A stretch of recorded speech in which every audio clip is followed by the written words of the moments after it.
The blood-red fog covered the sky above the eternal battlefield.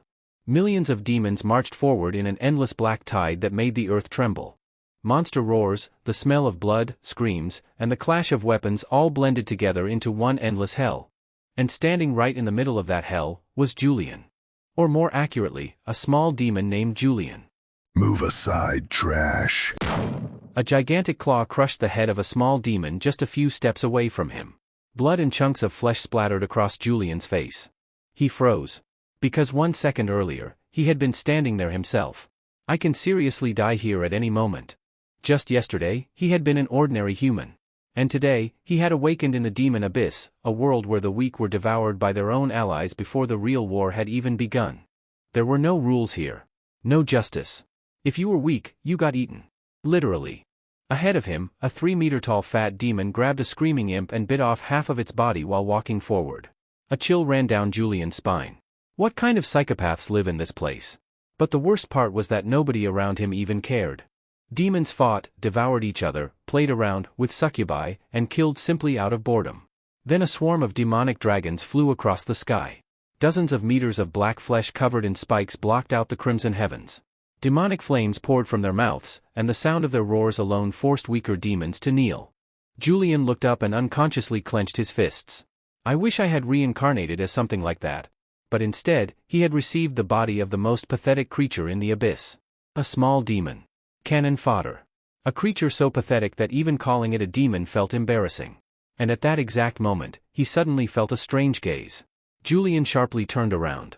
Several nearby demons had stopped and were staring directly at him. Their nostrils twitched. As if they sensed something. Something wrong. But suddenly, their attention shifted toward a fight that erupted ahead. 2 gigantic berserker demons slammed into each other in the middle of the army, destroying everything around them. Small demons were trampled, torn apart, and thrown in every direction. Some screamed, some eagerly joined the brawl, while others desperately tried to survive.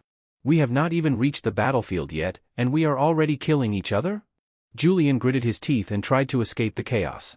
At that moment, a loud feminine moan echoed from above. Julian looked up. Standing atop a hill was a tall horned demon commander. In one hand, he held a long poisonous whip. And in the other, he tightly held an incredibly beautiful succubus with a curvy body and long legs. At that very moment, he was actively entertaining himself with her while shouting orders and cursing at the army. But that was not all. Behind the commander, on top of a pile of black bones, 2 nearly naked succubi lazily embraced each other while watching the slaughter with excited smiles. Their tails slowly slid across the bodies of nearby demon guards, driving them insane. Move forward, piece of shit. You, move faster too. Julian stared at the madness in silence for several seconds.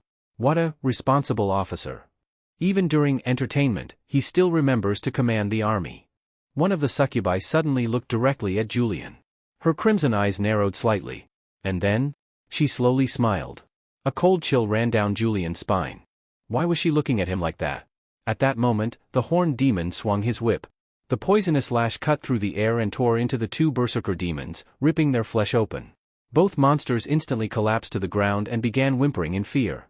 And the commander, still holding the succubus by the waist, struck several more small demons who continued fighting. Only then did the army finally begin moving forward again. Julian let out a heavy breath. There were millions of demons around him. Monsters filled the sky. And on the horizon stood gigantic silhouettes of demonic gods the size of mountains. And he was nothing more than a pathetic drop within this ocean of madness. The weakest creature in this world. But at that moment, while staring at the demonic gods in the blood-red sky, Julian suddenly felt a strange desire. Mad, impossible. Dangerous. If this world devoured the weak, then he would become the one who devoured everyone else. Julian slowly smiled. One day, I will take their place. Guys, if you enjoyed this story and want to watch part 2, you can already watch it for free on my Patreon right now. I also recommend checking out my other stories there. New parts and updates are released regularly. 3 years in prison. More wives to survive final part. The girl in the game is real. Government gives away wives, and many more. All links are in the description and pinned comment. But now, back to Julian. Speaking of the abyss, talking about the abyss is a good place. Outstanding people and spiritual lands, 10,000 demons rejoice, simple customs and endless happiness. Beautiful abyss, paradise beyond the world, welcome to your arrival. Following the demon tide forward, it seemed that this demon army on their side had luckily arrived late. Not only did they miss the first-line battle, they could not even squeeze into the central army. For Julian, this was good news. The war lasted a very long time, so long that Julian began to wonder whether they had come to fight a war at all. Describing the food supplies of the demon army as pig feed would already be praise. Julian went from resisting at the beginning to later eating with great enjoyment. Even if he bit into things like fingers or teeth, he would calmly pretend not to see them. Human adaptability is truly terrifying, Julian could not help but sigh. He even thought that the sheep hooves of those bitch succubi in the army looked pretty good. He wondered whether that counted as barefoot, tsk. The horned demon warlord leading the army seemed very dissatisfied with the current peace and desperately wanted to go into battle and head to the front line to cut off all those devils' heads. But there were too many demons equally full of fighting spirit. The great demon general above the horned demon warlord also did not get a chance to fight, so the angry horned demon warlord often vented his anger by riding succubi or whipping other demons. Of course, as a little demon, Julian did not even have the qualification to be whipped. He only had to be careful of his own squad leader, a bronze-rank little demon commanding around 10 little demons. The universal ranks in the multiverse were actually divisions of life levels. From black iron rank to bronze rank, then silver, gold, and legendary rank. Above that was the realm of gods. Those demon lords in the abyss were all demigod-level powerhouses. Among them, some stronger and more independent demon lords called themselves by titles such as Grand Duke or King. Above the demon lords were demon gods whose strength was comparable to true gods. These demon gods ruled the entire abyss, fought against the true gods of heaven, fought against the gods of death of the underworld, fought against the devils of hell, fought against all living beings of the material plane. They could be called public enemies of the multiverse. Even these demon gods were enemies with one another. And Julian was such a cannon fodder public enemy, and one extremely difficult for other races and forces to accept. Just thinking about it made his future look completely dark. He would probably only be able to walk the villain's path to the end. But the premise was staying alive. Only by living could he continue walking forward. Right now Julian only had one thing to do: survive this blood war. The blood-colored haze became even denser. On the other side of the blood war plains, hundreds of thousands of devils relied on black iron-like fortresses and resisted the messy attacks of the demon army in an orderly way. Under the blood-colored sky, the air forces of both sides were also carrying out life-and-death battles. From time to time, torn and shattered corpses could be seen falling toward the ground and smashing into piles of rotten flesh. The Devil Fortress constantly fired famous artillery strikes, bombarding the formations of the demon army and instantly tearing apart weak demons in large numbers. Demons above silver rank who were lucky might be able to save their demon lives under such large-scale attacks. The demon army also refused to show weakness and continuously launched all kinds of long-range firepower and spells at the Devil Fortress defenses. Every minute and every second, large numbers of demon lives were lost on both sides. However, the intensity at the front line had little to do with Julian. As long as he was not pushed onto the battlefield, it did not matter much. But that did not mean hiding in the back was safe, because he was now only a black iron rank little demon at the very bottom of the demon army. One mistake and he would be finished. For example, right now, several demon bosses got bored and used little demon fights for gambling. Although Julian hid among the demon crowd, he was still picked by some bastard and thrown into the middle of the field. Picking up a rusty one-handed sword from the ground, Julian ignored the panic in his heart and stared at the little demon opposite him holding a bone club.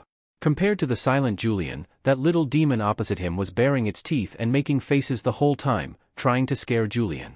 The other side was about the same size as Julian, also around 1.3 meters tall, skinny and bony, with red eyes and red skin, a vicious face, and a wide-open mouth showing crooked cone-shaped teeth while making strange cries toward Julian.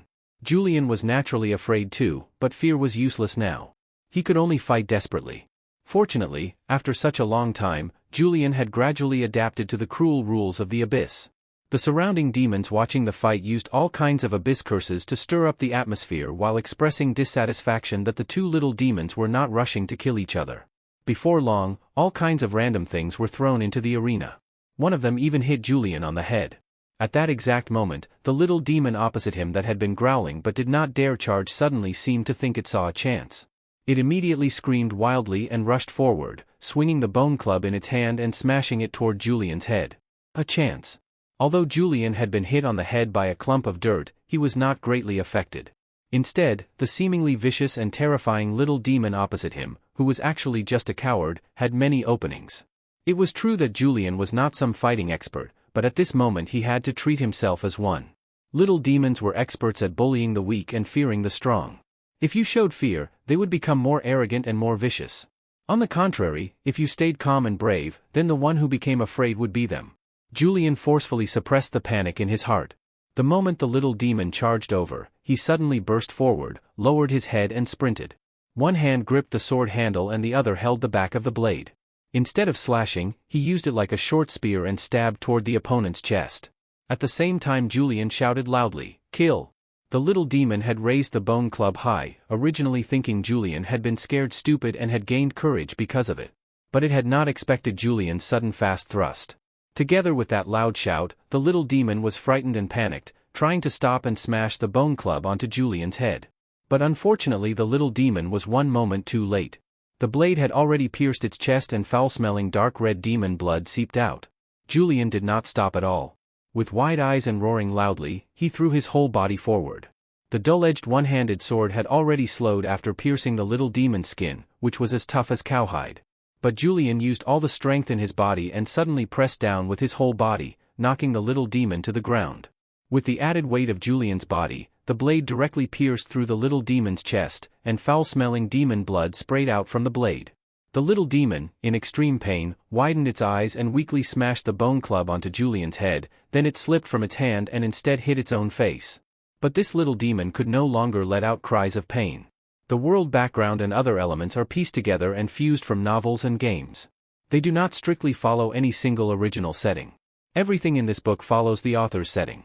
Julian straightened his tense face and stood up. He stepped on the little demon's body, hesitated for a moment, then pulled out the one-handed sword with both hands. Although there were many chips on the blade, once stained with blood, its killing intent did not lessen. A trace of demonic power flowed into his body. This was the Abyss's gift. Killing always had rewards. Countless powerful demons had grown through repeated killing. But Julian noticed something different. For some reason, besides the blessing from the will of the Abyss, he vaguely felt that he had also gained an extra portion of plundered soul power. Although this soul power was very weak, for demons the value of souls was absolutely no less than demonic power, and perhaps even more precious.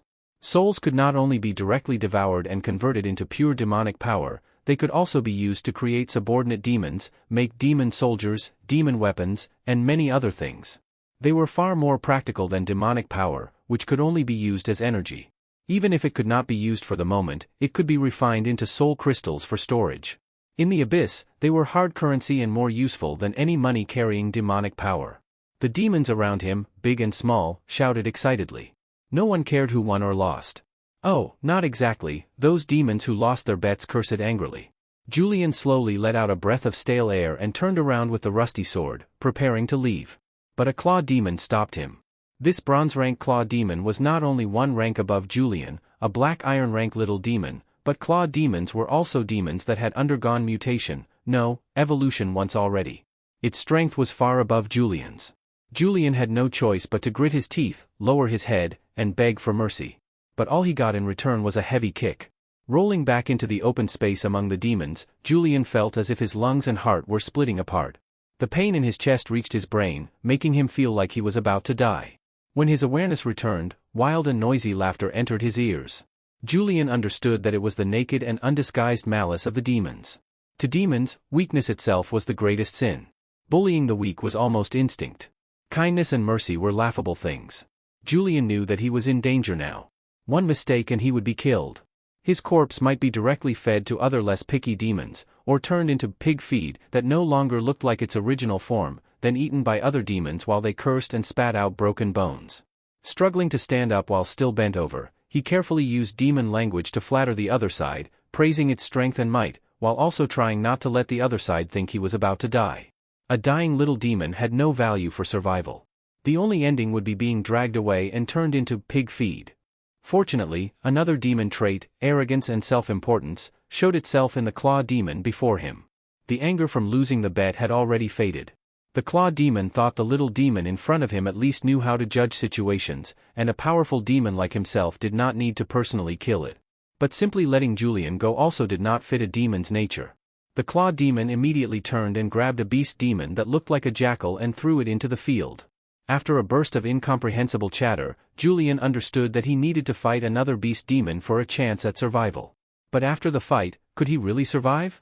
Julian had no confidence. From what he had learned during this time, another demon would probably be thrown into the field afterward, until Julian died. Then, among the mocking laughter of the surrounding demons, another unlucky spectator would be thrown into the field for the next round of the death game. At this moment, the demon bosses started gambling again. The claw demon hesitated, but still chose Julian to lose.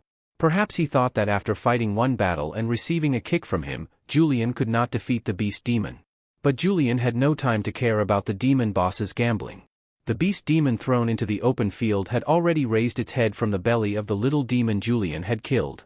Sticky and foul-smelling blood dripped from the beast demon's fangs. Its beast eyes stared at Julian. The beast demon, whose intelligence was not lower than a little demon's, let out low growls, trying to intimidate Julian. Pain still remained in Julian's chest, but he could only grit his teeth and endure it. Throwing aside the surrounding curses and noise, he held the sword with both hands and stared at the beast demon opposite him, which looked like a jackal but was much larger. The beast demon growled and slowly paced forward. Its beast eyes watched Julian's neck, but at the same time it was wary of the one-handed sword in Julian's hands. The two gradually moved closer, then stopped at a slightly safer distance.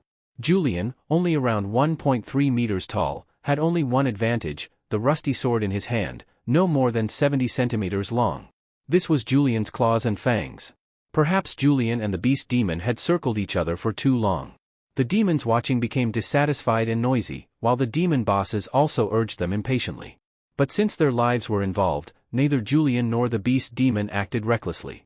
Suddenly, the beast demon leaped forward. Julian, tense like a spring, instantly made his move and stabbed the rusty sword toward the area in front of the beast demon. Not good. Julian realized something was wrong as soon as he thrust. That had only been a feint by the beast demon. At the moment it jumped forward, it had already stopped its movement, paused briefly, and only when Julian thrust his sword did it suddenly lower its body and rush forward. Julian's heart shook violently. He forcefully stopped his movement and tried to pull back the rusty sword, but the beast demon had already rushed into his arms. The beast claws struck Julian's chest. Pain began spreading again, but the beast demon's fangs were even more dangerous. The fangs, sharper than Julian's rusty sword, bit toward Julian's neck. If bitten, Julian's death would practically be decided.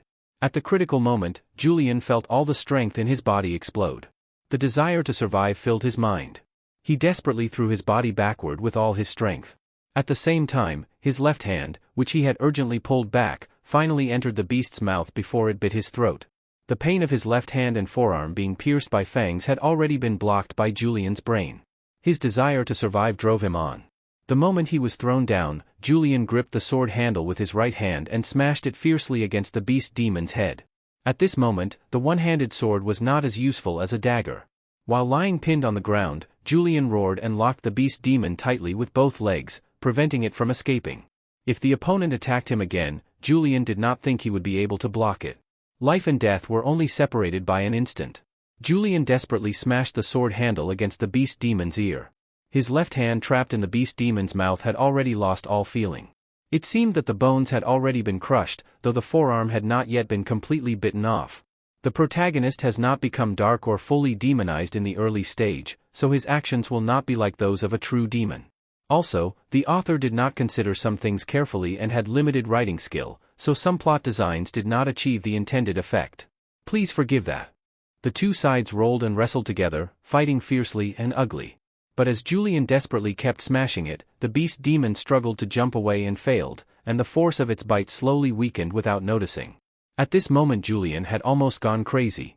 Seeing that he had smashed half of the beast demon's head until beast blood covered it, yet the other side still had not stopped struggling, Julian threw away the rusty sword, wrapped his right arm around the beast demon, stretched out his head, opened his mouth, and bit the beast demon's neck. Little demons also had sharp carnivore-like teeth, only not as long or as deadly as the beast demons. But Julian no longer cared. He tightly held the beast demon and tightly bit its neck. The foul-smelling beast blood filled his nose and mouth, but it seemed somewhat sweet.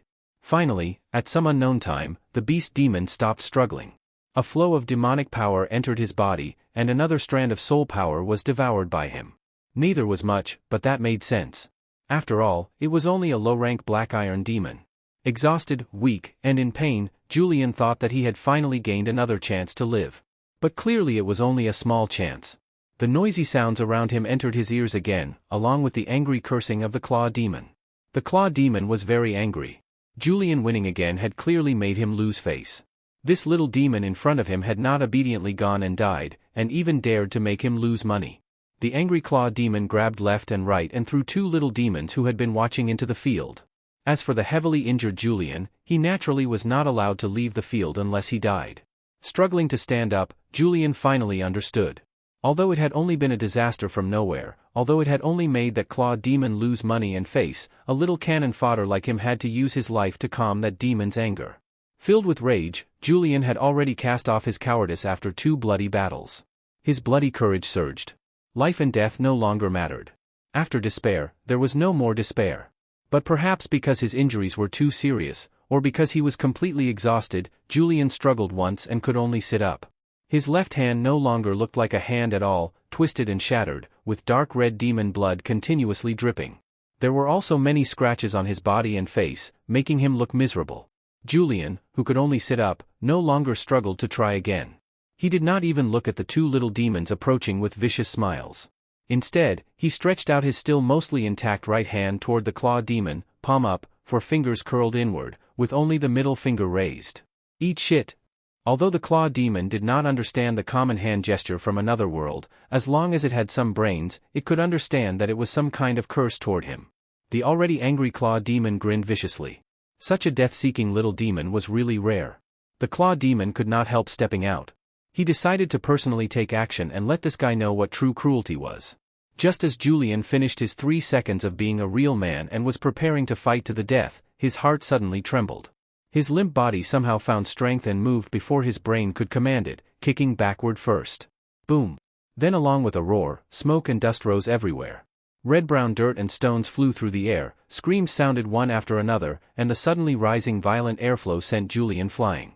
A moment later, Julian struggled to raise his head and saw not far away a demon dragon about 30 meters long screaming and struggling to stand up. Black demonic flames poured out. The scattered flames ignited unlucky demons, turning them into torches, while low-ranked demons farther away fled wildly. Standing on the demon dragon was an extremely tall figure holding a great sword that was thrust into the demon dragon's back. Huge wings spread out, burning with cold blue flames. Hell Pit Fiend? Julian was shocked. Then he immediately wanted to get up and run, but the pain all over his body made it impossible for him to stand. He could only lower his head and pray that when immortals fought, they would not accidentally hurt him. It turned out that during this round of attacks, the demon army's assault had gone badly, and the devils had seized the opportunity to launch a full counterattack.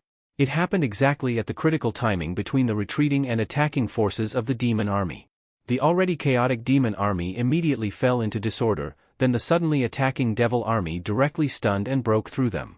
The elite devils in the sky also launched a counterattack.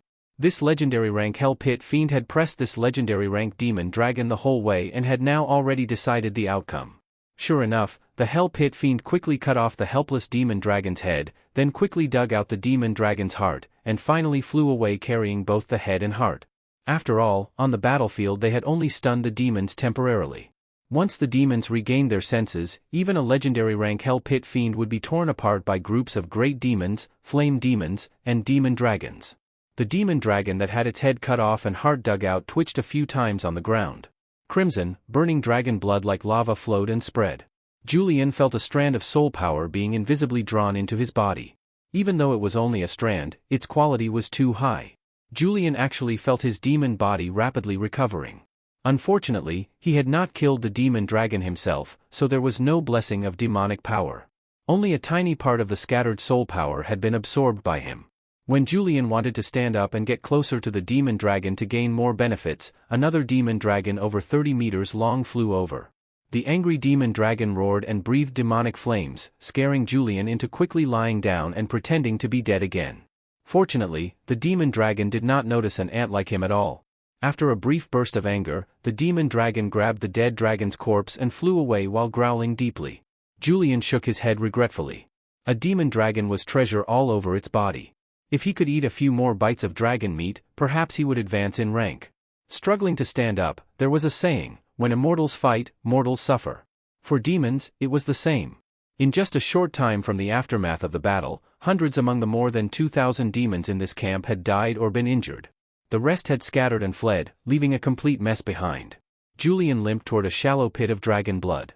He hesitated for a moment, then carefully scooped up a little with his hand and drank a mouthful. Clean and hygienic. The remaining heat made Julian feel as if his throat and stomach were about to melt, but afterward some strength spread out.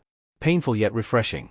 Julian simply rolled into the muddy pool of dragon blood and enjoyed the happiness of bathing in dragon blood mud. Unfortunately, the best effect of bathing in dragon blood was at the moment a dragon was killed.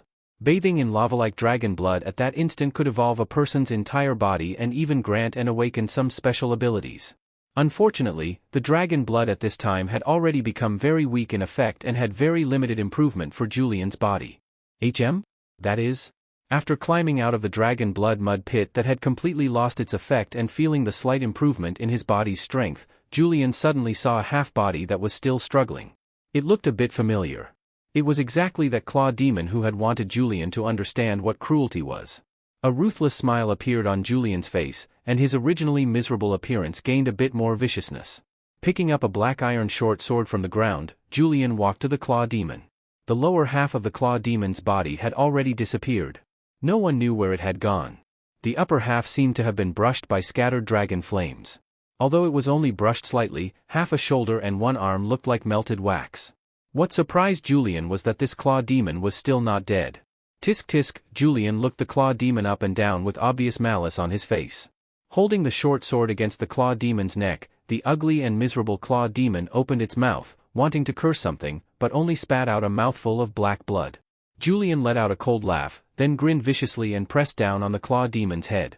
Using all his strength, he stabbed the sword into the claw demon's neck while stepping on the claw demon's only intact claw that was trying to struggle. Then he twisted the short sword sideways with force, almost using all his strength before finally cutting off the claw demon's head. Blood instantly covered Julian's right hand and short sword. Julian gently closed his eyes and felt the demonic power and soul power suddenly flowing into his body.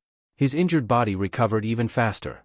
Unfortunately, perhaps because his injuries had been too severe and too much demonic power had been consumed, Julian did not directly advance to bronze rank. But it's close. Julian could feel that it would not take long before he advanced to bronze rank. Although black iron and bronze were both only low-rank demons, it still represented much stronger survival ability. For low-rank demons, even a tiny increase in strength was good.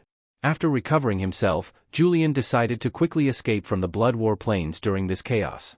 Although in theory the Blood War Plains had great opportunities, in reality 99.99% of demons became truly dead demons before they could wait for a chance to advance. The prerequisite for a promising future was having a future at all. If not now, then when? System, are you there? System girl? System bro? Little system? Little sis? System baby? Sis baby? Do you exist or not? Make a sound. Damn, there was nothing at all. These days transmigration did not even come with a system anymore. Hiding inside a shallow pit, the somewhat tired Julian kept complaining in his heart. He had transmigrated but did not even get a system. That was too stingy. Thinking about those transmigrators who did not know how lucky they were, Julian gritted his teeth in anger. Why did so many transmigrators have systems attached to them? Some even had more than one system and could switch between them. But what about him, Julian? He did not even have one. Forget whether those systems were useful or not. Even if it was just a useless system that only acted cute, at least it could chat with him. It would be best if it had a mature woman's voice. A married woman's voice was also fine. Even a little girl's voice was fine. But there was nothing at all. This was truly cheating people. And there was nowhere to file a complaint for such bad service. As little demons at the bottom of the abyss, their numbers were like weeds spread throughout the entire abyss. They were real cannon fodder. In demon armies, they generally carried out important tasks such as making the army look stronger, filling trenches, and serving as reserve food. Most black iron rank demons in the abyss were little demons. Besides them there were some beast-shaped demons, insect-shaped demons, and other strange weak demons. But even all of those combined were not as numerous as little demons. Because of that, little demons became synonymous with cannon fodder demons. A simple division was, weak little demon equals lower black iron, ordinary little demon equals middle black iron, strong little demon equals upper black iron. At the same time, most other demons evolved from little demons. However, when advancing, one could also choose not to evolve and directly advance to bronze rank while keeping the little demon template. That would save more demonic power and would not require too high a soul level. Right now Julian was a strong little demon. Although he was short, he was quite strong. If thrown into the human world, he could fight evenly with an experienced Legion soldier. The humans in this world were also very warlike. Sneaking away from the Blood War plains during the chaos and walking for a long time, Julian finally arrived at a relatively remote and desolate primitive forest. Looking around, Julian felt that he could perhaps survive here for a while because there did not seem to be any especially terrifying demons or demonized creatures. Julian sat in a pit, somewhat dazed, with blood marks all over his body. Earlier he had unfortunately encountered a small group of demonized wild dogs and almost lost his life. After desperately killing several of them, the injured Julian had won, and winning meant surviving. Although he had transmigrated into an ugly little demon, he had not thought of seeking death. In his previous life he had been just an ordinary young man and had long become used to ordinary life. Although he had imagined countless possibilities online before. But when possibilities truly appeared in front of him, besides panic and confusion, there was only the instinct to survive. In the end, the thought that a miserable life was still better than death rose in his heart. But if he only lived miserably, he felt somewhat unwilling. His previous life had indeed been ordinary, but it had been stable and comfortable ordinary life, without worries about food or survival. Not this kind of miserable existence where he lived like a rat, never knowing if he would survive tomorrow. Wouldn't that be wasting this possibility? Julian felt that he should seize this possibility. He did not want to be a rat-like little demon anymore. He wanted to become a great demon, no, not just a great demon. First step, survive. Second step, become stronger. Third step, Julian hugged his iron spear and hesitated for a moment. The mountain-like giant phantom images of demon gods appeared in his mind. The third step is to stand high above, stand high above. Inside the small shallow cave with an earthy smell, Julian curled up, biting raw meat while imagining the future. I want to become that supreme great demon god. When that time comes, I will build a huge palace called the Demon Emperor Palace. It will be more magnificent than the divine kingdoms of the gods. I will gather all the beauties of heaven and earth. Even the servant washing feet must be a goddess, a real goddess. I also want everyone in the world to submit to me and fear me. No, not only humans. Whether gods or demons, or any other living beings, they must all fear me and be afraid of me. Inside the pit, Julian's dark red skin was rough like cowhide all over his body. The curled blood scars made him look even more miserable. His body was slightly hunched, there were 2 short brown-black horns on his head, 2 useless little wings on his back, and a long thin tail with a few barbs. As for his appearance, it was hard to describe. Although there was no mirror, judging by what he felt with his hands, he probably could not even achieve the fierce and terrifying look of a villain. He could probably only compete with goblins over who was uglier. If he were only ugly, that would be fine. If he had strength, that would also be acceptable. At least then he could dominate the abyss. But unfortunately, what strength could a mere little demon talk about? Ugh, this demonized wild dog's meat is actually pretty good. It would be even better if it could be roasted. Julian had already adapted to eating raw meat, but that did not mean he liked eating raw meat. Unfortunately, right now it was not convenient to make a fire, so he could only make do. After eating, Julian began sorting out his equipment. A short spear in hand, a short sword, and an old hand crossbow with more than 10 bolts. Julian had taken them all from the chaotic camp. Besides that, there was also a worn-out leather armor strap and a backpack. The backpack was filled with miscellaneous things Julian had collected along the way. There was nothing valuable, but they were somewhat useful. After thinking for a while, Julian went out of the cave again and gathered many branches, leaves, and grass bundles. Then he returned to the pit, crawled into the cave, and covered the entrance. This should let me sleep well. Julian muttered, then propped up the short spear with the blade facing the cave entrance. He hugged the short sword, used the backpack as a pillow, curled up, and fell into light sleep. In his dazed state, Julian seemed to hear a vague voice. The sound grew from small to loud, filled with chaos and violence. It seemed like battle cries and roars. Faintly, endless lightning and flames also seemed to rise, filling all his vision. Lightning and flames intertwined and surged, creating endless power of destruction and ruin, as if time and space had both shattered. Until finally, this destructive force of lightning and fire transformed into a mysterious demonic eye. The demonic eye released endless terrifying pressure, making fear unconsciously occupy the soul. Julian suddenly woke up and felt his head heavy and dizzy, as if he had seen something and heard something, yet he could never remember what he had seen or heard. He did not even notice that on his forehead, that dark golden demonic eye made of lightning and fire was gradually closing and disappearing, as if it had never appeared. Although Julian's mind was heavy, his body was full of vigorous life. The wounds on his body from the demon dog's claws and bites had begun healing. Even his little brother was full of vitality. Very energetic. Julian sat in a daze for a short while before slowly waking up completely. He took his short spear and carefully crawled out of the cave. After looking around and finding no danger, he shook the bugs off his body, chose a direction, and started his journey. After walking for a long time, Julian gained little besides a few wild fruits that were not very poisonous. Along the way he also encountered a circling dragon beast in a somewhat open area. Well, it looked somewhat like a dragon, probably some kind of subdragon with a little dragon bloodline. Julian's sensitive instincts saved his life again. The moment he sensed danger, Julian did not hesitate at all. Holding his head, he quickly threw himself toward an uneven pile of rocks. This prevented the diving dragon beast from grabbing him immediately. To survive, Julian threw away his short spear and, with great luck, crawled into a crack between rocks while rolling and scrambling. The dragon beast's size and its not-so-long claws could not reach deep into the rock crack and failed to catch the curled-up Julian. Roaring angrily, the dragon beast smashed some rocks in fury before finally giving up on Julian. After waiting a long time, the terrified Julian climbed out from deep within the rock crevice and confirmed that the dragon beast, which should have been silver rank, had already left. Only then did Julian carefully pick up his weapons again. After resting for a while and calming himself, Julian continued on his journey, though his movements became even more cautious. After swallowing several wild fruits, Julian felt his stomach cramping. His face twisted for a short moment before recovering. For some reason, Julian felt that his poison resistance had increased a little. His head also felt slightly dizzy, like he had drunk some alcohol. Not bad. If he had known earlier, he would have picked more. He was already a demon now, who the hell cared if drinking was bad for the body? I want to smoke, drink, visit prosty, cough cough.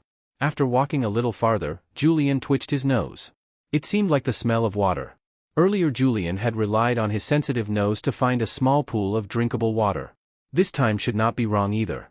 Sure enough, not long later Julian saw a water source, though this one was much larger than the previous small pool. It could probably be called a small lake. But after arriving here, Julian became even more careful. Places with water sources were usually more dangerous. Whether herbivores, carnivores, or even demons, they would gather here. After all, there was prey. Julian observed for a long time and roughly confirmed that there was not too much danger nearby. Only then did he carefully move toward the lakeside. The area near the water source was relatively damp. There were many low bushes and a scattered group of tall trees. But those trees had no beauty at all. Like the abyss itself, they were filthy and vicious, like evil ghosts waving claws and fangs. There were many footprints on the ground near the lake, and in the distance he could see some beasts cautiously looking around while drinking water. Whether herbivores or carnivores, they were all especially alert, because in the abyss predators could easily become prey too. But having beasts was good. Having beasts meant there was a high chance the lake water was drinkable, and having ordinary beasts meant the danger in this place was not so overwhelming. Julian seemed to hear something and suddenly lowered himself into the nearby bushes. Soon, 3 short kobolds carefully passed by not far away. Their bodies looked weak and filthy. Their skin was somewhat like reptile skin and seemed to carry a damp smell that could not be removed. Their heads were said to be dog heads, but they actually looked more like lizards. It was said that they were called kobolds because their cries sounded like dogs, but such a small matter did not matter. It was said that kobold meat tasted pretty good. Julian heard that from other demons. He had not tried it himself. Like little demons, these black iron rank creatures were also at the bottom of the abyss. But they were not locals and belonged to the lower class from outside.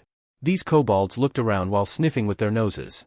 Julian, hiding in the bushes and observing while calculating, suddenly saw the kobolds stop walking. Serious expressions appeared on their faces as they kept smelling the air. They seemed to have noticed that there was something nearby. Whoosh! Julian, who believed in striking first, fired a deadly crossbow bolt from the light crossbow in his hand. Because the distance was short, the bolt accurately hit the chest of a kobold holding a short sword and wooden shield. A miserable dog-like cry sounded. Actually, Julian had aimed at the kobold's neck, but it did not matter. The result was the most important thing. Hitting it was enough. Then Julian put down the wooden crossbow, picked up his short spear, bent his waist, and ran forward. The kobold shot in the chest fell to the ground but did not die immediately. It was still rolling around in panic. The other 2 kobolds also showed surprise and fear in their eyes. Just as the kobold in front raised its rusty iron-tipped short spear, its chest was pierced by Julian's sudden attack. Although the kobold's scaled skin on its chest was equal to thin leather armor, it still could not stop the black iron short spear charging forward with great force. Julian held the spear with both hands and let out strange cries while pushing the pierced kobold wildly toward the third kobold holding a bow. But what Julian did not expect was that at that moment, a huge lynx suddenly jumped down from a tree. Its body length was close to 2 meters. Like a leopard-sized giant lynx, it easily knocked down the third kobold holding the bow. The kobold let out a few miserable cries and quickly went silent. Julian pulled out the short spear from the still whimpering and struggling kobold. The blood-stained spear tip pointed forward while his eyes stared tightly at the lynx, and low growls came from his mouth. The lynx also lowered its body, its amber-colored eyes staring fixedly at Julian. The two threatened each other for a while. As Julian slowly pressed forward holding the short spear, the lynx hesitated, then slowly backed away while holding the kobold in its mouth, before suddenly jumping into the bushes. Julian let out a long breath and looked around. The kobold whose chest had been pierced by the spear had already died, while the kobold with the crossbow bolt in its chest was still struggling to crawl toward the bushes. Julian quickly walked over, stepped on the kobold's back, raised the short spear, and thrust it down despite the kobold's whimpering pleas for mercy. After a brief twitch, this kobold also lost its life. Sigh, all living beings suffer, and the abyss suffers even more. I am helping you find release. Good, good. Julian hypocritically muttered a few words before turning to collect the spoils. Besides some black dried meat and wrinkled fruits, he also obtained a rusty short sword, a rough wooden shield, a crooked iron-tipped spear, several demon copper coins, some nice-looking stones, and other things. Julian twisted off the spearhead from the iron-tipped spear and threw away the crooked wooden shaft. He waved the short sword in his hand twice and shook his head. It was not as good as his own black iron short sword, but he decided to keep it as a spare weapon. After pulling the rough short bow once, Julian felt that if he used all his strength, he could probably snap the trash bow in half. Even the arrowheads were made of bone and stone. That meant Julian had not gotten any worthwhile spoils this time. Those demon copper coins were probably currency issued by some demon lord. Although they were not hard currency of the abyss, they still had some value. The hardest currency in the abyss was still soul crystals or soul coins made from souls. These two were actually the same in nature, probably like the difference between gold ingots and gold coins. Quite a few demons above silver rank awakened spells that could absorb the soul power of the dead. But this type of spell was an active skill and was difficult to use during battle because it distracted attention. Therefore, magical tools or demon weapons capable of absorbing scattered souls on their own were popular in the abyss. During battle, they could kill and plunder soul power at the same time. Next came demon gold coins and demon silver coins carrying demonic power that were issued by demon gods, followed by demon silver coins and demon copper coins issued by various demon lords. Their values differed, and they were also the main trading currencies in the abyss. After putting away the spoils, Julian continued exploring toward the lake. But this time he was even more careful, especially about the trees. He did not want another giant lynx jumping out. Not far from the lake shore, a strange creature was eating black-blue thorn bushes by the lakeside. This creature had 4 huge dark blue-black horns, thick and branch-shaped, completely covering the top of its head and looking somewhat like reindeer antlers. Its body looked much like a wild buffalo from Julian's previous world. Its back rose high, and along its spine grew a row of longhorn spikes. What surprised Julian even more was that on the strange horned bull's nostril there was something resembling a gemstone. Julian's eyes lit up. Could this be the legendary magic crystal or magic core? Although he really wanted to catch that strange bull, its body length of over 3 meters clearly was too much for Julian to handle. Julian estimated that this strange bull was probably a middle or upper bronze rank magical beast. He could not beat it. At this moment it would be great if he had a heavy crossbow. Of course, a firearm would be even better. Or if, stop. Julian shook away the fantasies in his head and hid in the bushes, waiting patiently. In the abyss, the one thing never lacking was fighting. If he waited, maybe there would be a chance. But after waiting for a long time, just when Julian thought there was probably no chance and he could not become the fisherman, an opportunity suddenly appeared. The horned strange bull suddenly raised its head and looked at the lake cautiously, with nervousness and hesitation mixed in its eyes. Boom! The previously calm lake surface suddenly exploded. A 6-legged beast that looked part crocodile and part lizard suddenly rushed out of the lake. It moved extremely fast close to the ground and crossed more than 10 meters almost instantly. Along with the strange bull's angry roar, the beast's huge mouth bit directly onto the bull's neck. Sharp fangs sank deeply into the bull's thick skin. Its two thick and flexible front legs, or rather front claws, fiercely grabbed the upper half of the bull's body, while the four legs behind pushed hard, trying to drag the bull into the lake. The strange bull did not die immediately and instead struggled angrily and in panic. The magic core on its nostril flashed, and the four huge horns on its head simultaneously glowed with blue electric light, crackling as they struck the beast. The beast's body turned scorched black where the electric light struck, but not only did the beast not let go, it bit even harder from the pain. Its two front claws tore bloody wounds into the strange bull's upper body. Julian frowned as he watched everything. Great, he could not beat any of them. With his small body, he probably could not become any fisherman here either. At this moment the six-legged beast had gradually dragged the strange bull into the water. Blood from the strange bull's neck poured out like a spring, along with some broken teeth. Seeing the strange bull struggle more and more weakly, Julian felt anxious as if cats were scratching inside his heart. The feeling of not gaining any advantage felt like suffering a huge loss. Just as Julian was feeling troubled, a shadow suddenly passed overhead. Julian shivered and, without thinking, quickly hid back into the bushes. But danger did not come to Julian. Looking through the bushes, he saw a rather huge figure falling from the sky and smashing heavily onto the two beasts that were fighting.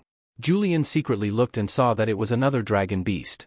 It looked very similar to the one that had almost caught him earlier, but this one seemed larger. Its wingspan was probably over 10 meters, and from head to tail it was likely 7 or 8 meters long. Its two thick hind claws grabbed the strange bull and the six-legged beast separately, while its two front claws connected to wing membranes flapped rapidly, seemingly wanting to carry both beasts away. The strange bull had already been injured, and after being smashed heavily by the dragon beast, it was now breathing out more than breathing in and no longer had the strength to resist. But the six-legged beast still had enough strength to struggle. However, for some reason, either because it was greedy or because it was stuck, even while struggling it still bit tightly onto the strange bull and refused to let go.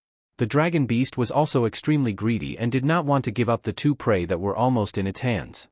It lowered its head and tried biting the six-legged beast several more times, but perhaps because the scales and flesh on the beast's back were too thick and the dragon beast's bite was not very strong, even after several bites it still could not make the six-legged beast lose its ability to resist. Finally, the dragon beast changed methods. Roaring loudly, it desperately tried to drag both huge prey into the sky. The fierce battle made Julian extremely anxious to watch. If not for his lack of strength, Julian really wanted to rush over and stab all three magical beasts from bronze rank to silver rank to death with one spear each. Fortunately Julian's mind was rational enough. Otherwise the dragon beast would only need to put in a little more effort to eat one more little demon. Of course, it might also dislike the taste of little demons. Julian did not need to wait long in anxiety. Amid the dragon beast's roar, a strong wind suddenly rose beneath its wings, and it forcefully lifted the two large magical beasts into the air, flying shakily upward. Julian stretched his neck and watched eagerly after the dragon beast. When he saw it drag the two prey dozens of meters into the sky, he could not help feeling disappointed. Carrying two and flying together, aren't you afraid of getting tired to death? Julian climbed angrily out of the bushes and casually dusted dirt off himself. No chance anymore, he could not be the fisherman. Boom! A dull sound startled Julian. When he turned his head, he saw the nearby forest become like a pot exploding. Insects, birds, beasts, and all kinds of strange creatures came rushing out. The dragon beast was slowly landing with empty claws. So this dragon beast planned to drop the two prey to death. Julian suddenly had an idea and immediately lowered his head and ran into the small forest. Being a fisherman was difficult, but being a scavenging hyena was fine too. Julian had a good stomach and was not picky anymore. Soft food, hard food, leftovers, anything was fine. After carefully passing through the forest, Julian saw that the dragon beast had already started eating. It first ate the strange bull that had been smashed into pieces, while the remains of the six-legged beast were not far away. Julian looked around and found that the bull's head was missing. The bull's head was gone? Julian's eyes suddenly lit up. The chance had come. The timid starved to death, the bold eat until full. Even if he died, he should at least eat a full meal first. Bending over, Julian started searching everywhere for the bull's head that had flown away, while also being careful not to get attacked by other strange monsters. Fortunately heaven did not fail the determined demon. After quite a while, Julian finally found it. At this moment the dragon beast had already finished the soft meat from the bull and had started tearing into the six-legged beast's chest and belly. But what Julian did not expect was that someone had already gotten there first. Two kobolds that had appeared from nowhere also wanted to be scavenging hyenas. Seeing that the bull head that should have belonged to him was being stolen by two short, ugly, cowardly kobolds, Julian immediately became furious and raised his wooden crossbow and fired an arrow. He missed. Fine, Julian had been too excited and had not aimed carefully. The wooden crossbow was poorly made and naturally was not a sniper rifle. Missing in a forest full of bushes and grass was normal. But the two frightened kobolds immediately tried to run while holding the bull's head. Julian naturally could not let these two thieves escape. Holding his short spear and bending his waist, Julian rushed quickly toward the two kobolds carrying the bull's head. Fortunately, these two kobolds were small and not very strong. They even needed two people to carry one bull head, so they naturally could not run very fast. "Hey you dogheads, put down my bull head." But Julian's shout did not make the two kobolds stop. Instead they tried to run away even more urgently. But the more anxious they became, the easier it was to make mistakes. In their panic, they failed to coordinate properly. The kobold in front slowed down while the one behind ran into it, and both kobolds carrying the bloody bull head fell to the ground. Hey! With an angry shout, Julian charged forward fiercely with the aura of a peerless general who could scatter thousands of troops. One spear strike hit the abdomen of the kobold that had just climbed up and had not yet had time to say, "Who are you?" Julian could not understand the miserable dog-like cries, but that did not matter. He only needed to know that the kobold was not dead yet.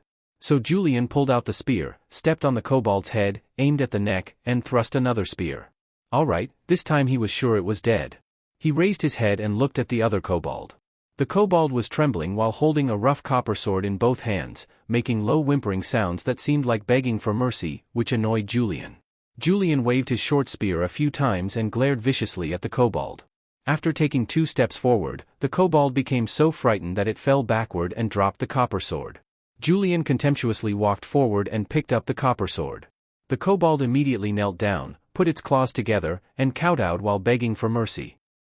This set of actions could be called the final move used throughout the multiverse. Surely no one would think this action was meant as a provocation. Shaking his head, Julian temporarily ignored the kobold. Instead he lifted the bull head and found the front side. Looking at the gemstone on the bull's nostril stained with blood and dirt, or perhaps it was a magic crystal, Julian was not sure what it should be called. But that did not matter. As long as it was something valuable, it was fine. Using the short sword with effort, Julian cut out the magic crystal and put it away. He smiled proudly, then walked to the kobold still kneeling on the ground and kicked it. Standing before the kobold, Julian fiercely waved his short spear several times, scaring it into screaming wildly again. Then he forced it to come carry the bull head together with him. Frugal Julian planned to taste what this strange bull's meat was like. But when Julian turned around, he froze.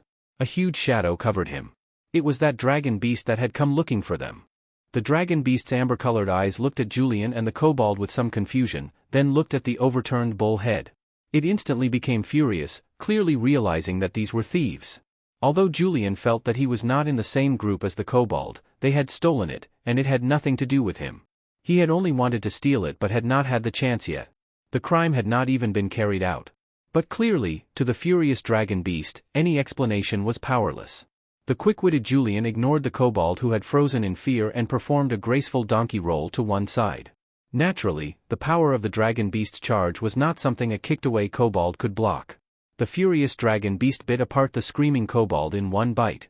The head still hung from the dragon beast's mouth, while the legs and arms flew away with flesh, blood, and bone fragments spraying everywhere. It was a miserable sight. The dragon beast's attack threw up broken stones and mud. Julian, with agile movements, rolled and crawled and barely avoided the attack, then randomly threw the short spear at the dragon beast before desperately running for his life. Relying on his small size and agility, Julian continuously dodged among trees, grass, and rocks, nearly getting hit several times by the dragon beast's mouth, wings, and tail. Thankfully this was a forest. Thankfully there were many large trees in the forest. Thankfully, during the chase, a demonized tree covered with living vines wrapped around the crazed dragon beast. People always said that besides being proud and arrogant, dragon-type creatures were narrow-minded and held grudges. Julian felt that he had only picked up a broken bull head from the kobolds and casually dug out the magic crystal on it. Who knew you still wanted it? Seeing how happily it was eating meat, Julian had thought it did not want it anymore. Complaining in his heart to calm the heart that almost jumped out of his chest, Julian took the chance to limp away while the dragon beast was trapped by the demonized vines. The The reason he was limping was naturally because he had accidentally fallen into one of the countless traps in the forest while escaping for his life. A snake had been hiding in a grass pit that was impossible to recognize. Julian accidentally stepped on it and was bitten. He had no time to see whether it was venomous or not. He casually chopped the arm-thick colorful scaled snake in half with his short sword, then carried the snake head and continued running for his life. It should be venomous. Julian, who was feeling weaker and weaker while running, confirmed it. What should he do now? Julian felt that he was still young. He had not yet traveled through the beautiful lands of the abyss. Dying just like this made his demon heart unwilling. He wondered whether dying like this would make him transmigrate again. Julian felt his consciousness becoming blurry. Demon life was difficult. Struggling, he crawled into a narrow pit and no longer cared whether danger might be hiding inside. Not long after crawling in, Julian collapsed weakly to the ground. With effort, he took out the magic crystal he had obtained with his life on the line. Julian did not know whether it was valuable or even how it should be used. Letting out a helpless sigh, Julian casually stuffed the magic crystal into his mouth. Since he did not know how to use it, he could only solve it by eating it. This magic crystal was a bit large. It was hard to swallow without water. It made him want to vomit. At the same time, his consciousness became increasingly blurry until everything before his eyes turned black. He did not know how much time had passed, but Julian gradually regained consciousness. He could feel things, but his body could not move. It was like sleep paralysis, half awake and half unconscious, unable to regain control of his body. What is going on? Am I dead or alive? Did I become a vegetable? No, a vegetable demon? Thinking this, Julian's consciousness became panicked. Just as Julian's consciousness had no idea what to do, a dark golden demonic eye suddenly appeared in his awareness. The demonic eye was covered with magnificent and strange patterns. Although it looked extremely strange, for some reason it gave Julian a feeling of complete lifelessness. It looks like dead fish eyes. Julian thought this. But where did this giant eyeball come from? Where is it going? Ah damn, and what does it want to do? Just as Julian became more and more afraid, the demonic eye suddenly flashed. Dark demonic light appeared, and then a blue electric spark exploded, conducting from the demonic eye into Julian's body. So this giant eyeball came out just to shock me once? Then Julian's consciousness fell into chaos again. With a scream, Julian suddenly tried to sit up, but his forehead immediately hit something. A few moments later, his confused consciousness finally became fully clear. He discovered that he had regained control of his body, but because the pit was so narrow that even turning around was difficult, naturally he could not sit up. Was it this narrow when I came in? Julian muttered in confusion, then turned his head and looked at the narrow cave. The cave was indeed very narrow and seemed very deep, dark without an end in sight. Julian shook his head and had no desire to explore. His experience of narrowly escaping death had filled him with a desire to live. Even without a human life, having a demon life was not bad. If he could not become a winner in life, becoming a winner in demon life was also fine. After making up his mind, Julian slowly backed out of the cave. After coming out, he first looked around carefully. Then he suddenly noticed that the sky looked as if the end of the world had arrived.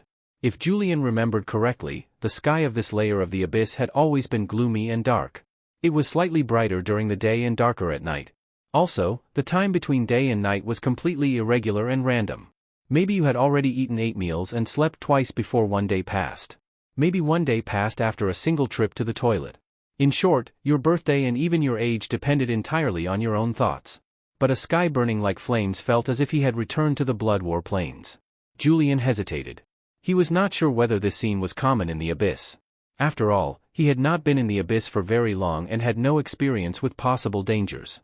But after thinking carefully, Julian realized that he did not really have any choice. There was no food in this broken cave at all. Hiding inside was fine for a short time, but it definitely would not work for long. Julian could not wait until he was starving and unable to move before hunting. Who knew what those red clouds meant? And who knew how long they would last? Hiding in the cave without food was simply waiting for death. After thinking it over, Julian could only choose to take the risk. At the cave entrance, Julian also found the backpack he had failed to find earlier. Apparently he had thrown it away because it was in the way while trying to crawl into the pit in his confused state. But what comforted Julian somewhat was that he seemed to have grown taller. It looked like he was now close to 1.4 meters tall. No wonder the leather armor felt tighter.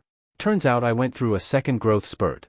Julian carefully looked over his body and indeed discovered that his whole body seemed to have become larger. New writer Rainy Night asks for bookmarks, asks for recommendations, asks for promotion, basically asking for everything. Julian felt that he was getting closer and closer to being 1.8 meters tall. He felt his future looked promising. He just did not know how many points his appearance still lacked compared to Yenzu. Hopefully he would not grow into Gul'dan in the future. Some fine strange blue patterns had also appeared on Julian's dark red skin. During his unconscious state, he had actually advanced to bronze rank while half asleep. However, although Julian had advanced, he had not evolved and still kept the appearance of a little demon. Was this the default form? What is this? Julian hesitated and stretched out a finger. With a movement of thought, after a series of crackling sounds, bright white electric sparks flashed and struck a stone not far away following Julian's will. Crack. Black burn marks and cracks exploded on the stone. Holy shit, I gained an electric shock skill? Julian was overjoyed. He had not expected to gain another spell skill after waking up. No, there's also this. An orange-red flame rose from his hand. Then following Julian's will, after putting in magical power, it condensed into a small fireball. Unlike the mysterious electric shock skill, this small fireball skill seemed to come from the bloodline of little demons. As for whether the extra electric shock skill came from that magic crystal, that giant eyeball, or both, Julian was not very sure. Whoosh! An arrow flew through the air and hit the back leg of a small beast that looked partly like a deer and partly like a sheep more than 10 steps away. The suddenly attacked small beast jumped up in panic and staggered as it tried to run away. Julian jumped out from his hiding place and followed behind it. This crude wooden crossbow really had terrible accuracy. But after Julian ran several dozen steps, he saw the small beast suddenly get hit in the neck by a 3-pronged short fork that flew out from nowhere. After struggling with a few whimpers, it died. Julian, who followed closely behind, suddenly felt his heart tighten. Without even thinking, he turned around and prepared to leave, but it was already too late. Stop!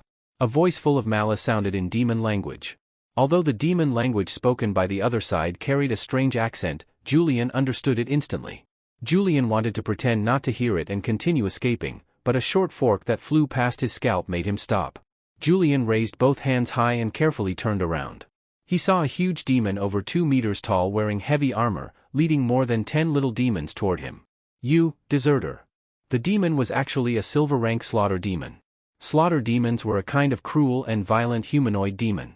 They had tall and strong bodies and were good at using weapons in close combat. Because they were relatively rational, they were also common officers in demon armies. Its already vicious face was now filled with violent emotion. The demon armor made of black refined steel looked fierce and terrifying.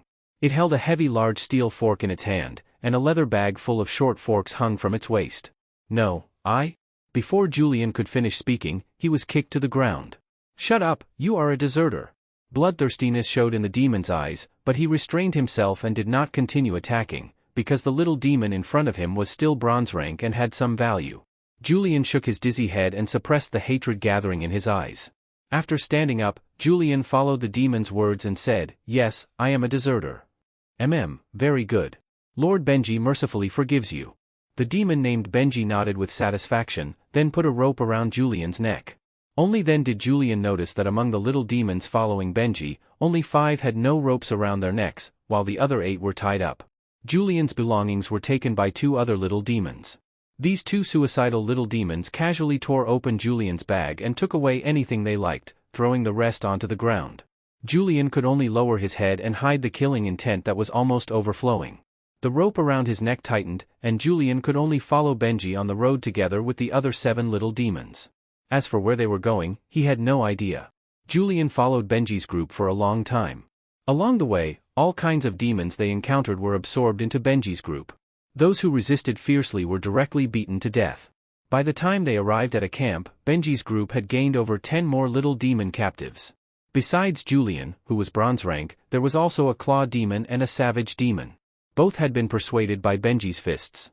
The claw demon got its name from the pair of huge claws it could use as weapons.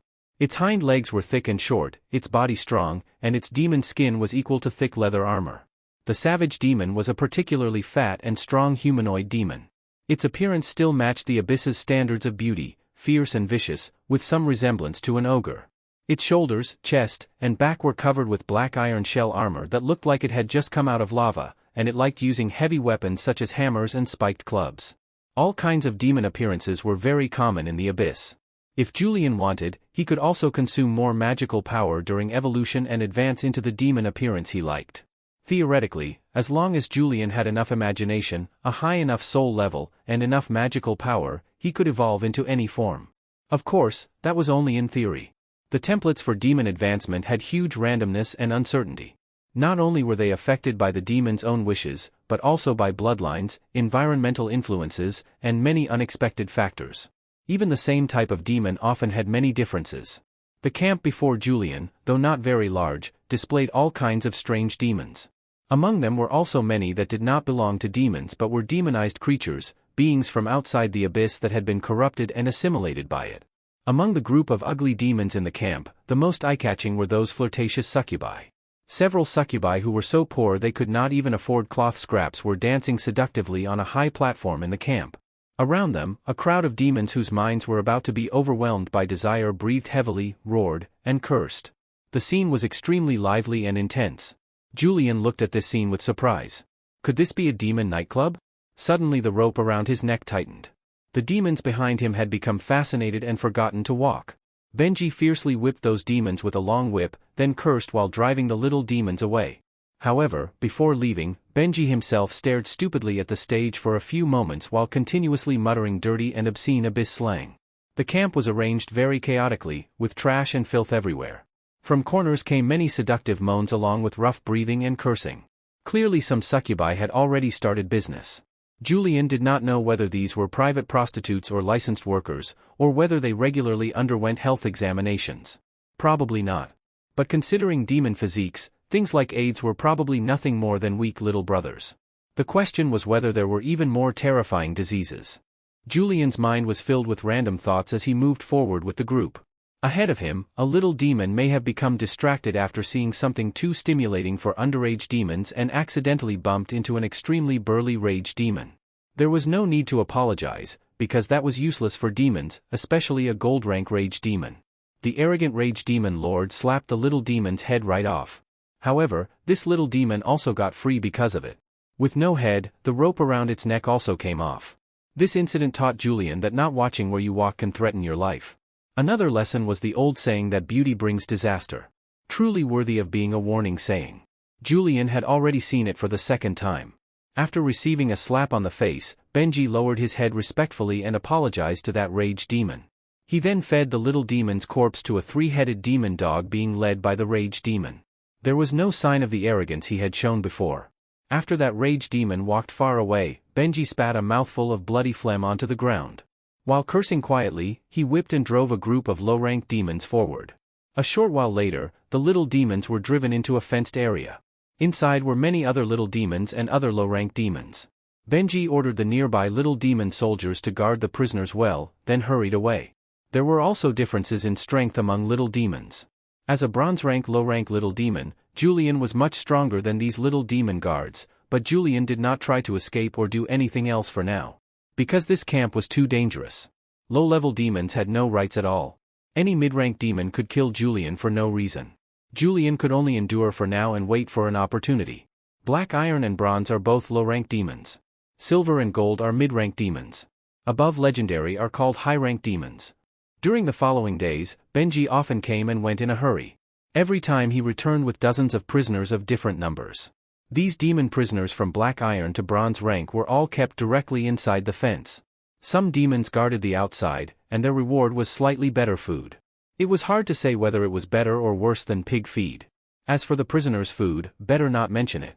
Soon Julian was promoted from prisoner to soldier because he was strong, obedient, and smart.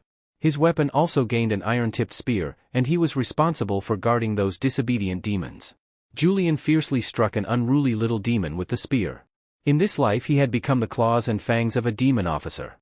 He worked hard to make a fierce and evil expression. This earned Julian the respect of many black iron demons, the dislike of bronze demons, the praise of silver demons, and gold rank. Gold rank demons were not that common. Well done, Julian. This is your reward. Benji casually threw a slightly darkened silver coin to Julian. Julian pretended to catch the coin in panic. Even though it was only one demon silver coin, Julian still bowed and thanked Benji with a smile mixed with honesty and flattery. One flattering sentence after another came out, showing the behavior of a perfect lackey. Benji did not care and shouted to around 100 black iron and bronze demon soldiers, "Soldiers, cheer! Our great demon god is once again launching the most wonderful war.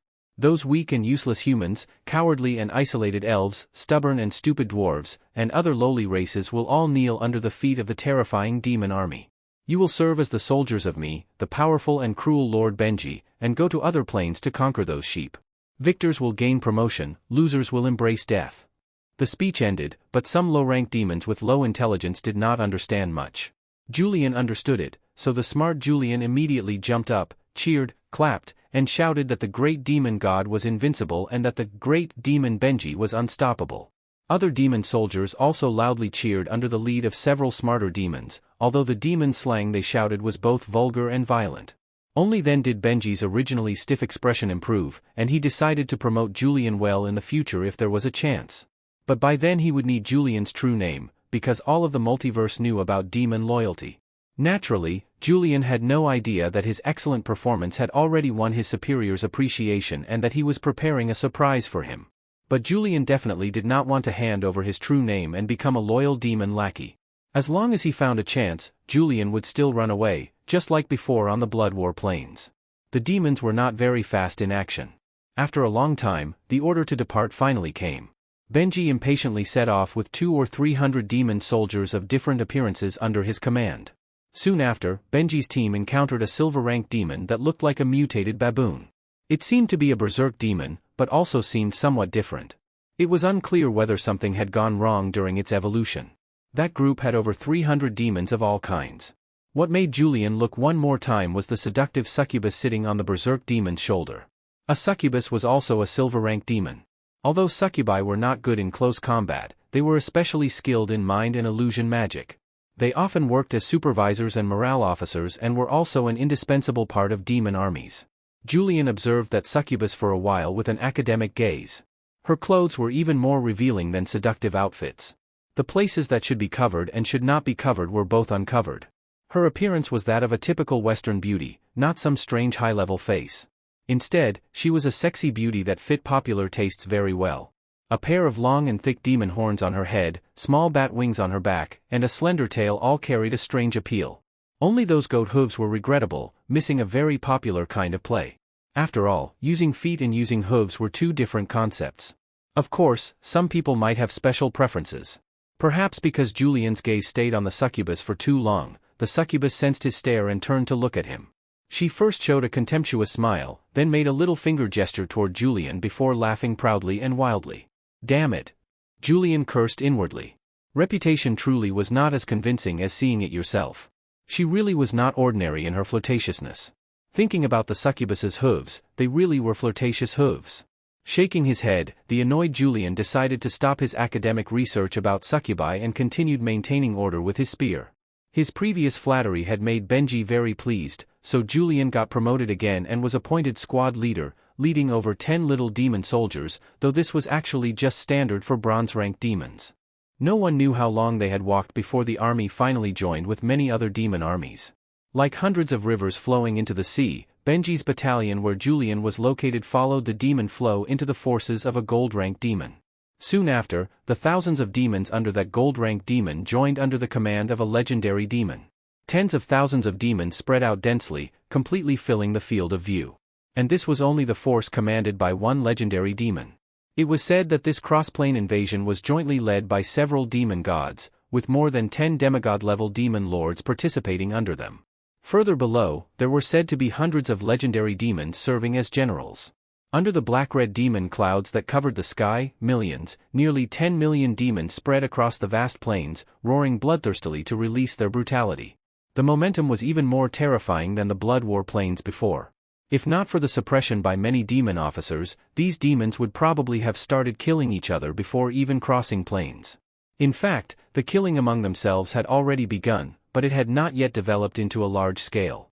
Julian secretly killed several low-ranked demons during the chaos, increasing his demonic power by quite a lot. Fortunately, the demon rulers in charge also knew the nature of demons and did not delay much. Very soon, dozens of enormous demon gates were opened in different places. These demon gates, each dozens of meters high, seemed to be mainly forged from black crystal stone. Countless demonic patterns were carved on them, and many corpses of various forms were embedded in the door frames. The entire demon gate burned with green demonic flames, appearing extremely evil, while inside the gate was a dark green magical energy vortex. The mid-rank demons began driving their subordinates toward the demon gates, and as a demon squad leader, Julian also moved with the demon tide toward the demon gate. At the moment before entering the demon gate, while remaining wary of other demons, Julian thrust his spear into the heart of a little demon. This little demon was one of the two that had torn apart his package before. As for the other little demon, Julian had already slit its throat with his dagger during the earlier chaos. Julian was not broad-minded. If he could take revenge earlier, he would not delay it. At the same moment he killed that little demon, Julian also stepped into the demon gate. In some unseen way, Julian seemed to hear a voice of approval. Then he felt a surge of powerful demonic energy rising, and after that Julian lost control of his body as if swept into a tornado. In a daze, he completed another crossing. It seemed like an instant, yet also seemed like a long time. Julian shook his head and stood up. The bright sun made Julian extremely uncomfortable, and his entire body felt as if it were being pierced by needles. Looking around, many demons were lying scattered around. Julian narrowed his eyes and quickly stabbed the short blade into the neck of a little demon beside him. In the distance, a low-rank half-insect half-human demon saw Julian's action and widened its eyes, but did not choose to stop or report him.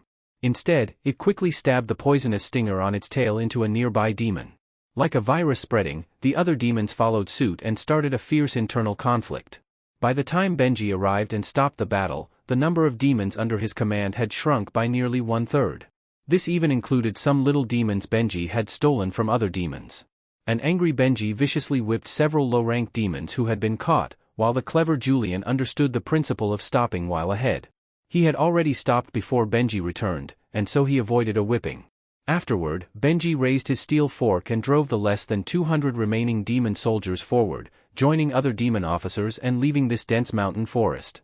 According to the order of that legendary rank demon general, they were to go to nearby towns and villages to kill, bring back the corpses and souls of humans and other creatures, and use them to set up foul magic formations, turning this land into an extension of the demon abyss to achieve the final goal of dragging this plane into the demon abyss.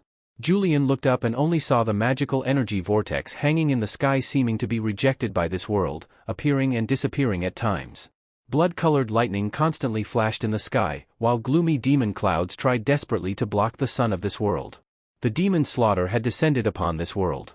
Several thousand demons rushed aggressively toward a human town under the command of a demon overseer, a gold-rank rage demon. It seemed that the winged demons scouting in the sky had brought back information. The villages outside the town had already been swept clean by the demon troops ahead. The low wooden and earth walls could not stop the swarming demons. Whether knights, priests, village elders, soldiers, or farmers, whether old people, strong men, women, children, or even babies, all were brutally killed amid angry roars or miserable cries. Even their souls were captured by the soul-binding magic tools in the hands of the demon officers. They could not go to the divine kingdom of the gods they believed in and could only continue screaming as they were refined into soul crystals by the demons. Some demons transported these corpses and soul crystals back. These demons responsible for transport were the most loyal subordinates of the demon overseer commanding the army. During the process, there would only be a small amount of embezzlement, though even that amount was still less than those incorruptible scholar officials.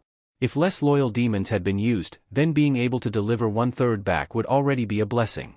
Very quickly, these several thousand demons surrounded the town. The walls were around 4 meters high and made of earth and stone, with tightly shut gates made from strong wood. Nervous and uneasy defenders and militia had gathered on top.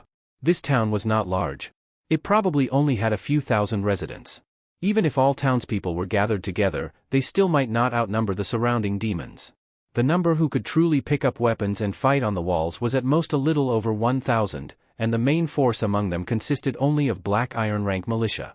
Julian wore an iron helmet he had picked up. It was somewhat damaged, but that did not affect its protection. It was just a little too large, and his 2 short horns were troublesome. Julian had to modify it using a hammer to make 2 holes in the helmet. Then he wrapped cloth stolen from another little demon around his head before putting on the damaged helmet. Unfortunately, Julian did not find any armor. He only found an ill-fitting leather vest and leather shorts to wear. As usual, he cut several openings in them with his dagger so his wings and tail could stick out. Although it looked somewhat ugly, Julian's appearance was considered fairly good among the demon army. As for the other demons, they were truly strange. They simply put on whatever they found, whether men's clothing, women's clothing, or even blood-stained children's clothes. Julian, who had been appointed squad leader by Benji, now held a shield in one hand and a sword in the other, kicking and shoving the disobedient and foolish little demons under his command. Behind him, another little demon copied him, holding a spear and imitating Julian's fierce appearance and strange shouting while aggressively helping Julian drive forward the demon soldiers who feared battle and refused to advance. There were about 100 flying demons in the sky. Most of them were bronze rank winged demons and bat demons. Winged demons were a kind of tall, thin, and ugly demon with a pair of large wings, carrying weapons such as bows, crossbows, and throwing spears. Bat demons were demons that looked somewhat like giant bats. They spread fear through shrieking sounds and would dive down at high speed, grab victims with their claws, carry them into the sky, and then drop them. In addition, there were several even stronger and more ferocious giant winged demons and bloodthirsty demons, which were advanced forms of winged demons and bat demons, cruel demons of silver rank. These flying demons continuously circled in the sky, constantly dropping arrows and javelins, and occasionally pretending to dive attack. This forced the defending army to spend a great deal of attention watching the sky. However, even with weapons like bows and crossbows, shooting at air targets was difficult, and both range and accuracy were heavily affected. Some panicked soldiers often hastily fired arrows under the demons' feigned attacks and were then grabbed by bat demons during real diving attacks. The soldiers grabbed into the air cried and screamed but were powerless to resist. Some were even torn into pieces in the sky, and broken limbs, organs, and blood fell down like rain, making the defending soldiers even more terrified. The demons on the ground surrounded the area in complete chaos. Several demonized giants acted as living catapults, throwing basketball-sized stones at the city walls. Spellcasting demons such as candle demons, frost demons, and poison demons also randomly threw spells such as fireballs, ice whirlwinds, and poison smoke at the walls. Quite a few even hit the low-rank demons gathered below the walls. Some bronze-rank close combat demons, such as claw demons, fierce demons, mantis demons, and shadow demons, climbed and jumped onto the city walls and then began extremely bloody slaughter. Most of the defenders were black iron rank soldiers, and there were not many bronze rank knights and sergeants. Naturally, they could not stop these swarming demons, especially when some stronger silver rank demons charged into battle formations. Very quickly it became a one-sided massacre. Fortunately, there were also several silver rank human experts who joined the battle. Centered around these powerful silver rank professionals, together with bronze rank knights and sergeants, they led soldiers, mercenaries, and adventurers to bravely block these brutal demons. Julian had already followed the demon tied to below the city wall. 2 crooked arrows were stuck in his shield. The little demons, which were the most numerous, crowded below the wall. Some ran to chop at the city gate, while others stacked themselves together and tried climbing upward. The demon officers had not thought about building ladders before the battle, or perhaps these impatient demon officers did not want to waste time waiting. Several giants that had casually thrown stones were ordered by demon officers to lean against the city wall. The giants, over 4 meters tall, leaning against the wall allowed other little demons to climb over them and reach the city wall. Although Julian thought it would be faster to simply have these giants smash open the city gate and rush in. But Julian was only an elite little demon now. What powerful demon officer would care about the suggestion of a little demon? Julian originally wanted to hide below the city wall for a little longer. The humans in the town seemed to have lived in peace for too long and did not appear to use dangerous methods such as rolling logs, falling stones, boiling waste liquid, or burning oil. Hiding below the wall was actually quite safe. Compared to that, demon allies seemed even more dangerous than human enemies. But not long after, Julian noticed that an unfamiliar demon officer seemed to have spotted him. That bloodthirsty and cruel grin made Julian shiver, and he immediately felt that things were bad. He did not dare continue pretending to work, so Julian quickly stood up and ran toward the nearest giant. That demon had originally intended to throw the iron spear in his hand and deal with that timid and cowardly little demon, but he had not expected that little demon to be so cunning. Shaking his head, the demon officer instead threw the iron spear onto the city wall. A soldier holding a spear had his neck pierced by the flying iron spear. The powerful force completely tore apart the militiaman's neck, and the flying head and spraying blood frightened the young soldier beside him. Julian held a round shield and tightly gripped a one-handed sword that was somewhat long for him in his right hand. He leapt onto the city wall while shouting strangely and wildly swung his iron sword into a mass of sword shadows, cutting and injuring several demon allies in a row. Then Julian quickly avoided the deliberate, accidental injuries from demon allies among a series of curses. More demons continuously climbed onto the narrow city wall, causing demons and humans to crowd together. Many demons and humans willingly or unwillingly fell from the 4-meter-high wall. If they were silver-rank demons or professionals, naturally nothing would happen. They could shake themselves off and continue fighting. As for bronze-rank demons and professionals, as long as they were not too unlucky and did not break their necks, they could recover and continue fighting. But the weakest cannon fodder little demons and soldiers inevitably suffered heavy injuries from the fall. The lucky and clever ones would quickly roll and crawl away. The unlucky ones would be hit by people or demons falling afterward. The battle also spread to the inside of the town walls because of this.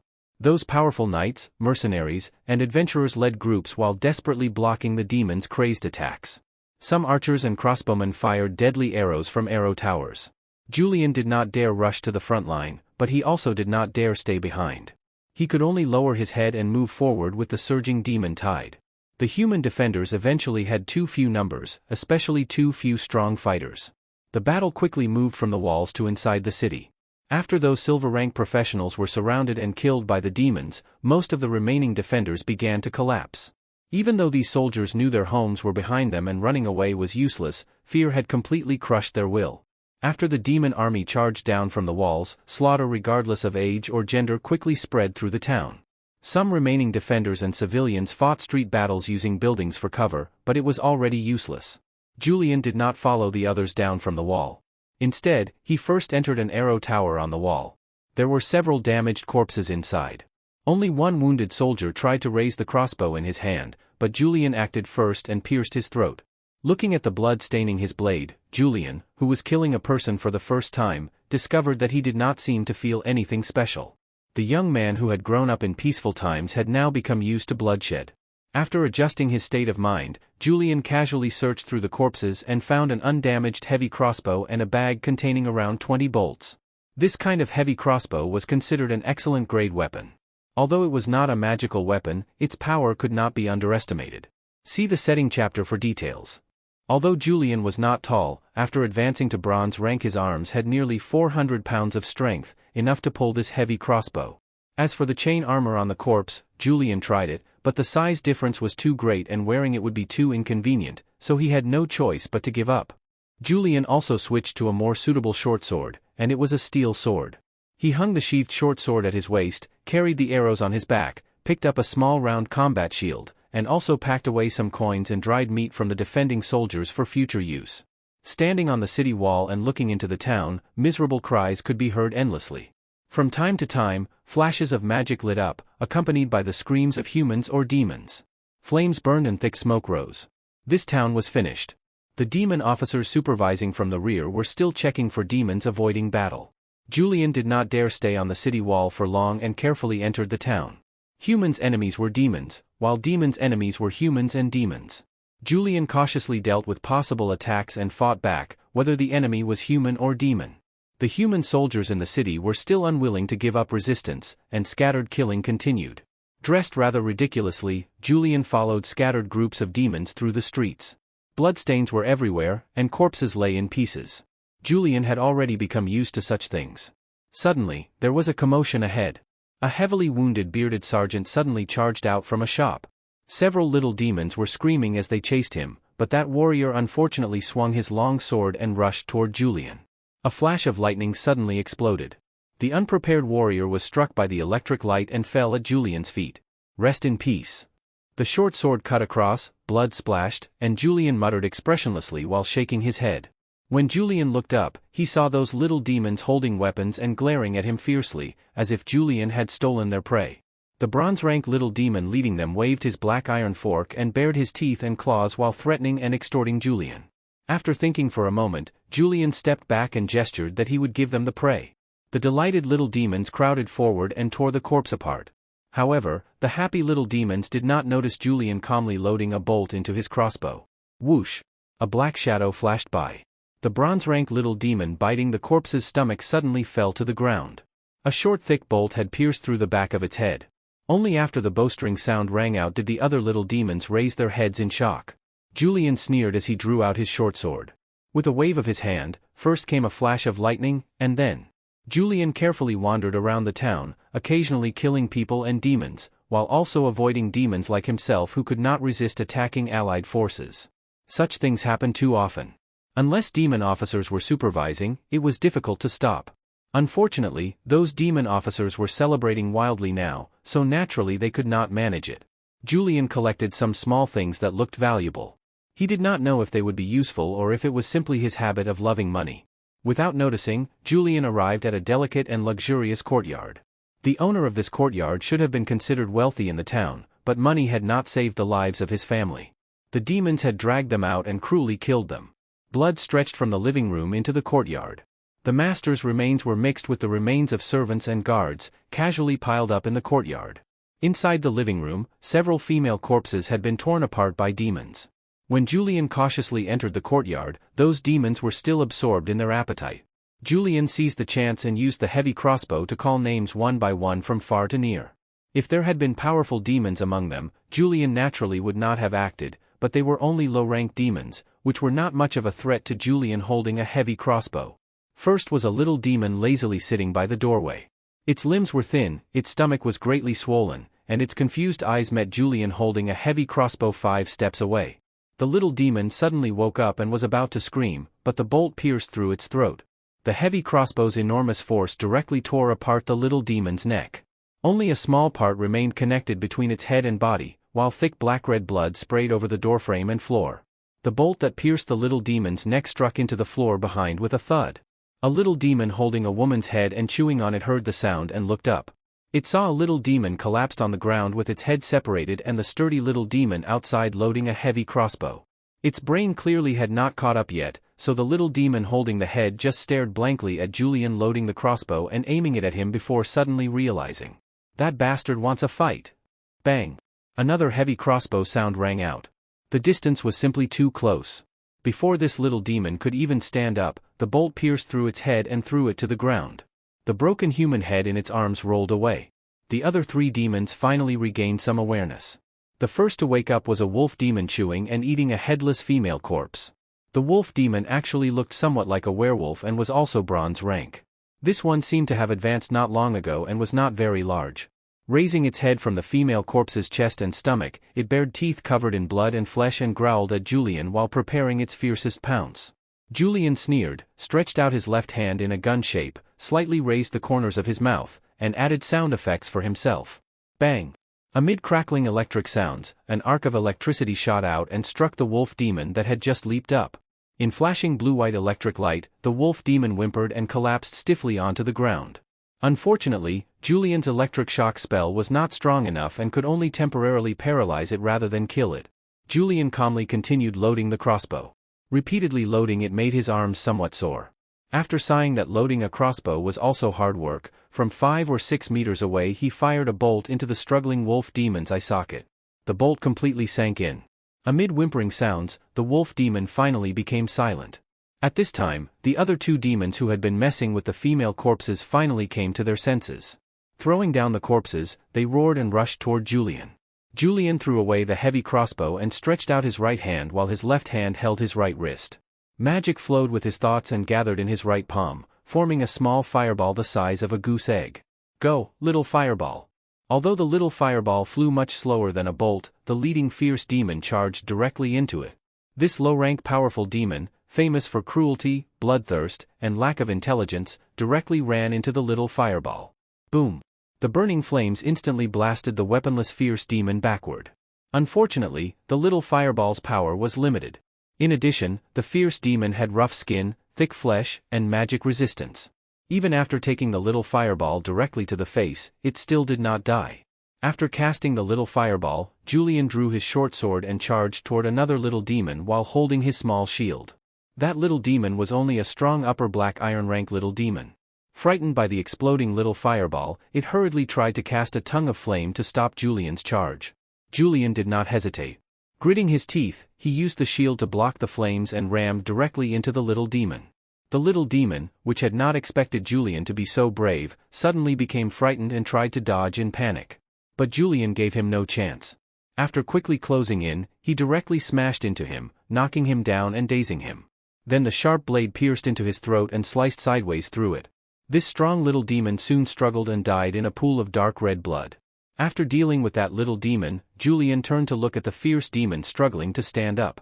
One little fireball had blown away half of its face but had not taken its life. It still had enough strength left to search for its spiked club. Unfortunately, Julian would not give it the chance. Throwing away the burned black shield, Julian first gathered magic power and struck the fierce demon with crackling electricity, then easily thrust his sword into the neck of the paralyzed demon lying on the ground. But the fierce demon's neck was thick and strong. Julian pulled out the short sword and stabbed again. After 4 or 5 strikes, he finally confirmed that this fat and sturdy fellow nearly 2 meters tall was truly dead. Only then did Julian stop and breathe heavily. Not only had the battle consumed a lot of physical strength, but casting 3 spells in a row had also used up a lot of his magic power. However, the gains were also not small. Julian absorbed the scattered soul power from 2 bronze-rank demons and 3 black iron-rank demons. Unfortunately, besides refining it into magical power, Julian did not know any other use for it. Without paying attention to the corpses covering the ground, Julian only put out the burning flames. After that, he cleaned the sword and put it away, then checked the burned shield. The problem was not serious and it could still be used. Of the 3 bolts he had fired, only 1 could be recovered and used again. As for those demons, they did not have any decent equipment. Afterward, Julian found a lot of white bread and honey, sausages and salted meat, and several finely packaged bottles of good alcohol in the kitchen. After packing up the food, Julian thought for a moment, then carried the bundle and climbed into the attic. The items in the attic were arranged quite neatly. It looked like demons had not come up there yet. After entering, Julian moved several boxes of clutter and blocked the attic entrance. Feeling temporarily safe, Julian sat in a daze for a moment. In his confusion, it seemed as if he had returned to his previous life. But Julian quickly came back to his senses, lowered his head, sighed softly, and then began enjoying the food. Like a storm sweeping away clouds, he ate more than half of the food he had brought up. After such a long time, he had finally eaten human food again, making Julian so moved that he wanted to cry. After drinking 2 bottles of rum, Julian wrapped himself in a wool blanket and fell asleep. While Julian slept from exhaustion, inside a hidden compartment above the attic, a small and slender figure was curled up inside. Through a crack in the compartment, a pair of lake blue eyes was carefully peeking downward. About an hour later, the figure inside the compartment seemed unable to endure it anymore. Her gaze stayed on Julian's food bundle for a long time. Then the wooden board above the compartment was quietly opened, and a delicate little face secretly looked downward. It was a beautiful little girl. Seeing that Julian was still sleeping, the little girl swallowed, suppressed the fear and panic in her heart, turned her body around, and let her slender legs swing in the air, trying to step onto a box at the side. Unfortunately, Julian had moved away a stack of boxes to block the attic door, and the little girl did not dare jump down because she was afraid of waking Julian. Although the distance was not far, her feet simply could not reach. Just as the little girl helplessly prepared to climb back, her feet suddenly stepped onto something solid. But before she could smile, she felt the soles of her bare feet being tickled twice. It was a little itchy, but even more frightening. "It's over, Nana got caught." The little girl's face turned bitter, and she immediately struggled, but Julian grabbed her and pulled her down. Fortunately, the attic was not very high. The little girl rolled to the floor while holding her head and did not hit anything sharp. After crying out in pain, the frightened little girl did not give up.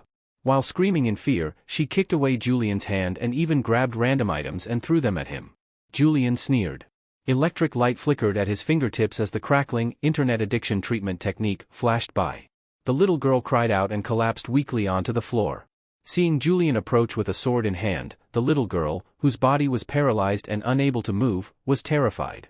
Hugging her shoulders, tears and mucus covered her face as she quietly sobbed. Julian carefully looked at the little girl. She wore a beautiful white lace dress and looked less than 10 years old. Her golden hair was tied up with a cute hair clip. As expected of a rich family's child. Delicate appearance, fair skin, tender meat, balanced body shape, looks like she exercises often too.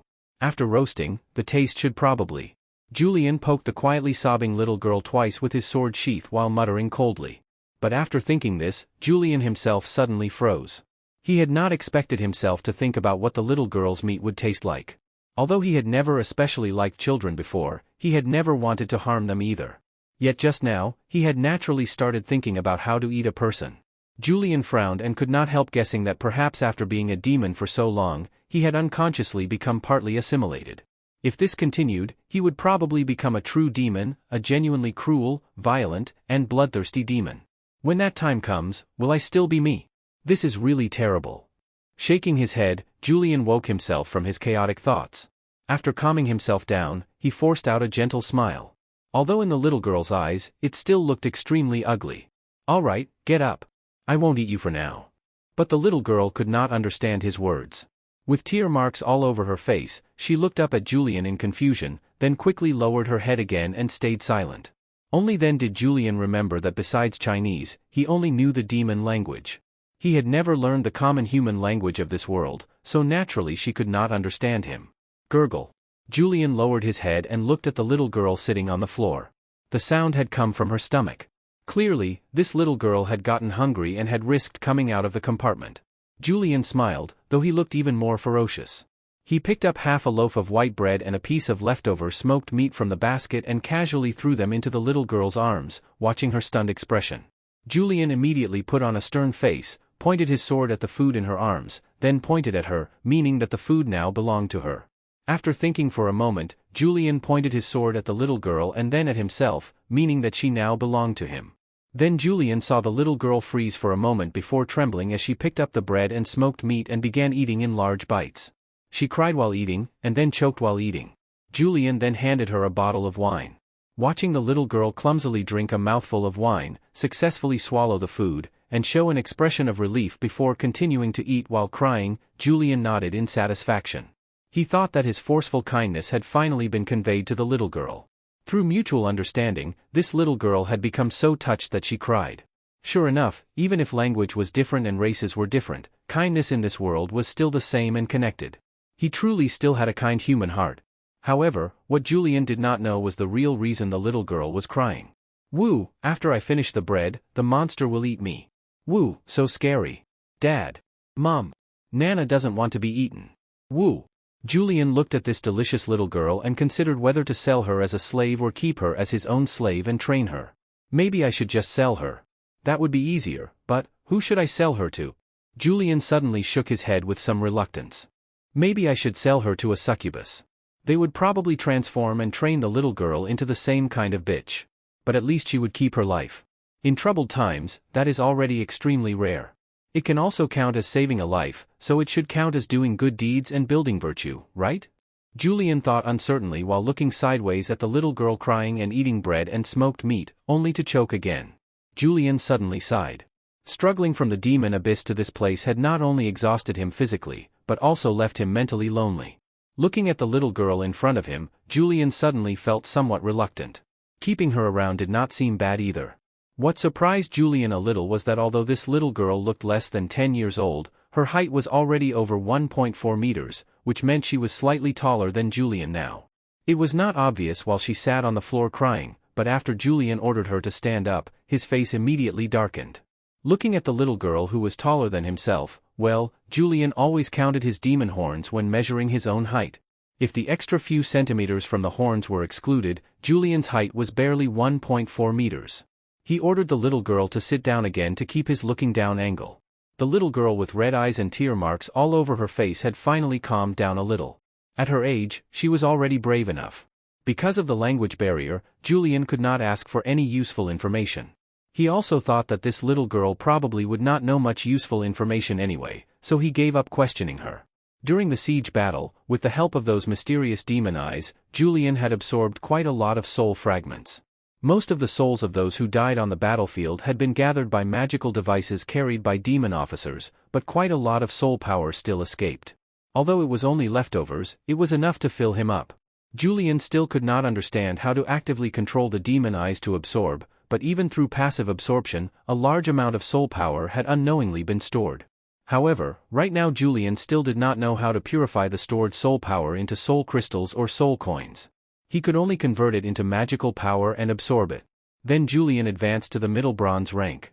His height and strength both increased by 1 or 2 centimeters. Although with his current soul power and magical power, he could already evolve into another stronger demon form. After thinking about it, Julian decided to hold back and not evolve for now. After all, little demons had their own advantages. They looked unimportant. Even bronze-rank little demons did not attract much attention. Not to mention high-rank demons, even mid-rank demon officers rarely paid close attention to little demons like him. Whether joining a team or leaving midway, it was very convenient. Leaning against the window and looking outside, the sounds of fighting in the city had gradually calmed down, which meant fewer and fewer humans were still alive. Demon officers had also started restraining the demon troops after they had released their desire for slaughter. The large soul-binding magical devices placed on the city walls had also been put away. Corpses scattered throughout the city had all been dragged out and piled into mountains of corpses, while hateful death energy filled the city. Afterward, the demon army in the city did not take any more action and only transported those corpses and souls back to the mountain forest where they had arrived. During this time, the little girl begged Julian to take her down from the attic to find her family. But after taking one look at her family's miserable remains, the little girl collapsed in pain and despair. Julian then cremated all those corpses. Although the little girl was brave, she was still only a child. After that, she became somewhat dazed and silent. If the little one could not recover by herself, Julian would have no choice but to give up on her. After staying in the attic for 1 or 2 days, Julian decided to go out and gather some information. So he left the little girl in the attic and also left some food for her. Although thoughts of selling the little girl had crossed his mind. In the end, however, greed rose inside Julian. Perhaps it was the few traces of pity still remaining, or perhaps his subconscious had already treated her as his own property. After leaving the courtyard, Julian was quickly dragged into labor by a demon officer and worked as a supervisor for a while. After transporting corpses once, Julian saw the demon army begin tearing down buildings in the city. After asking around a little, Julian learned that General Kaba, the legendary demon commanding this army, planned to transform this town into a demon fortress to protect the foul magic formation under construction. So after returning to the city, Julian found a chance to sneak away and quietly return to the courtyard from before. This courtyard, closer to the city center, had not yet been demolished. Julian was already planning to leave. This place was going to become a demon fortress to deal with attacks from human armies. This also meant that before long, it would become an extremely bloody battlefield. At that time, even silver rank and higher demons would probably die in large numbers, let alone low-rank bronze and black iron demons. If he did not run now, then once the war started, there would be no chance to escape. It was better to run out and hide first, hunt scattered defeated soldiers in the wilderness, complete advancement as early as possible, and advance to silver rank. That would greatly increase his future chance of survival.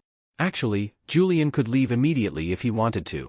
After all, the discipline of demon troops was practically close to zero. Yet for some strange reason, Julian returned to that courtyard again. After all, she is my first slave. I can't just throw her away. Even if I kill her for meat, I should be the one eating her. There was no sign of demons in the courtyard. Large numbers of demons had been gathered elsewhere, so many places in the city were still fairly safe. No demons meant safety. The more demons there were, the more dangerous it became.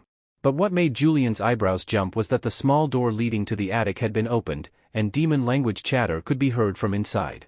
Damn, don't let pigs eat my cabbage? The annoyed Julian did not rush upstairs. Instead, he first loaded the crossbow, hung his weapons in easy-to-reach places, and activated his magical power. Then Julian boldly climbed the stairs while cursing. There was no need to sneak around. Julian was also a demon. What made Julian breathe in relief was that there were only 2 little demons in the attic, not some stronger and harder to deal with demons. There were also no large patches of blood or scattered remains in the attic. His cabbage should still be alive. The junk in the attic had been thrown into disorder by the 2 little demons. They seemed to be searching for something, and that something had hidden itself. After one little demon saw Julian sticking his head out, it bared its teeth and growled twice, waved the short knife in its hand, and the deep iron pot covering its head covered one of its eyes. The chain armor hanging down to its feet also had several large holes in it. Julian looked at it coldly. At that moment, the other little demon wearing a woman's short jacket suddenly sniffed the air and turned its head around looking everywhere, as if it had sensed something. Suddenly the little demon raised its head and excitedly shouted at the ceiling. It had finally found the delicious thing it had been searching for. The little demon wearing the iron pot also turned its head after hearing the sound and waved its short knife while letting out strange cries. Julian sneered and raised the heavy crossbow, fired it, and the bolt shot out, instantly piercing through the back of the little demon's head from below at an angle. At such a close distance, the bolt not only pierced through the little demon's head but also came out through its forehead, punching through the iron pot and leaving the damaged arrowhead exposed. Damn, the arrowhead broke. Confusion filled the eyes of the little demon with the iron pot as it suddenly fell face-first onto the ground, startling the other little demon. It quickly turned around and saw Julian putting down the heavy crossbow. As the saying goes, the ignorant are fearless. Screaming wildly, the little demon raised its spear and charged toward Julian, only to be struck by a flash of lightning. Amid the blazing white lightning, a miserable scream sounded out. Julian laughed mockingly. This black iron rank little demon clearly had lower magic resistance than the bronze rank wolf demon from before. After the bright lightning faded, the little demon was left twitching and collapsed on the ground with its body scorched black. Julian casually stabbed the dying little demon through the throat with his sword. After easily killing the two little demons, Julian picked up the spear from the ground and poked at the hidden compartment, but the little girl did not come down. Growing impatient, Julian shouted at the compartment twice more before the small door finally opened. Fear and panic still remained on the little girl's face, and tear marks were still there. Her small lips trembled slightly as if she had not recovered from her shock yet. But Julian did not have that much patience. Crackling electricity sounded in his left hand, frightening the little girl so much that she almost started crying again. The little girl tightly pressed her lips together and hesitated before climbing down backward from the compartment. Julian reached out and caught the falling little girl. Secretly glancing at the two dead little demons, the little girl became even more afraid of Julian, terrified of making him angry. Julian picked up the short knife from the ground and stared at the little demon's corpse while thinking for a long time. Then he looked up at the little girl and afterwards stripped the chain armor from the little demon with the iron pot. Like sorting through pork meat, he removed all the miscellaneous items from the little demon's body and slowly gestured with the short knife. The little girl standing nearby carefully could not help but look at Julian out of curiosity. But when she saw Julian slowly starting to skin the little demon, she was so frightened that she stepped back twice and sat down on the ground. Her face turned pale, and she lowered her head without daring to make a sound, afraid of attracting Julian's attention. Julian had no time to care about her fear. He had skinned wild animals many times before, but this was his first time skinning a little demon. Naturally, his movements were clumsy, and he could only proceed little by little. Fortunately, demon skin was quite tough. Even the skin of a black iron rank little demon was equivalent to leather clothing. About an hour later, Julian finally managed to remove the little demon's skin mostly intact. Then he called the timid little girl over and, under her confused gaze, pulled off her lace dress. Ah, no. The little girl panicked and tried to protect her damaged dress, struggling against Julian's demonic claws. Julian curled his lips. Light flashed in his left hand, and the little girl collapsed under electric light. Although Julian used the weakest current possible, it still left her body numb and stiff, leaving her no choice but to let Julian pull off her dress. Fortunately, Julian was an upright demon, a demon even more upright than a human gentleman. He truly only removed her outer dress. Why panic? You're completely flat, what's there to look at? Even a boy has more bumps than you. Naturally, the little girl could not understand Julian's words. Woo! The little girl, afraid that Julian was going to skin her too, could not stop herself from crying. Later, when the smelly demon skin was wrapped around her body by Julian, the little girl finally understood that she was not going to be skinned but instead was having another layer of skin added onto her. Even so, that was miserable enough. She did not know whether even worse things would happen in the future.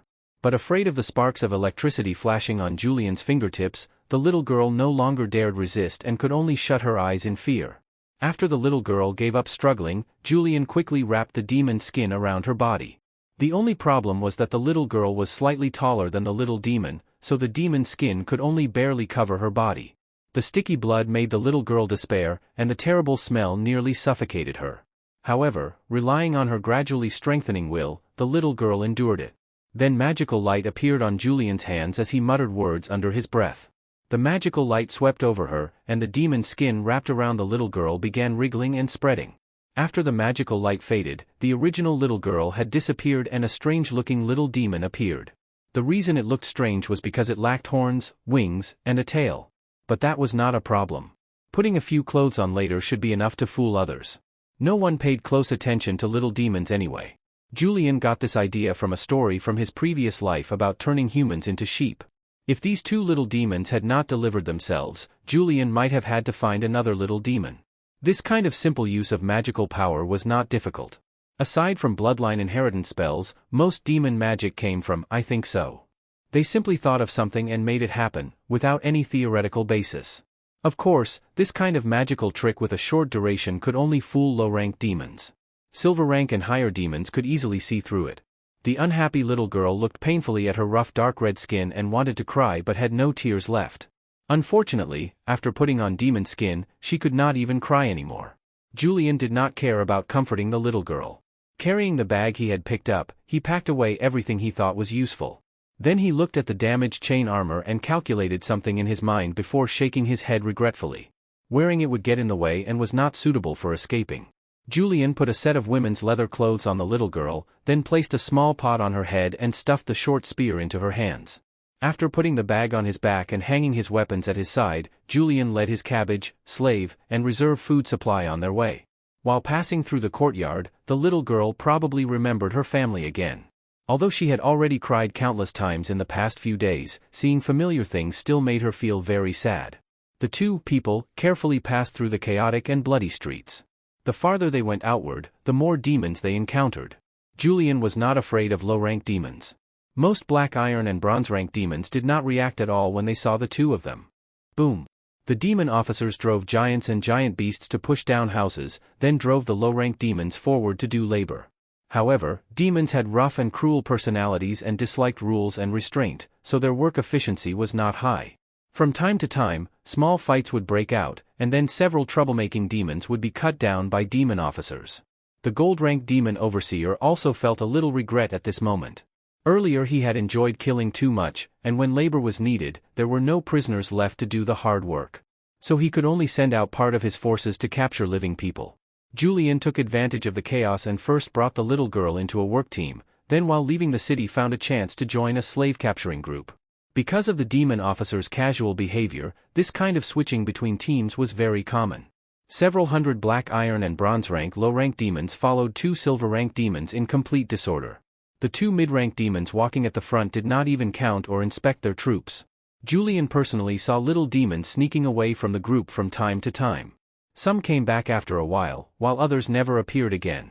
No one knew if they got lost, ran away, or had been dragged into labor by other demon officers. In any case, the two demon officers in front never even turned around. Julian lowered his head and led the little girl while walking at the very back of the group. Earlier, Julian had confirmed that the succubus among the two demon officers was the same one who had ridden the baboon before.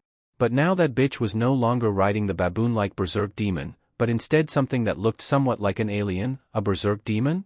Julian lowered his head and was somewhat uncertain. It looked like a berserk demon, but it looked even stranger than the baboon berserk demon from before.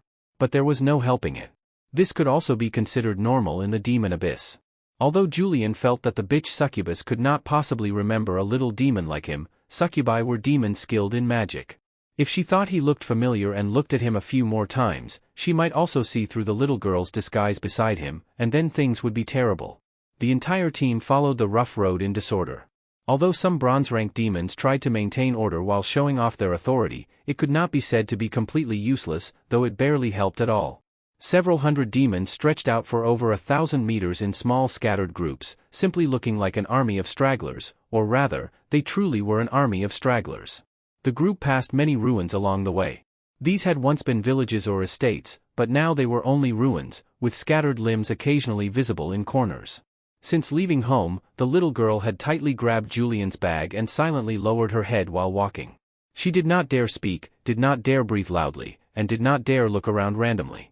Being surrounded by demons was simply too overwhelming for her. At the beginning, even her legs had become weak. If Julian had not dragged her along, she would never have agreed to come out. But as time passed, the little girl gradually relaxed. At least her limbs were no longer stiff, and she even secretly looked at the surrounding demons a few times. It had to be said that this little girl was really very brave.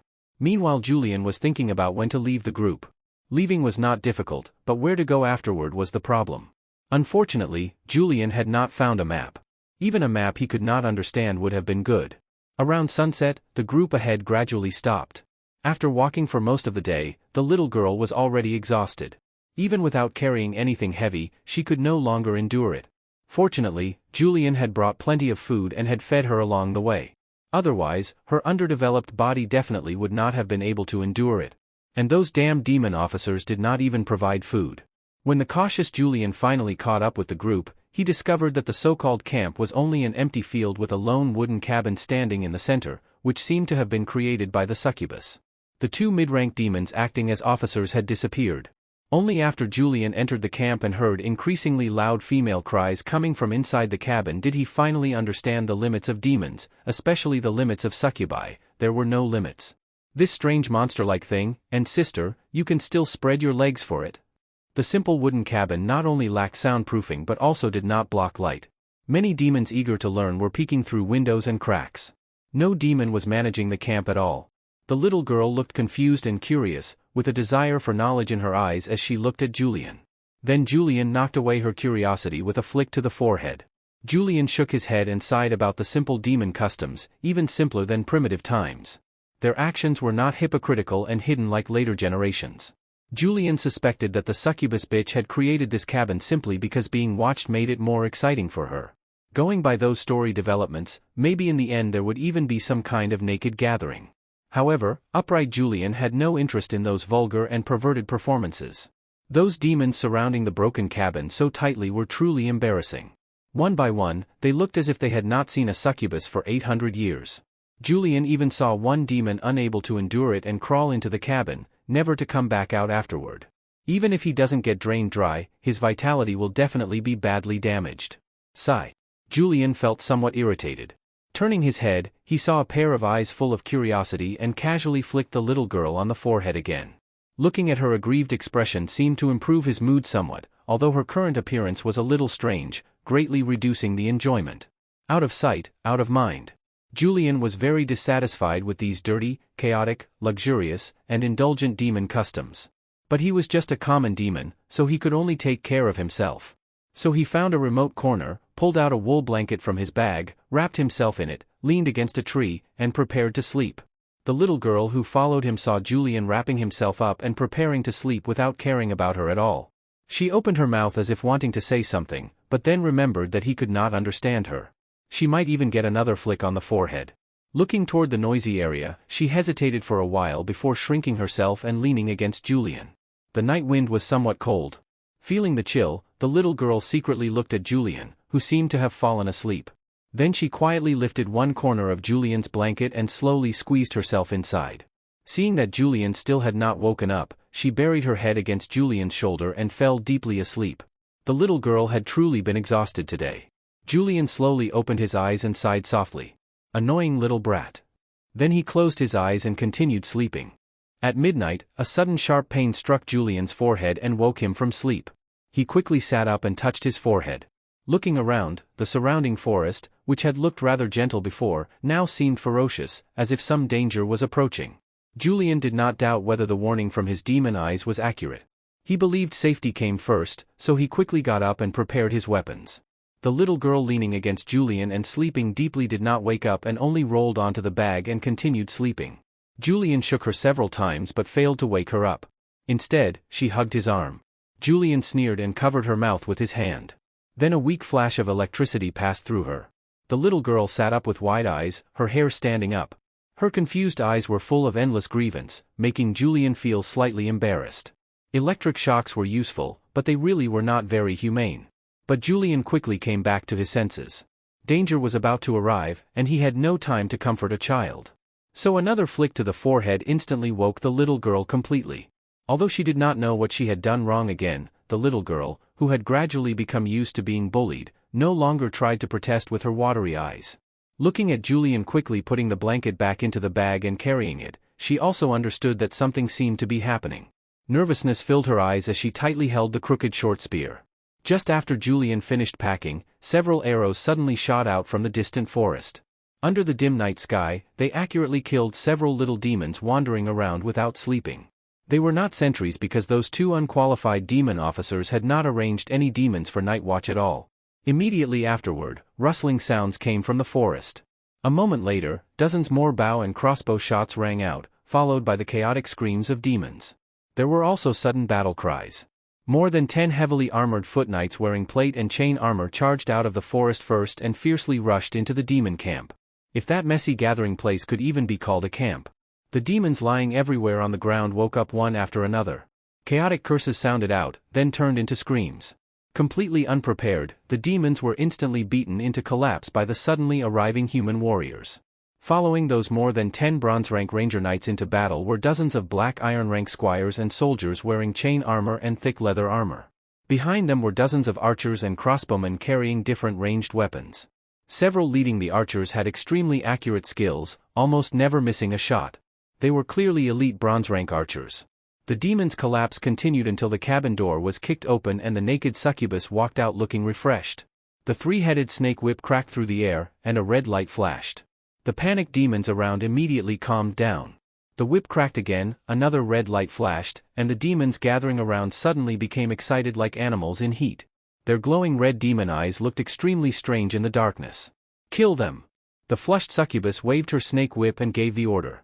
Around her, dozens of demons howled and rushed toward the attacking human soldiers like wild dogs unleashed from chains, completely lacking the shameful appearance of fleeing in panic from before. The majestic succubus then sat on the shoulder of a huge demon and looked over the battlefield. Whenever she saw a panicked demon trying to run, she whipped it once. 1 whip removed cowardice, 2 whips raised courage, and 3 whips turned them into berserk warriors. Could this count as a whip technique of the demon abyss?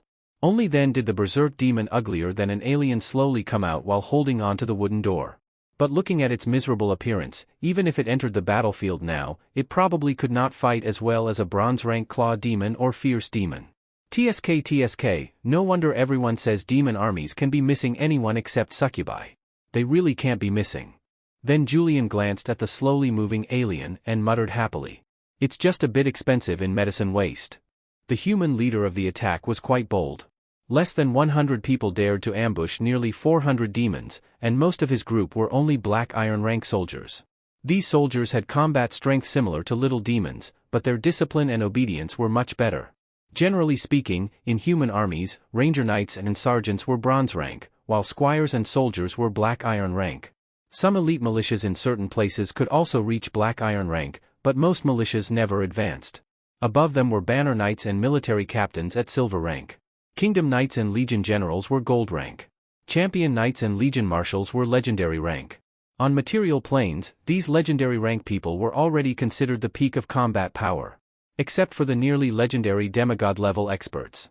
However, such legendary figures were extremely rare and seldom appeared before people. Besides knights and soldiers belonging to kingdoms and nobles, there were also common armed forces that worked for money, usually divided into mercenaries and adventurers.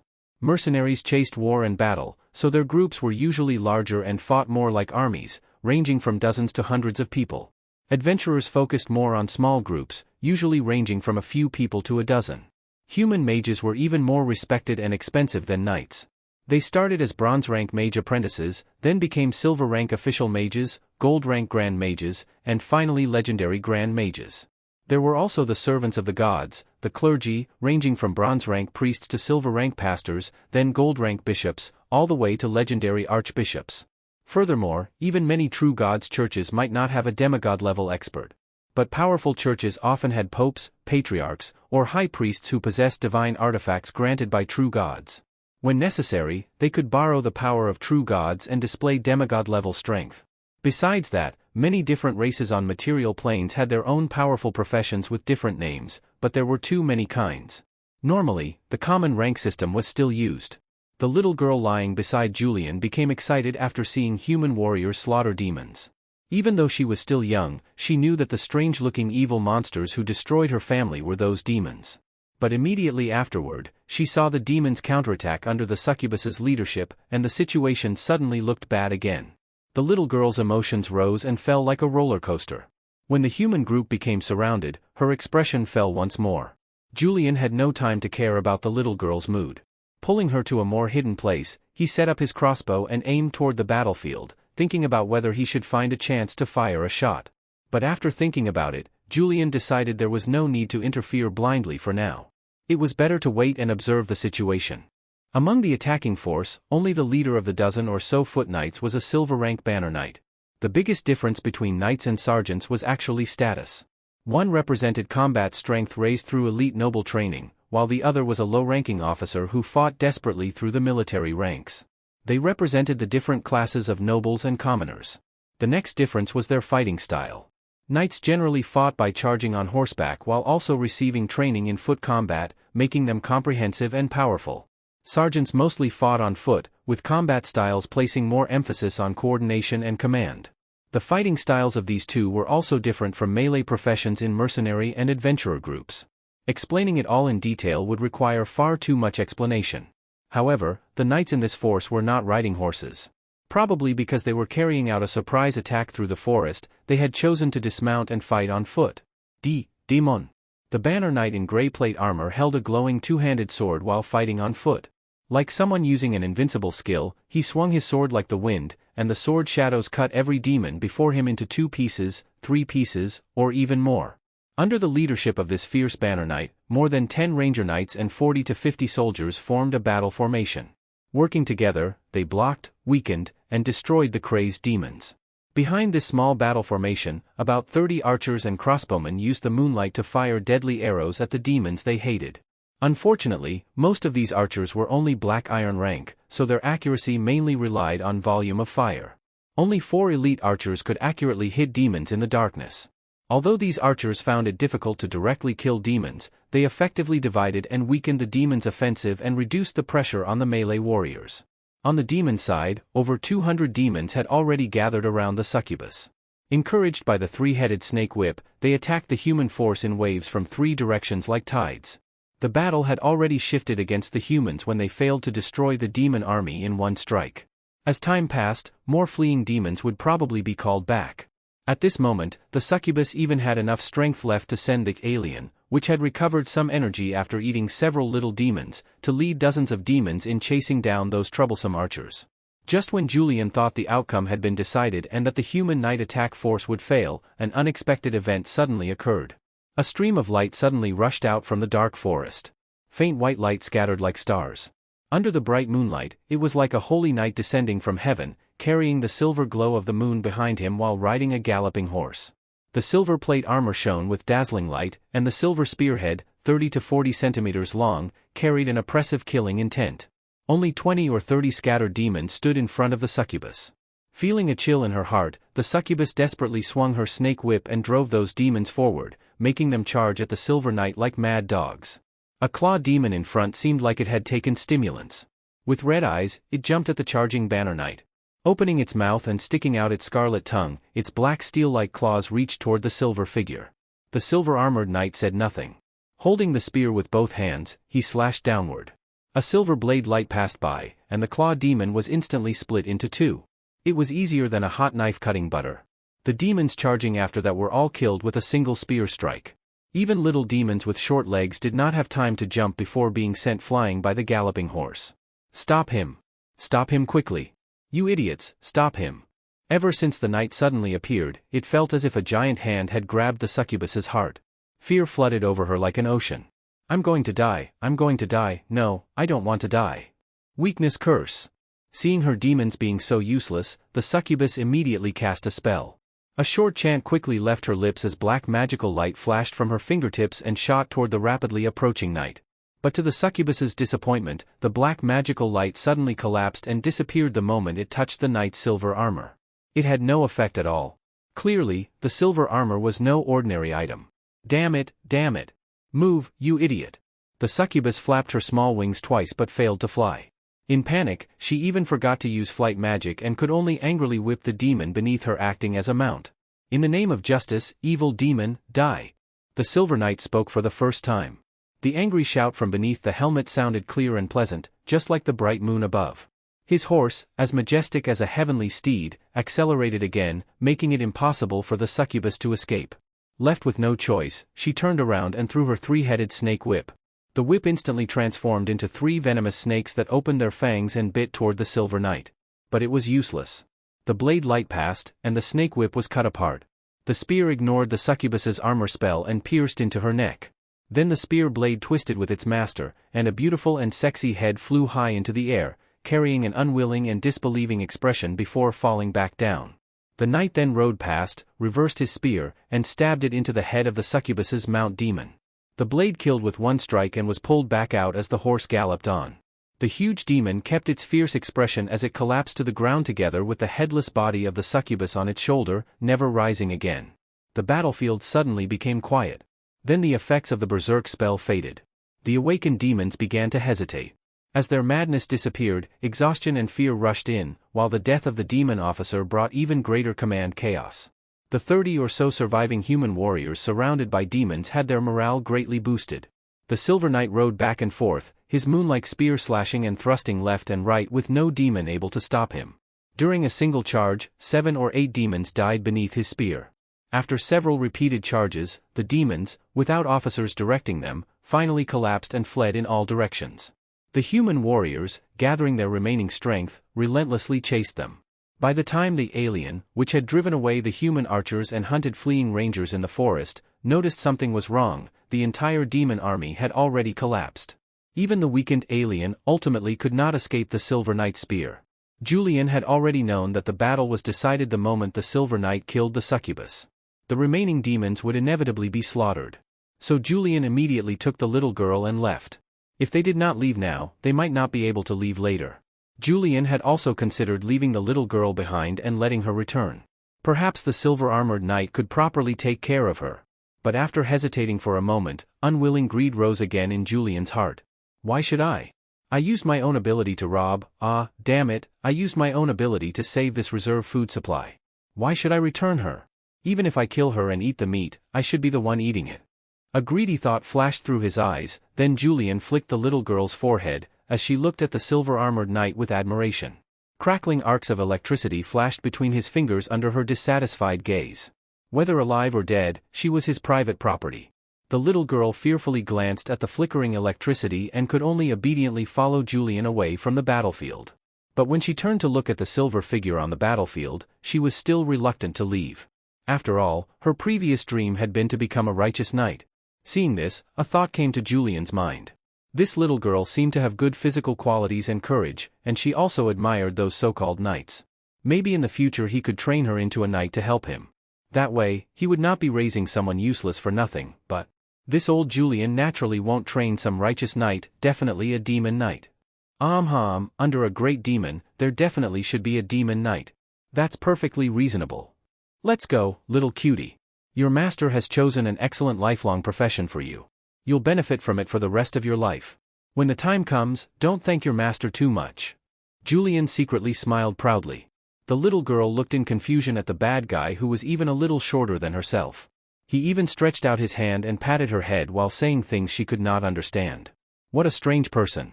The forest was dark, and the mountain path was uneven. In the end, the little girl was still just a child. Her energy was running out. Especially since she had walked most of the day, was woken up in the middle of the night, watched a great battle, and then was dragged along mountain forest paths.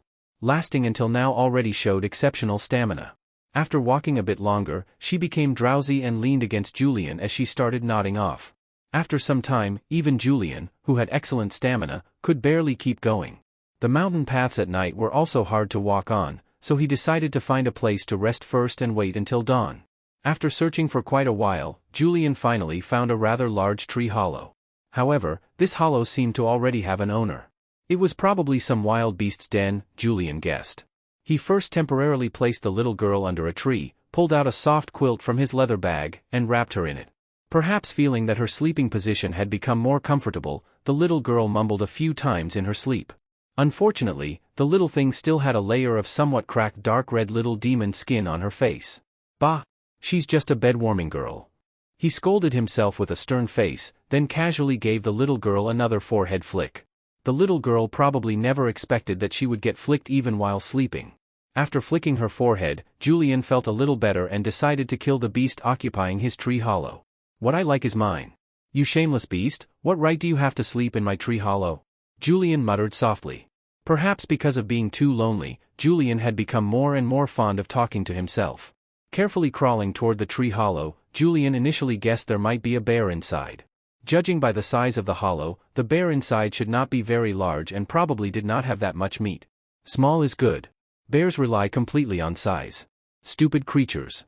Just a few crossbow shots. Just as Julian was stringing the crossbow, his heart suddenly tightened. Without any hesitation, he made a beautiful rolling dodge and avoided the sinister wind rushing toward him. Getting back on his feet and looking up, he saw a strong black panther standing where he had just been. In the night light, two pairs of reflective eyes stared solemnly at each other, and neither moved first. Too close. The crossbow had been dropped during the roll, the sword had not yet been drawn, and Fireball needed too much preparation time and was not fast enough. Julian quickly ran through thoughts in his mind. Then there was only crackle crackle. Blue-white electricity flashed again. The panther, preparing to pounce, was startled and jumped around in rage on the electric sparks, but it did not lose its ability to move. Julian raised an eyebrow.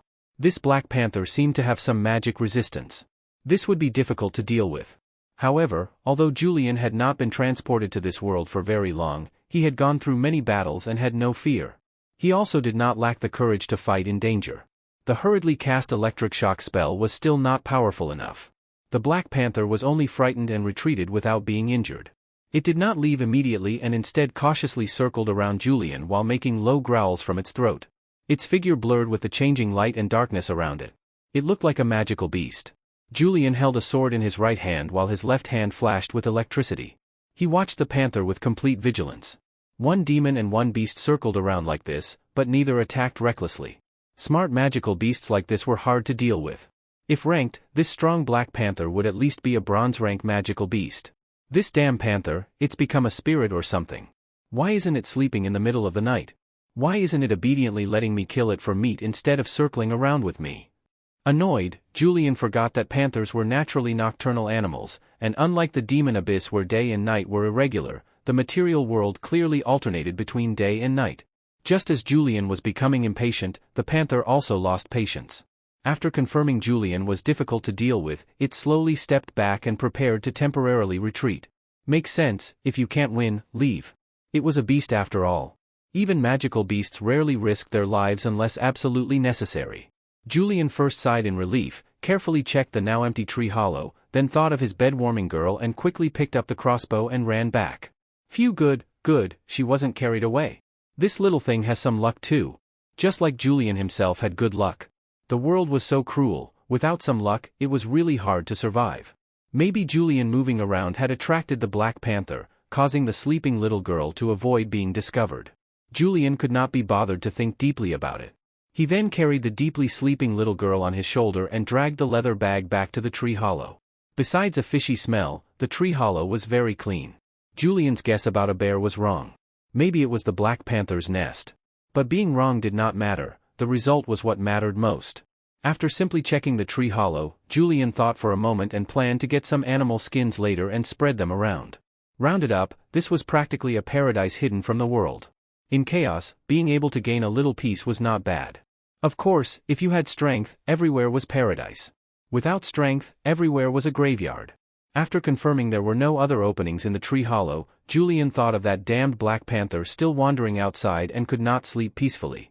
He found some sturdy branches outside the cave, used a short knife to sharpen and straighten them, then channeled magic power and ignited flames in his palm, roasting the wooden sticks before connecting them together. Then he used the rope from the leather bag to tie them together one by one, forming a wooden frame similar to a barricade, and fixed it at the entrance of the tree hollow. After finishing, the sky outside was already slightly bright, but there were no windows in the tree hollow, so it was still completely dark inside. Julian yawned and felt his way toward the little girl who had been upgraded from reserve food to bed-warming girl. Unfortunately, what he touched was dry demon skin. Julian twitched the corner of his mouth and decided that after waking up he would peel off that layer of demon skin. Julian was definitely not doing this for his own convenience when touching her, this was for the little girl's sake. After all, demon skin was poisonous. Not only would it damage the skin, but after a long time, it might even become impossible to remove. I'm not a lolicon. It's just that there's only one quilt, so I have no choice. Besides, she's just a flat little girl. She even feels bony to touch. Only perverts are lelicons. I'm a demon, not a pervert. He muttered to himself, but Julian's confidence was much weaker than a few days ago. In the afternoon forest, birds kept chirping, and from time to time the cries of wild beasts could be heard in the distance. Julian, who had slept through the whole morning in one go, slowly woke up and scratched his head. The tree hollow was still somewhat dim, but the sunlight shining in through the entrance made it slightly brighter. Julian pulled away the soft quilt. The little girl was curled up and still sleeping deeply.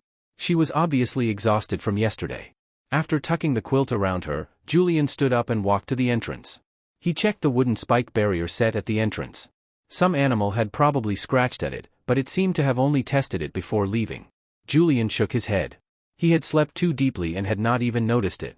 It was probably that panther again, unwilling to accept its resting place being taken away. He untied the rope and moved the wooden barrier away. The sunlight outside was somewhat blinding. He had been away from the demon abyss for several days, but Julian still had not fully adapted to the intense sunlight. However, deep inside, Julian still quite liked sunlight. After all, he was also a cheerful sunshine boy. Mug. Stretching lazily, the little girl Nana opened her eyes in confusion. What she saw was an unfamiliar place. She suddenly sat up. Ignoring the pain all over her body, Nana hurriedly got up and looked around nervously. After leaving the tree hollow and seeing Julian sitting outside sharpening wooden spikes, she finally let out a sigh of relief. Hearing the sound, Julian turned his head while sharpening the spikes and saw the little girl covered in dark red rough skin running out. Especially since the demon skin on her body had already started cracking and peeling, making her look even more miserable. Julian could not help laughing. At this moment, Nana also noticed the demon skin on her body with its fishy smell. She pouted sadly and looked at Julian angrily, mumbling a few words that Julian could not understand. But even without understanding, Julian could roughly guess. It was nothing more than some small, aggrieved complaints. Julian waved at the little girl. After she hesitantly moved over, he took off the skin clothing on her body. Dark magical light flashed in his hand and brushed over her body. The demon skin immediately became loose, and Julian peeled it off piece by piece. After it was removed, the little girl looked at herself, restored to normal, with both excitement and shyness. At the same time, she stretched out her hands to cover her plain body. However, Julian still noticed many red rashes appearing on her skin. Luckily, it had only been one day. Otherwise, such fair and tender little girl's skin would probably have been ruined. Afterward, Julian took out the water bag together with a towel and handed them to the little girl, gesturing for her to return to the tree hollow and wash herself. After the little girl returned to the tree hollow with a red face, Julian speechlessly looked up at the sky. This isn't a bed-warming girl at all. I clearly picked up a daughter instead? I'm really disgracing demons. After Julian finished sharpening the wooden spikes, the little girl came out wearing clean hunting clothes. What a cute and pretty little girl.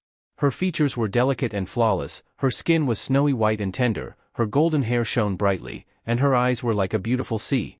She's just too tall. Julian first carefully looked her over, but after she got closer, his face darkened again. The little girl was still a little taller than Julian. He took out bread and smoked meat from the bag and lit a campfire. After eating the roasted food, Julian spent another whole afternoon setting up several simple traps around the tree hollow. Although Julian did not plan to stay here for long, even a short stay needed protection. Whether they would be used or not, it was better to be prepared. Safety first. In the blink of an eye, it was evening. Though Nana was still young, she had experienced the great tragedy of her family being destroyed. Her mind was still confused, but she had already learned to be obedient. And after experiencing a series of things beyond her understanding, Nana even developed the strange idea that Monster Mr. was actually a good person. Although Monster Mr. always laughs at me, often hits my head, and sometimes even shocks me with electricity, he's actually a good person. The little girl thought this while wrapping herself in the soft quilt after eating another half loaf of bread at night. There isn't much food left. I still need to hunt, especially this little girl. She doesn't do much work but eats quite a lot. Should I? Julian calculated the food supplies while glancing at the little girl who liked sleeping wrapped in the quilt, following his usual line of thought. There were many streams and small lakes in the forest, and those places had the most prey available, but they also had many predators. And some things that looked like prey could actually be stronger than the predators themselves. Those without enough strength should not join in, otherwise they might become prey instead of hunters. A few short wild goblins were examples of overestimating their own strength and being killed instead. The pit they dug is too shallow. These idiots. Julian stood on a tree, watching an angry wild boar chase several green-skinned goblins. The wild boar was not very large, but it still chased the goblins until they fled in panic. Although goblins had once been glorious in the past, and the Goblin Empire had once dominated a region, unfortunately things change. The once glorious Goblin Empire had suddenly declined for unknown reasons. Not only did the descendants fail to restore its glory, but they instead fell further and further into decline. Now they had become like this.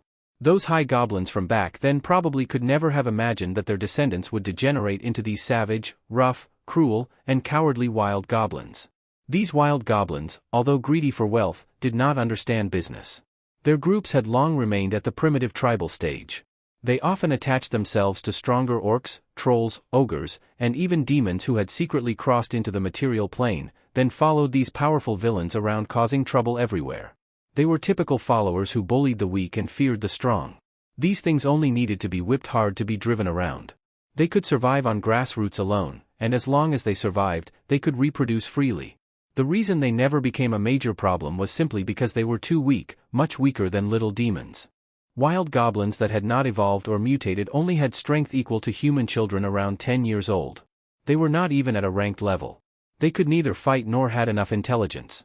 Even a militia soldier could deal with 4 or 5 of them at once.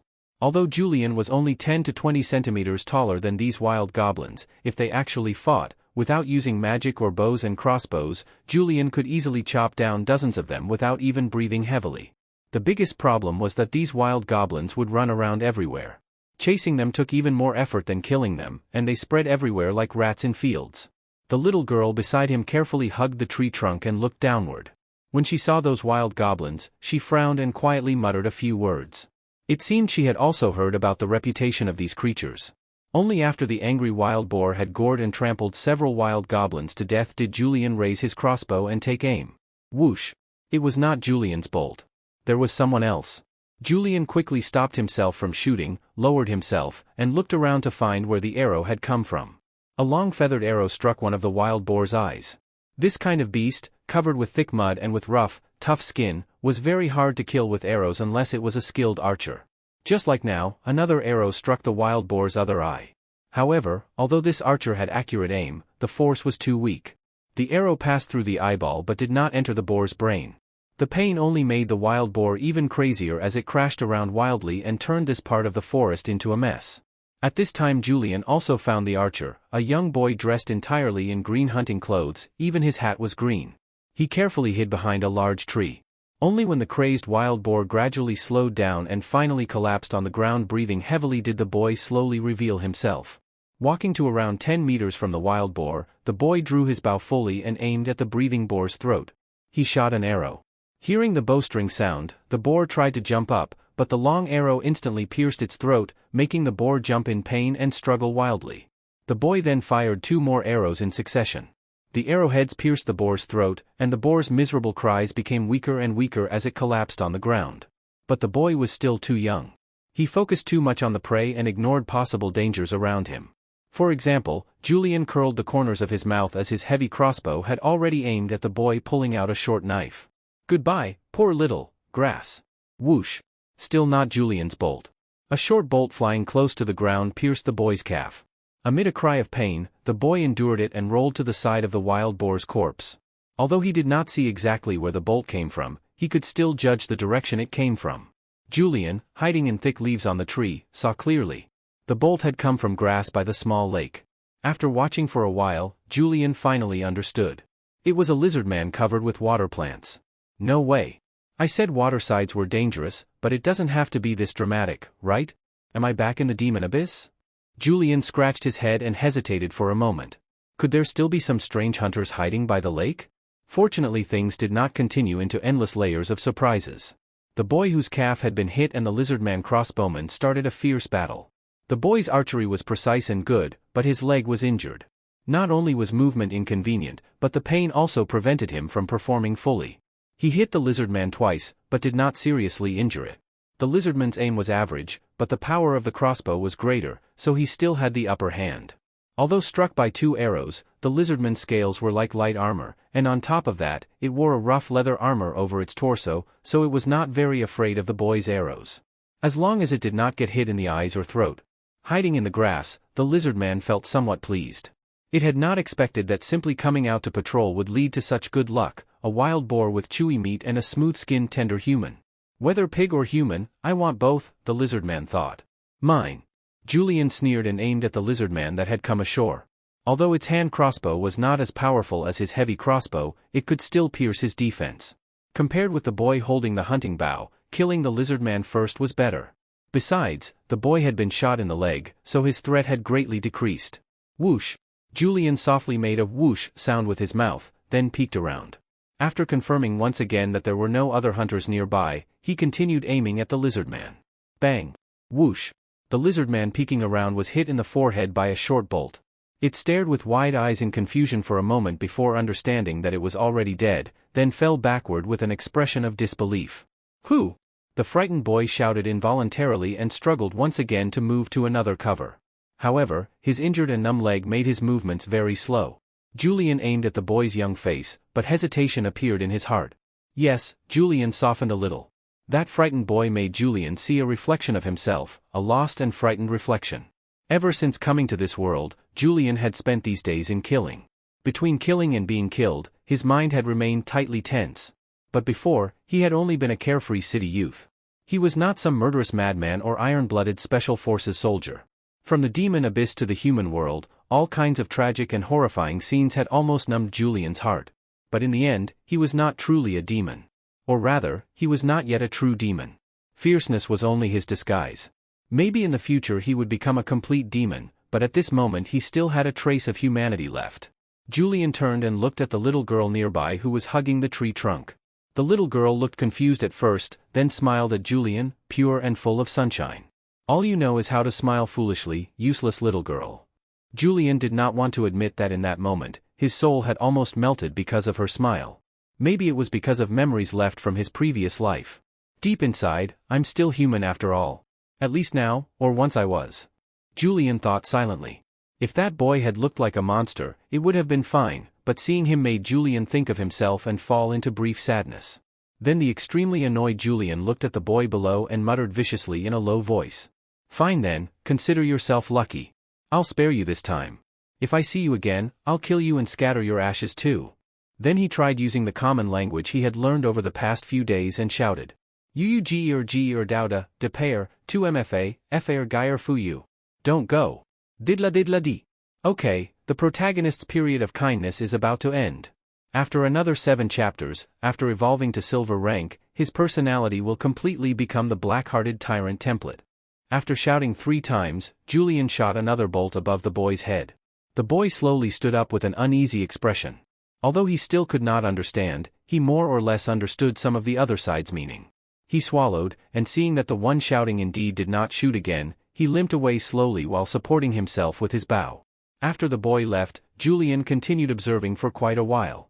Then he hung up the leather bag and let it drop down. From a distance, it looked as if someone had jumped down. Phew, looks like there's really nobody left. After waiting a little longer and confirming there was no hidden hunter waiting to take advantage of the situation, Julian nimbly climbed down the tree branches and caught the little girl who jumped down. Carrying the leather bag on his back and leading the little girl, Julian first found the unlucky lizard man who had been shot in the forehead. Light green scales, a strong body, if standing upright it would be about 1.7 meters tall. That was because lizard men naturally hunched and could not stand straight. If fully straightened, it would probably be around 1.9 meters tall. Not counting the tail. The lizard man wore fairly decent tanned water rhino leather armor and had several leather bags hanging from its waist. Its weapons were a hand crossbow and a 2-pronged iron fork, though the workmanship was rather poor, somewhere between low quality and ordinary. Although Julian did not know what this world called the weapon, he thought calling it a 2-pronged fork was quite suitable. However, it was not very convenient for Julian to use. Besides that, there were over 30 crossbow bolts and a short knife. As for the other small miscellaneous things, they were not worth mentioning. After collecting the useful spoils, Julian went to the wild boar. This boar was not very large, only around 200 pounds, and perhaps not very old either. Although Julian could carry it, doing so in the forest was dangerous. Besides, without a refrigerator or ice magic, meat spoiled easily. Even though Julian had a strong stomach, he still did not want to eat rotten food. After thinking for a while, Julian found some tree branches and tied them into a frame with rope. He spread the lizardman's leather armor over it and began butchering the wild boar with a short knife. The little girl stared blankly, but she had already experienced quite a lot and naturally was not frightened by the scene. Very sensibly, she rolled up her sleeves and helped Julian. Half an hour later, Julian sorted out 70 or 80 pounds of wild boar meat to take away. The remaining remains still weighed around 200 pounds, but Julian was too lazy to put in more effort. There was no way they could finish more before it spoiled. After packing everything up, Julian easily dragged all the spoils away. As for the remains, other beasts would naturally come to clean them up.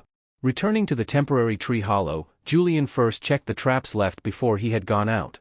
Only after confirming there were no uninvited guests did he enter with the spoils. He dug a fire pit outside the cave and cut the pork into long strips on a clean tree stump. After washing it with water, he rubbed on salt and spice powder collected from the town, skewered the meat on thin sticks, and roasted them over the fire pit. He placed more than 10 skewers in a row, and soon the aroma spread out. The aroma quickly attracted the black panther that had been wandering nearby. Looking at the panther's beautiful black fur, Julian held roasted meat in one hand and a hand crossbow in the other, smiling as he spoke to it. Fragrant roasted meat. Want to eat some? If you want it, how about trading your fur for it? Naturally, the panther could not understand Julian, but the hungry panther restlessly paced back and forth without getting too close to him. It seemed to realize the weapon in Julian's hand was deadly. Little Nana also held a meat skewer and hid behind Julian, eating until her mouth was covered in oil. Julian's cooking skills were actually not very good. Wild boar meat was rather tough and the seasonings were simple, but Nana was just too hungry. Yesterday Julian had worried that hunting would not be easy, so he cruelly cut Nana's food ration in half. Today she had followed him around all day and was naturally tired and hungry. She had no reason to be picky. When the hungry panther finally could not hold back and wanted to take the risk, Julian fired a bolt that brushed across the panther's head as it dodged. Frightened, the panther glared angrily at Julian, then turned around and disappeared into the forest. Little Nana first looked curiously at the departing panther. But the experiences of the past few days had made her much braver. After looking at the panther a few times, she stopped paying attention and instead looked pitifully at Julian again. Julian rolled his eyes and handed her another meat skewer. You eat so much. I wonder if I'll ever get my investment back.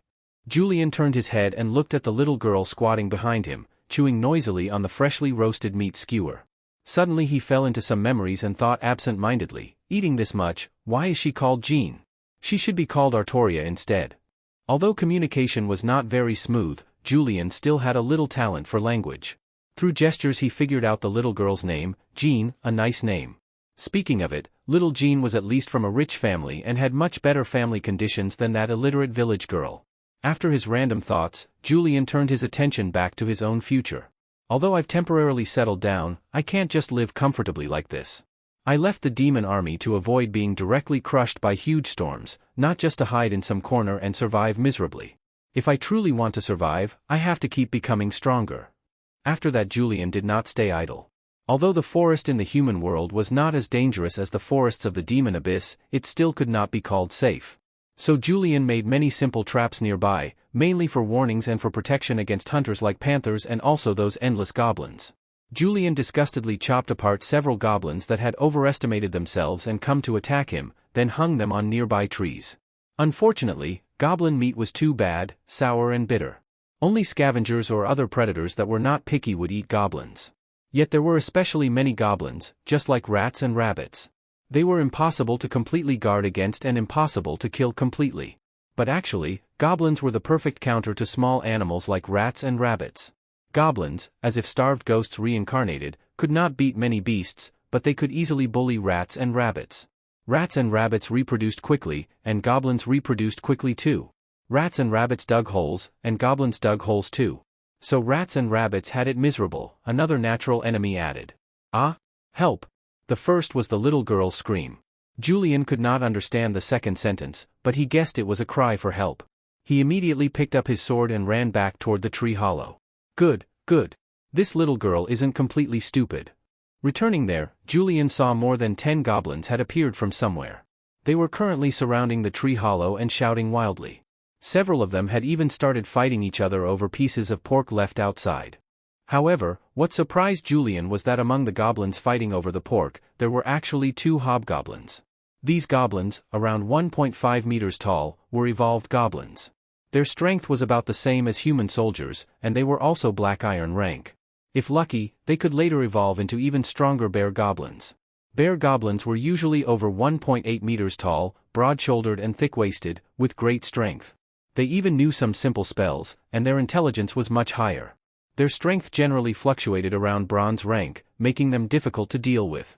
But these 2 hobgoblins meant nothing to Julian, and as for the other goblins who were only around 1.2 meters tall, Julian paid even less attention to them.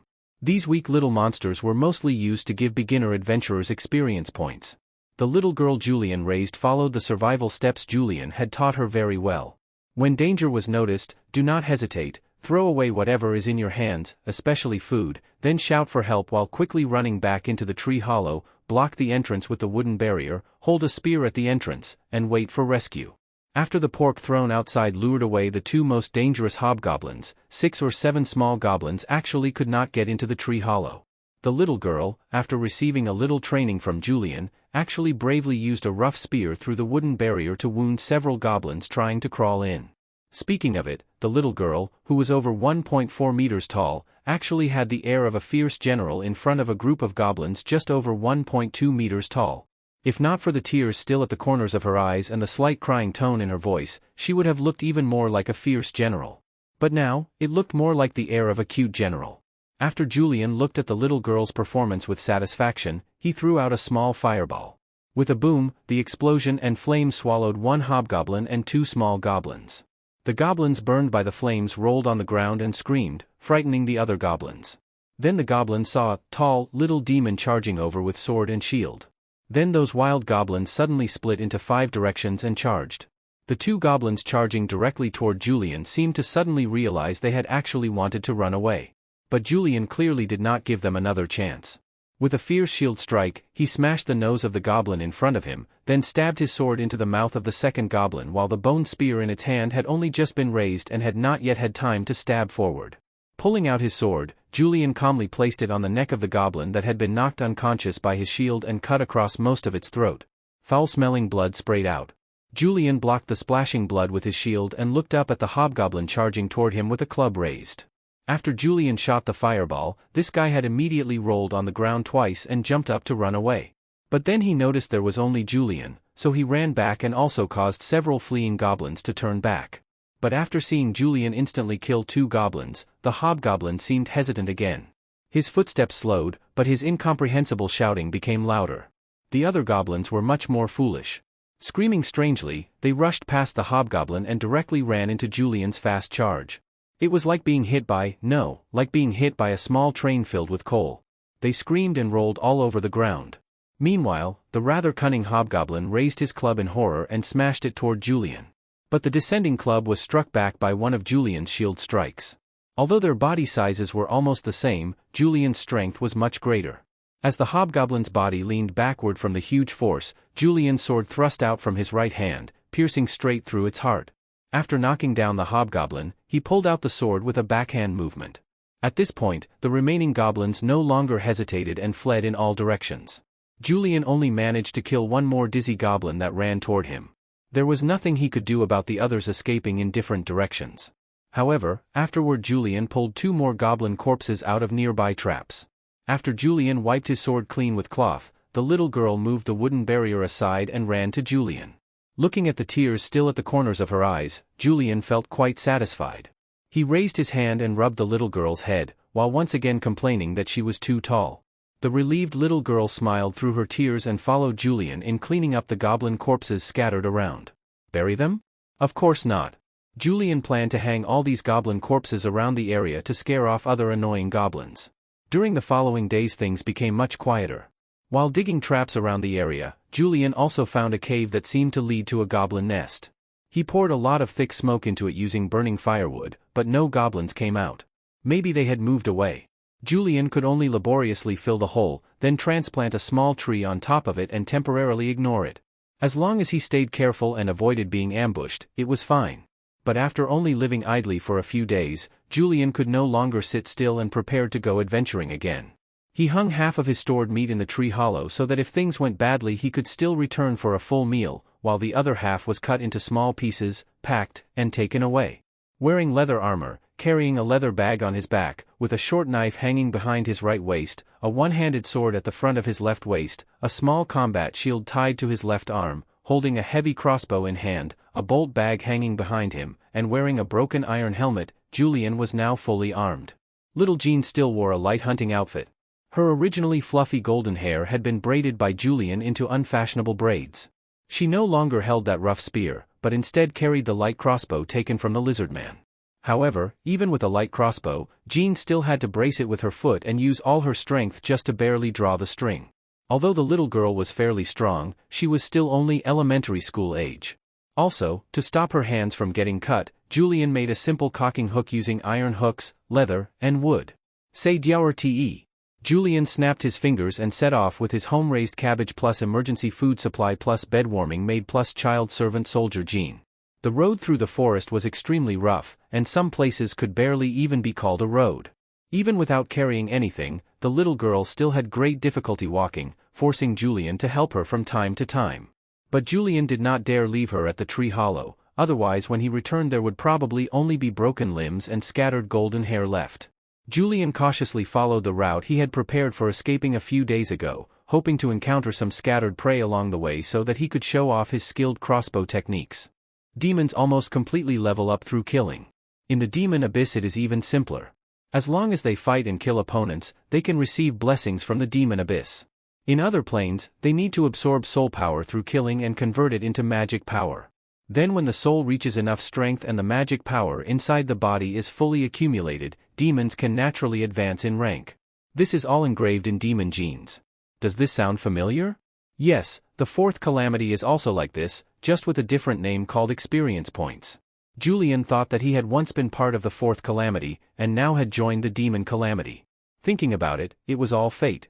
At this time, Julian's soul strength had actually already reached the standard for advancing to silver rank, while his magic power had unknowingly reached the upper bronze rank. He only needed to kill several suitable prey and seize their souls before he could advance.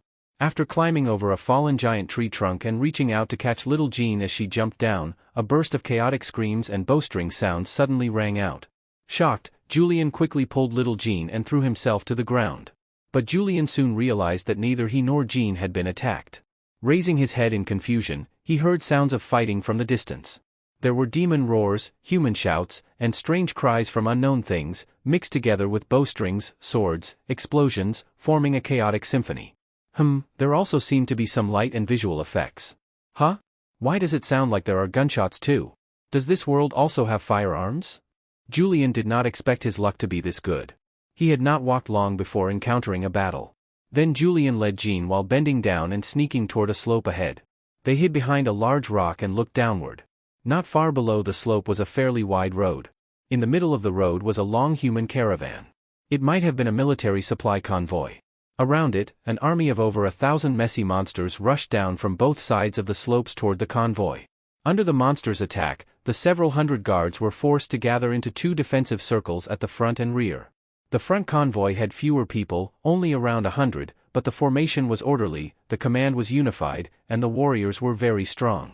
It looked like a regular army. The rear convoy was much more chaotic. More than 200 people seemed to be made up of several different groups, and their strength varied greatly. Although they had more people, they were in constant danger. They were probably mercenaries or something similar. Bang bang bang. Continuous gunshots came from the rear defensive formation. White smoke seemed to rise as well. Julian could not clearly see the results, but he could tell that one unlucky orc took a shot to the head, though it did not die. Holy shit, half its skull blew off and it's still charging forward? Julian looked in shock as the brave orc climbed onto a cargo cart while screaming and killed a soldier with a stone axe. Then it suddenly froze, as if it had only just realized half its head was gone. Its head tilted, and it fell to the ground with brain matter scattered everywhere. Truly an orc hero. A large group of wild goblins relied on stronger allies and rushed forward screaming along with the army. More than 10 died, then they screamed and ran back. Several were cut down by demon overseers, then out of fear they followed the tough guys screaming and charging again. Another dozen died, and then Julian curled his lips and refused to comment on the combat power of these lower-class wild goblins. If the demon overseers were not watching them closely, these little green creatures would have already collapsed and stopped fighting. So combat power still depended on the big green guys. Those warriors with punk hairstyles, mouths full of fangs, over 2 meters tall, with enormous waists, they were the real stars of the battlefield. Waving crude greatswords and giant axes, these orcs charged into the convoy while enduring arrows, forcing even the soldiers holding heavy shields to retreat step by step. Even with dozens of arrows stuck in their bodies and occasionally 1 or 2 broken spear shafts still shaking on them, These orc heroes still shouted excitedly while fighting until their health bars emptied and they fell, or until they were assassinated by enemy experts. Although the battle was fierce at this moment, neither side's leaders had made a move yet. This meant the battle had not yet reached its most intense stage. Julian also did not dare launch a sneak attack casually. Attacking from behind was too obvious. If some silver rank expert noticed him, it would become dangerous. Better to find a way to get closer and freely absorb the soul power spreading from the battlefield. Julian took time to glance at the sky. The demonic cloud surging in the distant sky seemed to have spread even farther. It looked like the demon army's progress over the last few days had been fairly smooth. The monster army below included both demons and all kinds of strange monsters. He did not know whether the wild monsters had all joined the demons. Under the cover of the demonic clouds, the will of the demon abyss gradually stretched over as well. Julian could vaguely sense a little of the abyssal will. Humanity is in danger. Lying among the cracks in the rocks, Julian shook his head as the human forces before him had already entered a countdown toward destruction. He prepared to leave with the little girl. The demon monster army was going to win. There would be no chance to take advantage of the chaos. Julian also had no intention of returning to become a slave under demon officers, so naturally he chose to leave. At that moment, changes occurred again on the battlefield. The demon-monster alliance could no longer hold back. A troll and an ogre each led troops to attack the front and rear defensive formations. The reckless and impulsive troll charged faster. Relying on its powerful regeneration ability, it endured arrows, crossbow bolts, several gunshots, and 2 small fireball spells. With half its body torn apart, it still charged to the front of the rear convoy. Roaring, it flipped over a cargo cart fixed into the ground. The 3-meter-tall troll swung a steel-spiked club and killed 6 or 7 human warriors within moments. The orcs and goblins behind it roared and cheered as they rushed in formation, while the demons farther behind also poured in chaotically. Meanwhile, the ogre that looked fat and stupid actually had much more brains. Waving a giant hammer while cursing in an incomprehensible language, its voice carried strange magic power, causing the surrounding monsters to gradually become excited under those strange curses. Then they all charged forward together. Even the wild goblins acted as if they had taken drugs, fearing neither life nor death. They screamed while being shot by arrows and still jerked their waists a few times after falling to the ground. TSK, why does this ogre's cursing have the same effect as a succubus whip? Both make a group of weirdos scream wildly, hee. Julian could not help stopping to watch and felt his hands itching. Naturally, there were officers among the human forces as well. In the front convoy, a silver-rank military officer wearing plate armor and carrying a sword and shield blocked the ogre. He was probably the leader of that group, Julian silently guessed. Of course, whether he was right or wrong, Julian did not know. There was also a female ice element mage with a good figure assisting on the battlefield. Julian could not help using his excellent eyesight to carefully observe the witch. She had a pretty face and wore a light blue tight leather outfit that showed off her curvy figure. A wave of icy wind swept through, and the witch's spell cooled down those frenzied monsters. Quite a few small monsters were directly lowered to dozens of degrees below zero and frozen solid. Another figure appeared on the battlefield, a phantom demon whose body looked like a dark shadow. It continuously spread fear and curses toward the human warriors and occasionally exchanged several spells with the female mage. However, both were rather cautious and did not use full power, seemingly keeping some tricks in reserve. Although the rear convoy had more people, it had only 1 silver-rank professional. That ranger, holding dual blades and carrying a powerful bow on his back, moved around the troll with agile movements. Neither side could do anything to the other. The nearby soldiers desperately opened wounds on the troll's body, but it looked useless. The situation was becoming very bad. At least 400 or 500 monsters were still desperately squeezing into the rear battlefield under the driving force of a silver-rank berserk demon. Nearly 200 humans and over 400 monsters had already crowded into that small battlefield. The crowded battlefield made it impossible for either side to fight normally, eventually turning into turn-based killing, 1 slash, 1 arrow, 1 shot, 1 axe. Although there were many monsters, small-scale internal fighting still broke out in the crowded battlefield. Monsters in front fought humans, while monsters in the back fought monsters. Even the berserk demon leader could not help smashing open the head of an injured orc and casually tasting its brain. Not bad. Better than wild goblin flavor, but still worse than human. Whoosh. On the battlefield, a bronze-rank wild goblin shaman was dancing a strange shaman dance while continuously casting voodoo curses at the human resistance force. Then unexpectedly, a crossbow bolt suddenly flew over and pierced its head. It rolled twice on the ground and died. Its thin legs twitched twice before stopping. Even in death, it never knew how it died. Julian had finally been unable to resist. By now, the demon army's 2 silver rank demons and 2 silver rank monsters had already joined the battlefield. The remaining 800 to 900 mixed demon troops had also become tangled in melee combat with the human forces. Julian no longer worried about being discovered. Although the distance was too far and he could not collect much soul power, Julian's hands were itching. The reason he started by killing friendly forces was mainly because the demons and monsters already had the upper hand. Julian wanted to help the humans and make the fighting continue longer. Bang! An orc with braided hair swinging a large axe had just killed, or rather smashed to death, a soldier covered in iron armor. Suddenly the back of its head seemed to have been hit by a giant hammer. Its feet stumbled and it nearly fell to its knees. It barely managed to stand up, but its head felt dizzy. Touching the back of its head, it found blood and wood fragments everywhere. Before the orc could recover, the spear soldier behind the opposing shield soldier seized the chance and pierced the orc's throat. But before that soldier could smile, a flying axe struck his forehead. Even his iron helmet was dented inward. By this point in the battle, the humans had already reached the edge of collapse. It was only because of the demon army's bad habit of taking no prisoners that the human soldiers did not dare surrender easily.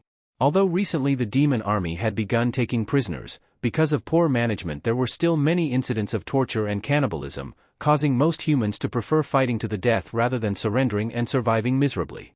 Mainly because survival was impossible anyway. The chance of staying alive was too low.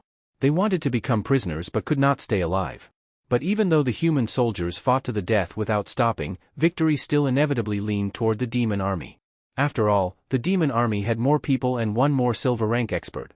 Just as this small battle seemed ready to end in a demon victory, Julian shook his head and prepared to stop interfering. Then he suddenly discovered a silver rank knight appearing on the western road. Huh? It's that knight again? Julian widened his eyes and looked at the knight gradually accelerating. The warhorse changed from a fast walk to a gallop and then into a charge. The silver spear shone with beautiful killing light. Demon Slayer. It's Demon Slayer. We're saved. Demon Slayer has arrived. Hold on, guys. Those who survive can buy me drinks.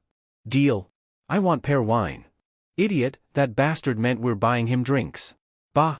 Red Nose wants to trick us into drinking piss again. If we survive and get back, I'll treat you to yellow piss until you're full. Ha ha ha, survive first if you've got the ability. That silver-armored knight was clearly already very famous. The moment he appeared on the battlefield, the remaining human soldiers became excited, as if they had already seen hope of survival. It was clear that the Silver Knight had recently attacked many demon forces to gain reputation. Wow! Silver Knight! Silver Knight! The little girl beside him was like a fan seeing an idol. Excitedly, she leaned onto Julian's shoulder and cheered, causing Julian, who was aiming, to miss a shot. Originally he had aimed at a gnoll's head, but instead hit the goblin beside it. Annoyed, Julian immediately gave the little girl a forehead flick and suppressed her. Then when he looked at the Silver Knight again, his expression turned unpleasant. Humph, this fellow only relies on reckless courage and uses a false name to gather followers. He definitely has hidden intentions and will surely become a great disaster for our demon race in the future. General, you should eliminate him early. After muttering a few sour words randomly, Julian lowered his head and continued loading his crossbow. On the battlefield, the silver figure moved as swiftly as a dragon, while the shining spear was as unpredictable as a spirit snake. Let alone ordinary monsters, even the berserk demon known for its bravery was pierced through the left shoulder in one exchange. Then the spear twisted and directly tore off the berserk demon's entire left arm. The originally arrogant berserk demon quickly rolled on the ground like a lazy donkey to avoid the Silver Knight's second move. Amazing, amazing. That spear is at least a precious-grade magic weapon. Julian looked on with envy, but no matter how much he wanted that spear, he did not dare go and take it. Right now Julian could only hide in a corner like a lackey and fire sneak attacks with his crossbow. At this point the battle situation had changed because of the silver-armored knight alone. Moving between two neighboring battlefields, whenever he found an opening, he would ride straight in as if entering an empty place. Even the one or two demons and monsters that tried desperately to stop him died under the spear. Almost nobody could match him. Just as the battle seemed ready to reverse over time, the sword and shield officer dodged the ogre's spinning hammer with a sliding step, but suddenly stumbled. A crossbow bolt had slipped through the gap between the neck armor and body armor, piercing just above the collarbone. Ha! Julian widened his eyes. He had aimed at the ogre, but unexpectedly both suddenly changed their moves, one attacked while one dodged, so the sword and shield officer had voluntarily taken Julian's crossbow shot. Even worse, by terrible luck the bolt entered through the gap in the armor. The chainmail layer underneath clearly failed to stop the bolt tip. If it had been even slightly off target, at such a distance the heavy crossbow bolt would have had difficulty piercing the chest plate armor. So that's why, you sword and shield warrior, how can your luck be this bad too? Julian sighed as he watched the staggering sword and shield officer get knocked to the ground by the suddenly exploding ogre, who roared and smashed him with hammer after hammer until his head was almost flattened. The whole battle situation was probably about to collapse. Unable to save him in time, the silver-armored knight could only watch helplessly as the sword and shield officer lost his life due to the sneak attack. The freed ogre then roared and charged toward the human soldiers who were forming small defensive groups of 3 or 5. The soldiers who had already been struggling saw their commander suddenly get ambushed by a crossbow bolt from nowhere and then die in battle. Their morale immediately dropped to the bottom. Especially when the ogre, holding a human head and chewing on it, charged over viciously. The remaining dozens of soldiers in the front convoy were quickly drowned by the monsters led by the ogre. The beautiful witch's expression changed drastically the moment the sword and shield officer fell to his knees. Without any hesitation, a flash of blue light appeared and she transformed into a raven and flew away at high speed. The phantom demon fighting her glanced sideways at the still powerful silver knight, hesitated slightly, and then quickly flew away after the raven. The silver-armored knight still refused to give up. He turned around and charged toward the rear convoy battlefield again, desperately trying to open a path and let the more than 100 surviving mercenaries escape. Unfortunately, the one-armed berserk demon had now put away his arrogance and desperately organized his subordinates to pile on, using the lives of monsters and demons to stop the Silver Knight. Before his last subordinate died, Lord Berserk Demon would absolutely not retreat. Whoosh! The Berserk Demon suddenly tilted his head back. The bolt that had been aimed at his eye instead stuck into his forehead. The recovering Berserk Demon immediately became furious and looked toward the direction from which the bolt had come. He quickly discovered a little demon over 100 meters away on a small hillside, hiding behind a rock and seemingly provoking him. Actually, Julian had simply shown a polite but awkward smile after being caught sneaking an attack. There was absolutely no provocation at all. He had not lived long enough to deliberately provoke someone face to face. At most he would attack from behind. But the Berserk Demon could not be bothered to tell whether Julian was awkwardly smiling or provoking him. Anger had already filled his heart. With a roar, he drove dozens of demons and monsters to hunt Julian down. If he could not deal with that silver can, could he not deal with a rebellious little demon? If he were not worried that leaving the formation would cause the silver can to hunt him down, the Berserk Demon would definitely personally chase after that little demon and tear him apart to satisfy the hatred in his heart. No, hatred in his forehead. In anger, the Berserk Demon accidentally snapped off the shaft of the bolt, but the tip remained stuck in his skull and could not be pulled out for the moment. The enraged Berserk Demon killed several nearby little demons to vent his anger, but even that could not calm his overwhelming fury. Although the silver-armored knight was unmatched in battle and unbeatable in single combat, he could no longer change the collapsing situation. Fewer and fewer soldiers remained alive, and that troll had stopped circling around the ranger and instead turned toward the remaining soldiers, killing and eating at the same time. The soldiers with no path left for survival completely broke down mentally. Some directly left their companions and screamed while charging at the enemy. Some threw away their weapons and closed their eyes to await death. Even those who still wanted to continue fighting died one after another under the monster's attacks. The ranger inside the encirclement let out a long sigh, then jumped high, stepping on the heads of demons and orcs as he tried to escape the encirclement. The Berserk Demon wanted to order the monsters to stop him, but the silver-armored knight arrived in time on horseback, and his shining spear scattered the demons trying to block the path. After the ranger successfully escaped and quickly ran away, the silver-armored knight finally rode away from the battlefield, leaving behind demons and monsters who had already lost interest in fighting and started eating. Damn it, I only shot you once. Was there really a need to be so narrow-minded? You didn't even die. Julian dragged the little girl and fled along the mountain path, but he was not very panicked. If that Berserk Demon personally came after him, Julian would probably be in trouble. But if it was only little demons and wild goblins, Julian saying he could fight dozens by himself was actually being modest. But besides little demons, there were also several bronze-rank demons and orcs. These were not as easy to deal with as little demons, half-orcs, and wild goblins. But that was fine. Julian had studied military tactics. As the saying goes, a mob cannot maintain strength for long. As long as he kept moving and separating them. Once these unorganized and undisciplined trash, who had nothing besides savage brutality, became scattered and careless, Julian could kill his way back. Bang! A wooden arrow flew through the forest and pierced the chest of a peeking little demon. Then over 10 rough arrows flew chaotically through the forest. Some struck tree trunks, some hit rocks and dirt, and only 2 flew over Julian's head. Bang! Another bolt flew from farther away, but this one had terrible aim because it was shot by the little girl. Following Julian's orders, the little girl randomly shot an arrow toward the side from far away, then lowered her head and retreated backward, waiting for Julian to catch up. The wild goblins and half-orcs holding bows and crossbows heard the sound and immediately fired another volley toward the distance without thinking. Then a little demon with grass stuck into his helmet suddenly jumped out from nearby bushes, first throwing a small fireball and then pulling out his sword and raising his shield while running together with the fireball. Boom! A little demon in front took the fireball directly to the face with a confused expression. The violent explosion not only swallowed one foolish little demon, but also engulfed a nearby wild goblin and a thin half-orc in bursting flames.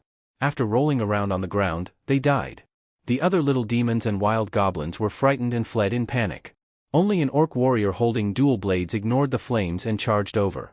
Julian charged forward in a crouched posture and immediately pierced the throat of a panicked little demon with one sword strike. Then, in front of the charging orc, he twisted the blade and cut off the little demon's head before kicking it toward the orc. The orc casually knocked away the little demon's head and swung both blades at Julian with a roar. Julian calmly dodged. Julian, whose height only reached the orc's chest and stomach area, not only had great strength but was also extremely agile. Almost brushing against the orc's swinging blades, he slipped into the orc's arms and drove his sword into the orc's waist. The orc wore no armor, and his own skin clearly could not block Julian's full-strength sword thrust. Then Julian lowered his head to dodge the orc's elbow strike and twisted the sword while jumping to the side, pulling it back out. The open wound revealed the organs inside, and the pain only stimulated the orc into attacking even harder. But the deeply torn wound inevitably distorted the orc's movements and allowed Julian to close in more calmly. Julian's second strike cut the orc's calf. The orc, wearing only grass sandals, still could not block Julian's sword. The suddenly kneeling orc had no chance to defend again before Julian slit his throat with the sword. Releasing the orc whose eyes were wide open and whose neck sprayed blood as he collapsed, Julian calmly glanced at the enemies hesitating and not daring to surround him. He quickly ran out of the encirclement in small steps, found little Jean, picked up the slow-running girl, and retreated quickly. Little Jean's 70-pound weight meant nothing to small but strong Julian. Please vote. New book seedlings need nourishment the most. At this moment, a claw demon and a fiend demon caught up from behind. The claw demon was fast enough, but the fiend demon had a fat body and ran too slowly. More than 30 remaining demons behind them were chasing in a chaotic mess. Stay here. Julian stuffed little Jean, who was holding her head, into a gap between 2 rocks, then turned around and faced the claw demon that rushed over first. The fierce and ugly claw demon pounced over like a mad dog. Julian grinned and raised a light crossbow from behind him, the hand crossbow equipped for little Jean. The obedient little Jean had already drawn the string while waiting for Julian. This girl really was quite strong. Bang! The claw demon rushing forward took a close-range bolt head-on. Although it was not heavily injured, it lost balance and staggered to a spot not far in front of Julian. Then Julian hit it with an electric shock that paralyzed it, stepped forward, accurately pierced its throat, twisted sideways to cut off its head, and dark blood sprayed out. Sigh, the sword edge has chipped a bit. Julian painfully touched the blade edge, then sheathed the sword, drew the hand crossbow and gave it to little Jean for self-defense. He then drew the heavy crossbow and coldly looked at the strong and fat fiend demon that had just arrived carrying a war hammer. Although the fiend demon looked quite terrifying like some zombie monster, Julian had already seen all kinds of horrible monsters, so naturally he was not frightened. Too slow. Not even enthusiastic about reincarnation. Your brain really has problems. Julian sneered while raising the heavy crossbow. This fiend demon was taller and stronger than the one he killed before, over 2 meters tall, upper bronze rank, with a sturdy body, furious blood-red eyes, demon horns on its forehead, and a huge mouth. Just looking at it was frightening. The thick skin on its body was equal to iron-studded leather armor or chain mail, much tougher than little demon skin. It knocked on its bulging stomach. This thick and solid fat layer also had decent defense. The fiend demon narrowed its small eyes and roared. Then, without any fear of Julian's heavy crossbow, it charged toward him with its war hammer. Julian curled his lips. If you have a gun, bah, if you have a crossbow, who fights hand-to-hand with you? Idiot, taste Grandpa's heavy crossbow. Boom. At a distance of over 10 meters, a bolt buried itself into the fiend demon's chest. The fiend demon staggered backward, looked at the dark purple blood flowing from its chest, showed no fear at all, roared again, and continued charging toward Julian. Julian said nothing.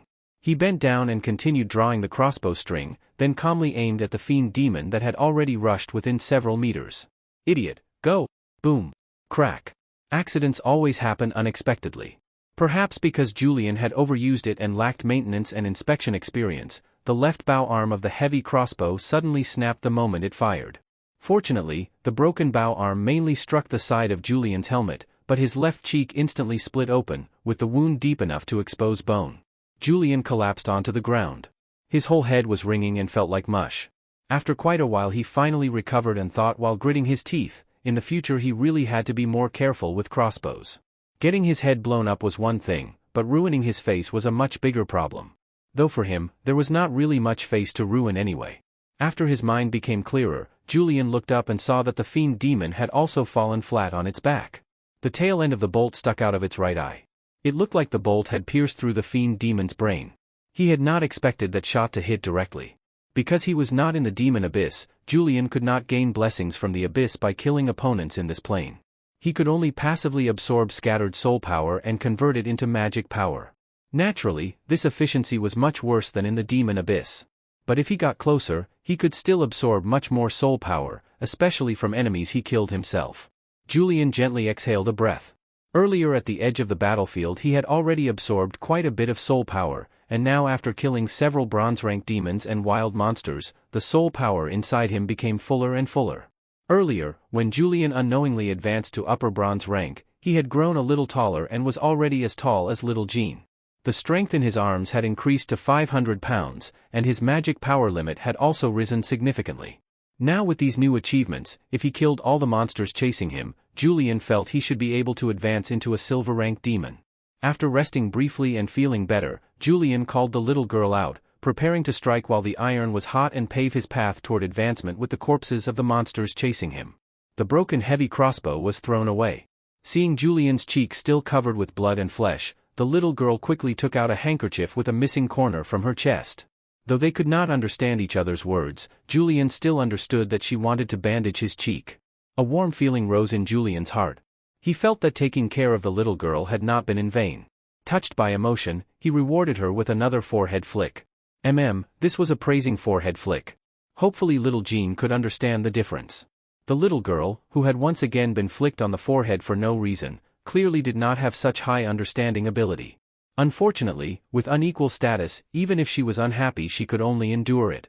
She tightly gripped the handkerchief with both hands, pouted, and glared to express her dissatisfaction. Such eye attacks had no effect at all on Julian. Julian lowered his head and checked the hand crossbow. After confirming that this thing was still reliable for now, he felt safe using it. As for the wound on his face, no problem. It was only a small disfigurement wound. What tough guy did not have a few scars? Boom. A low bowstring sound rang out. A wild goblin walking at the front looked as if it had been punched in the forehead, spun around while rolling, then fell to the ground and stopped moving. The other little lackeys hurriedly scattered and hid. A little demon hiding behind a rock focused hard while rubbing together a walnut-sized fireball and cautiously searched for the rebellious little demon. Then it felt a pat from behind. The little demon was so frightened it nearly threw the fireball. Turning its head, it saw a tall, little demon smiling at it. However, the bloody scar on the other's face made the little demon feel a little hungry. Naturally, the newcomer was Julian. Using his similar appearance, Julian casually made a few turns and naturally blended into the little demon group. None of the demons noticed anything wrong. Before this little demon could start babbling demon language, it saw Julian grab the hand rubbing the fireball with one hand while forcefully pressing down on its head with the other. This made the little demon confused. It had just opened its mouth to curse when Julian suddenly exerted force. The strength was unbelievably great. He forcefully pressed the little demon's hand and shoved the little fireball into the little demon's huge mouth. Feeling the burning heat in its mouth, the little demon panicked. Instead of slowly stopping the magic output, it cut it all off at once, causing the magically created fireball to suddenly lose control and explode inside its mouth. Boom. Although he dodged in time, Julian was still splashed over half his body with blood. Disgustedly throwing away an eyeball hanging on his shoulder, he glanced sideways and saw a half-orc boy staring at him blankly not far away. Around 1.6 meters tall, thin body, wearing only a worn leather apron, without even straw sandals on his feet, holding a crudely made short bow with a crooked bone-bladed arrow on it. With soldiers like this, it was no wonder those Night Lords could easily dominate battles. Seeing Julian's fierce eyes looking over, the half-orc boy shivered. Before Julian could act, he threw away his bow and arrows, directly lay on the ground with his butt sticking up, and babbled while begging for mercy. Julian casually released a flash of lightning, thoroughly electrocuting the half-orc boy. 7 or 8 parts cooked, probably. Poor half-orc boy, if it had been a few days ago, maybe you could have lived, but now, Julian sighed with false kindness. After passing through his soft-hearted phase, Julian had returned to being cold again. Even his earlier interference had only been to make the fight last longer so that he could absorb more soul power. After Julian killed those dozens of demons and monsters, all the soul power absorbed at close range was refined into magic power. For a moment, Julian felt the magic power inside him surging like tides, overflowing and boiling. He felt as if he had been completely filled up. Even strange demonic patterns gradually appeared on his skin. In his consciousness, he vaguely felt affection coming from the distant demon Abyss. Mother Abyss never asked right or wrong. As long as you were strong, you could survive and receive rewards. Power? Only the strong can survive. Julian sensed the glory of the Abyss's will and gained many insights. This was the survival law of the demon Abyss and also the survival law of the universe. Compared to the material planes and other orderly factions that had many rules and order, demons were simply more naked and direct, without any disguise. A dark golden mark that seemed both open and closed appeared on his forehead. Within the mark seemed to hide a demon eye. The dark golden demon eye spread its light, and Julian's experiences since crossing over appeared before his eyes. Low-ranked demons struggled to survive like weeds, while high-ranked demons controlled power and blessings by themselves. As long as he could achieve it, he could freely enjoy everything he liked. Strength was the law of everything. But how could he become stronger? A fierce demonic aura rose around Julian. For demons, only killing, blood, and souls were the steps toward strength. He needed more killing, more blood, more souls, abandoning meaningless good and evil in order to climb the platform of strength. I've already reached the critical point for advancing to silver rank. In a daze, Julian felt the magic power and demon blood throughout his body beginning to boil. This was instinct urging him to evolve. Even Julian's tough soul could no longer suppress the arrival of this advancement. It was the instinct engraved into demon bloodlines, the extreme desire for greater strength. Julian did not reject evolution. No matter what, things probably could not get much worse. His demon instincts told him that every evolution was a qualitative transformation, a stronger change. Of course, becoming more handsome while becoming stronger would be even better. Removing all his clothes and helmet, the muscles throughout Julian's body began wriggling at a visible speed. His body rapidly changed shape, and flesh began growing like sprouts, developing into a new form. Julian took a deep breath and endured the extreme pain and discomfort coming from his body, allowing the mutation to rapidly spread and change violently. A powerful wave of demonic power boiled violently from within his body. His height was forcibly stretched upward. The short, thick demon horns on both sides of his head gradually lengthened, with strange red and blue demonic light flowing between their layered patterns. The demon wings on his back grew larger and spread to both sides. It seemed Julian had also awakened a small amount of dragon blood within his body, and his demon wings actually began developing toward dragon wings. His originally thin tail gradually became longer and thicker. Extending from the spine, the long tail had smooth segmented scale-like armor from thick to thin, and at the tip formed a sharp and terrifying blade that looked capable of being used as a weapon to stab enemies. His scaled skin still seemed dark red, but now the surface was covered with fine scales full of blue demonic patterns, almost like snake scales. His body became larger and stronger, and his hands changed into a shape more suitable for gripping weapons, though the claw tips on his fingers remained. His legs and feet also became more humanoid, though his feet still had sharp claws. Roar! Violent demonic power filled Julian's chest. His limbs seemed to contain endless strength, and his entire body was full of restlessness. I really want to fight someone. Opening his scarlet eyes, Julian's half-human, half-demon face showed a fierce smile. His raised nose twitched and released tiny sparks of electricity. The golden eye within the golden mark on his forehead slightly turned before quietly closing and disappearing again. Julian had originally been a little demon and naturally possessed darkness and fire attributes. Later, after eating the magic crystal of that strange bull, he had apparently awakened a lightning attribute. This evolution completely developed his lightning power, so from now on Julian's talent simultaneously possessed darkness, fire, and lightning magic. Although most demons were limited by knowledge and evolved according to the mature templates in the demon abyss, there were many demons that liked innovation and chose independent evolution, enriching the demon abyss with many colorful species. However, such evolution often carried enormous uncertainty and chances of failure. This time Julian's main evolution template was the slaughter demon. Slaughter demons excelled in weapon use, were skilled in combat techniques, understood some magic, and were also good at commanding demon armies, making them indispensable officers among demon forces. Of course, Julian still differed greatly from a standard slaughter demon. For example, most slaughter demons did not have wings or tails, but Julian kept his demon wings and tail. He even looked somewhat like a great winged demon, though great winged demons did not have demon tails. Compared to the arrogant and impulsive berserk demons who were suitable as vanguards, slaughter demons were relatively calmer, more cautious, and more cunning. Well, looking at it this way, slaughter demons really suited Julian quite well.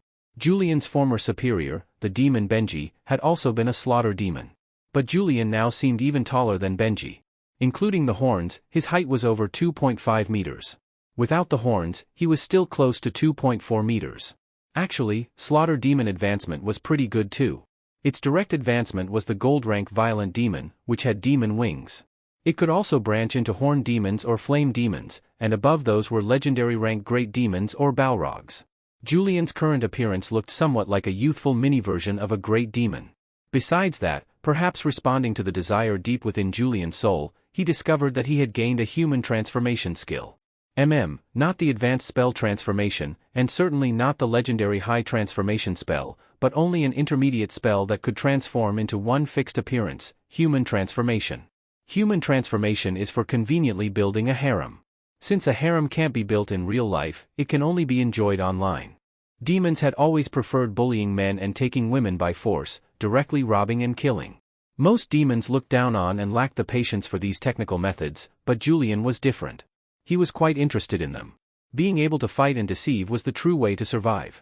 No one said a violent criminal could not also work part-time as a con artist. Of course, Julian was still very different from devils. After all, devils were professional scammers, while he was only an amateur. After looking over his demon body, Julian impatiently cast human transformation. Demonic light spread around his body, wrapping him completely. After several breaths, the light faded. Julian appeared, now a whole size smaller. His long pinkish-white hair looked as if blood had stained it but had not been fully washed away. The strands hung loosely over his shoulders. His naked pale body looked like a masterpiece crafted by a great sculptor with all their effort. Every line seemed carefully polished, displaying the most perfect proportions, like the ultimate balance between strength and beauty, full of explosive beauty. His appearance was exceptionally handsome. Not the delicate pretty boy type, but a masculine, handsome, wild, and domineering beauty. If the two demon horns on his head could be ignored, he would probably be every woman's dream lover, though for some people with special preferences, maybe there was no need to ignore them. His gorgeous crimson and blue eyes intertwined together, carrying a strange and unnatural beauty. They had a weird and mysterious charm that made people afraid to look too much, yet unable to stop secretly looking again and again. With this appearance and body, not living off a rich woman would simply be wasting talent.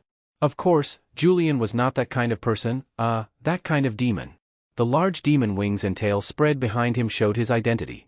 Julian frowned as he looked at his wings extending in front of him and sighed. His human transformation skill was still not skilled enough. The three-piece set of demon horns, wings, and tail still could not be hidden. That would make tricking beautiful noble people difficult. Although his body had become much smaller, he was still 2 meters tall including the horns. Without the horns he was still around 1.9 meters. His body was strong in exactly the right way, handsome and powerful. Put plate armor on him and he would look like a dignified knight. A demon knight. Julian waved his fist and felt that now he could fight that silver-armored knight face to face. Of course, that required matching equipment too. That silver knight's gear was extremely luxurious. As for the berserk demon whose forehead Julian had shot, Julian felt that he could now tear off that guy's head. Thinking of this, killing intent flashed in his eyes. Little Jean hid behind a tree not far away and timidly looked at the drastically changed Julian. She had already become used to the small demon who was a little shorter than her and always bullied her. In the blink of an eye, he had become a big demon. Then afterward he had become a handsome older brother. Well, that was if Julian's horns, wings, and tail were ignored. Sure enough, appearance ruled the world. Even little girls were no exception. Monster Mister had suddenly become a handsome big brother, and little Jean's fear decreased a little. Now Julian was 2 meters tall and had a height advantage over little Jean, who was only around 1.4 meters. He proudly waved at her. "Nana, come here." The little girl hiding behind the tree became confused when she heard this. She actually understood him. No, it was that he could speak human language now. After advancing to a middle-rank demon, Julian had automatically gained many new spells and pieces of knowledge, similar to sorcerers whose powers awaken from bloodlines. Understanding languages was only one of them. There was a pressure in his voice that shook the heart. The little girl did not dare disobey. Timidly, she walked out and slowly moved beside Julian with her head lowered. Julian reached out and touched her hair, then lightly flicked her forehead. This time the little girl did not get angry after being flicked. She only timidly looked up at Julian before shyly lowering her head again. However, lowering her head made her inevitably see something. The little girl, who understood slightly more than before, widened her eyes. After seeing it clearly, her face immediately reddened and she turned around and ran away in embarrassment, with steam practically rising from her forehead. Julian froze for a moment, then remembered that he was still running around naked. He glanced down at his own magnificent treasure. A talent worthy of becoming an emperor. Able to subdue demons and dragons. Even taking on a goddess would be no problem. Ahem, forget it, let's maintain some standards. After all, this book was an inspirational youth novel. Going too far would not be good. Some influence still needed to be considered. Julian pointed toward the leather armor, leather pants, and iron helmet on the ground. A black demonic light shot out, and the clothes and armor on the ground changed shape. This demonic refinement spell isn't that great, huh? Julian looked at the former set of armor and clothing, now transformed into leather pants with iron plates attached. But they were cropped pants. This spell should also be able to create magic equipment, right? If it can only make normal clothing and armor, that would be too useless. Feels like something's wrong with the material. It seems like quite a bit is missing. Did this spell take a cut? Sigh, forget it, this will do. Julian solved the problem of running around naked. As for whether the spell made sense, don't ask. The answer was simply that magic could do anything. Besides, Mother Abyss had always been generous. If you advanced into a flame demon, Mother Abyss would directly give you a legendary extraordinary decapitation sword and an excellent grade magical whip. Fortunately, these strange-looking leather pants were quite elastic. Presumably if he transformed back into his demon form, they would not split apart. After putting them on and fastening the leather buckle, Julian still felt that some material had been stolen, but he admitted that the quality of the demonic refinement spell was still good. Julian called back Nana, who had hidden behind the tree in embarrassment. Although the little girl was still shy, she had already been trained into being obedient and did not dare disobey. Dictator family head Julian always meant what he said. Julian weighed the one-handed sword he had used before. It now felt more like a short sword. After thinking for a moment, he decided to return to the previous battlefield and pick up some leftover materials to make some simple equipment. Although collecting scraps was a little embarrassing, Julian was currently completely poor. Pride could not fill an empty stomach. Picking up scraps was also earning a living through ability. Of course, Julian was even better at carrying out justice for heaven and robbing the rich to help the poor. This was practically a common passive racial skill among demons, carrying out demonic justice for heaven, robbing the wealth of countless families to solve one's own poverty. Otherwise, why would demons be called a natural disaster? Afterward Julian led the little girl back toward the battlefield again. It was already getting dark. The smell of roasted meat drifted over from the burning campfires. Julian was already somewhat familiar with this smell. Human meat. And it was even demon cooking. They had burned it and still refused to eat it. What a waste of food. Julian was not disappointed at all. Instead, he was pleasantly surprised. Of course, not because there was ready-made meat to eat, but because this mixed demon monster force had not left directly. After thinking briefly, Julian guessed that too many censored scenes would probably appear later, not suitable for children to watch. So he hid Jean in a tree not far away and also gave the light crossbow to the little girl for self-defense. Under the night sky, demonic light flashed, and Julian returned to his demon form. Flapping his wings, he glided over the treetops. It was not that Julian did not want to fly higher, he simply could not fly high. Even this low-altitude glide needed magical support. Otherwise, Julian could not even do this. Roar! A roar full of provocation rang out, waking the celebrating demons and wild monsters, and making the berserk demon who was chewing on a human leg warily look toward the source of the sound. They saw a demon wearing tight leather pants slowly descending. Standing up, the berserk demon looked confused. The other looked like a slaughter demon, but with an extra pair of demon wings and a demon tail.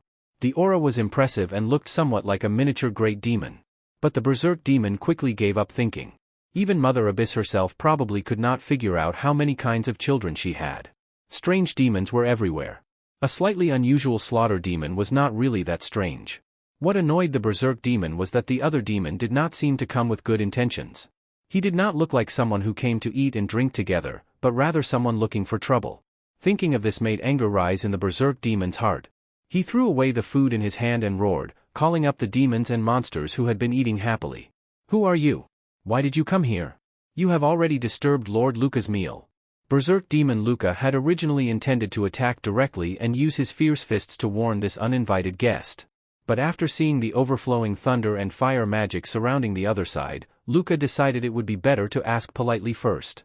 What if this was just a misunderstanding? "Me? I am the demon Julian. I came here under the orders of my great master to recruit soldiers and then go attack a human army." Julian casually made up a lie and slowly walked toward Luca. "Orders? Recruitment? What nonsense are you talking about? Don't you know this force belongs to the mighty flame demon Lord Stand? Leave immediately, or else." Luca was shocked and furious.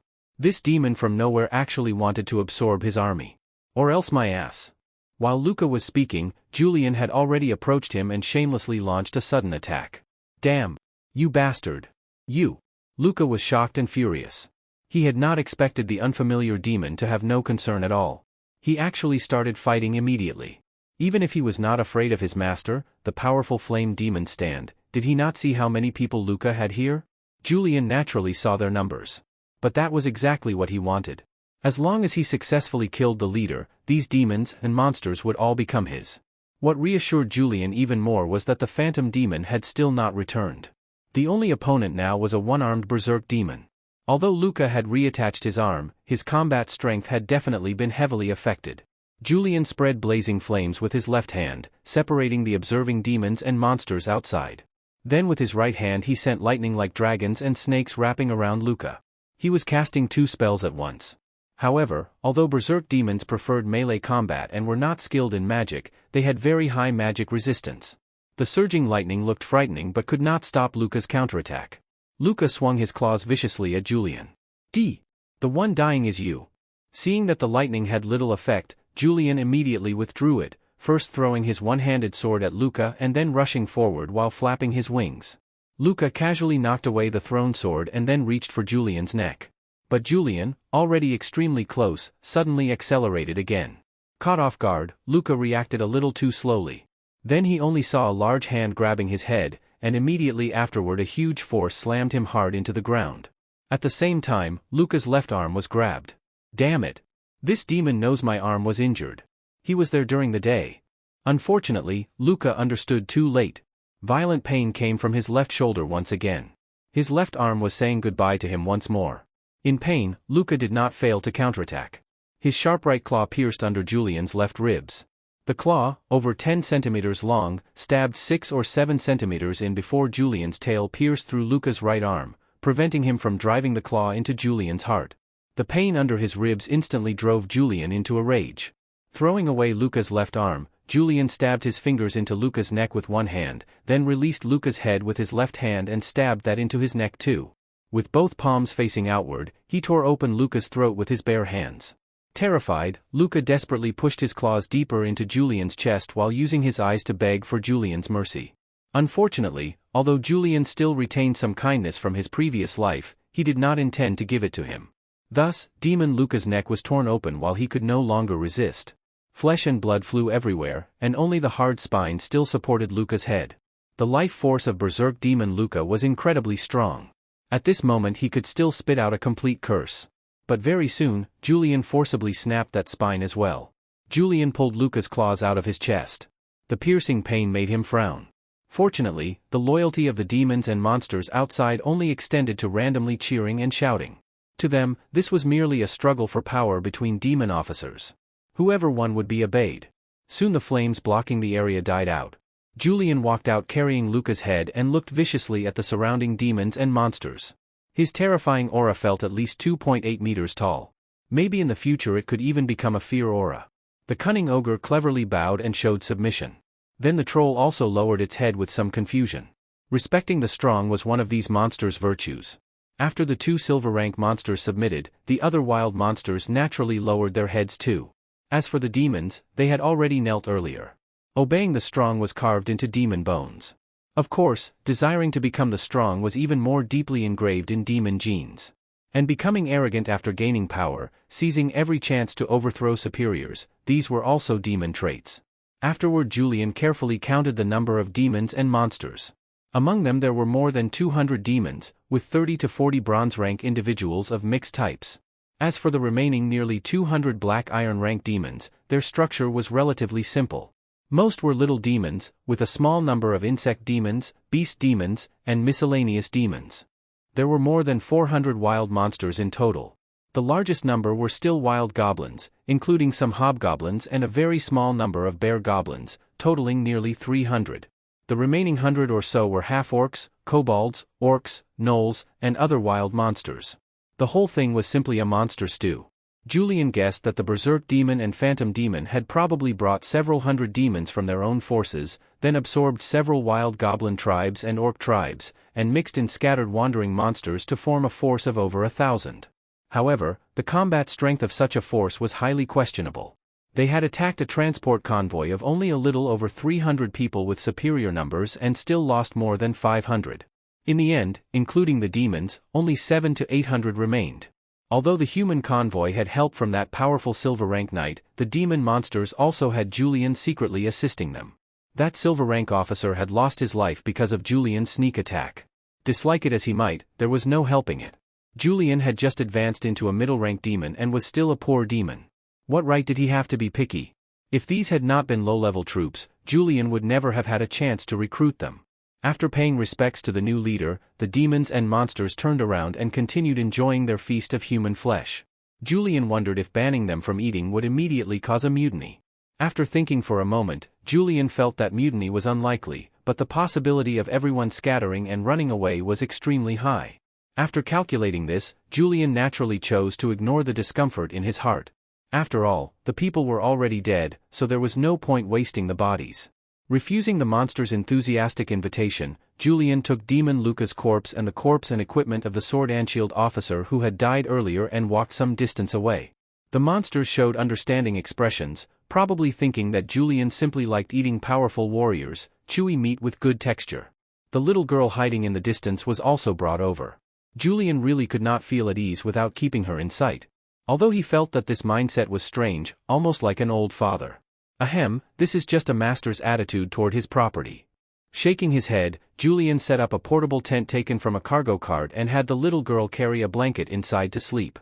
Although it was still early in the night and she was not sleepy, there were monsters all around, so she obediently crawled into the tent. Julian had naturally not brought over the two corpses for food. He planned to use them to forge equipment for himself.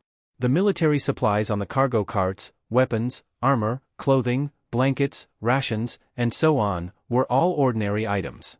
Most weapons and armor were only normal-grade equipment. A small portion were fine-grade weapons, and there was not even a single excellent-grade item.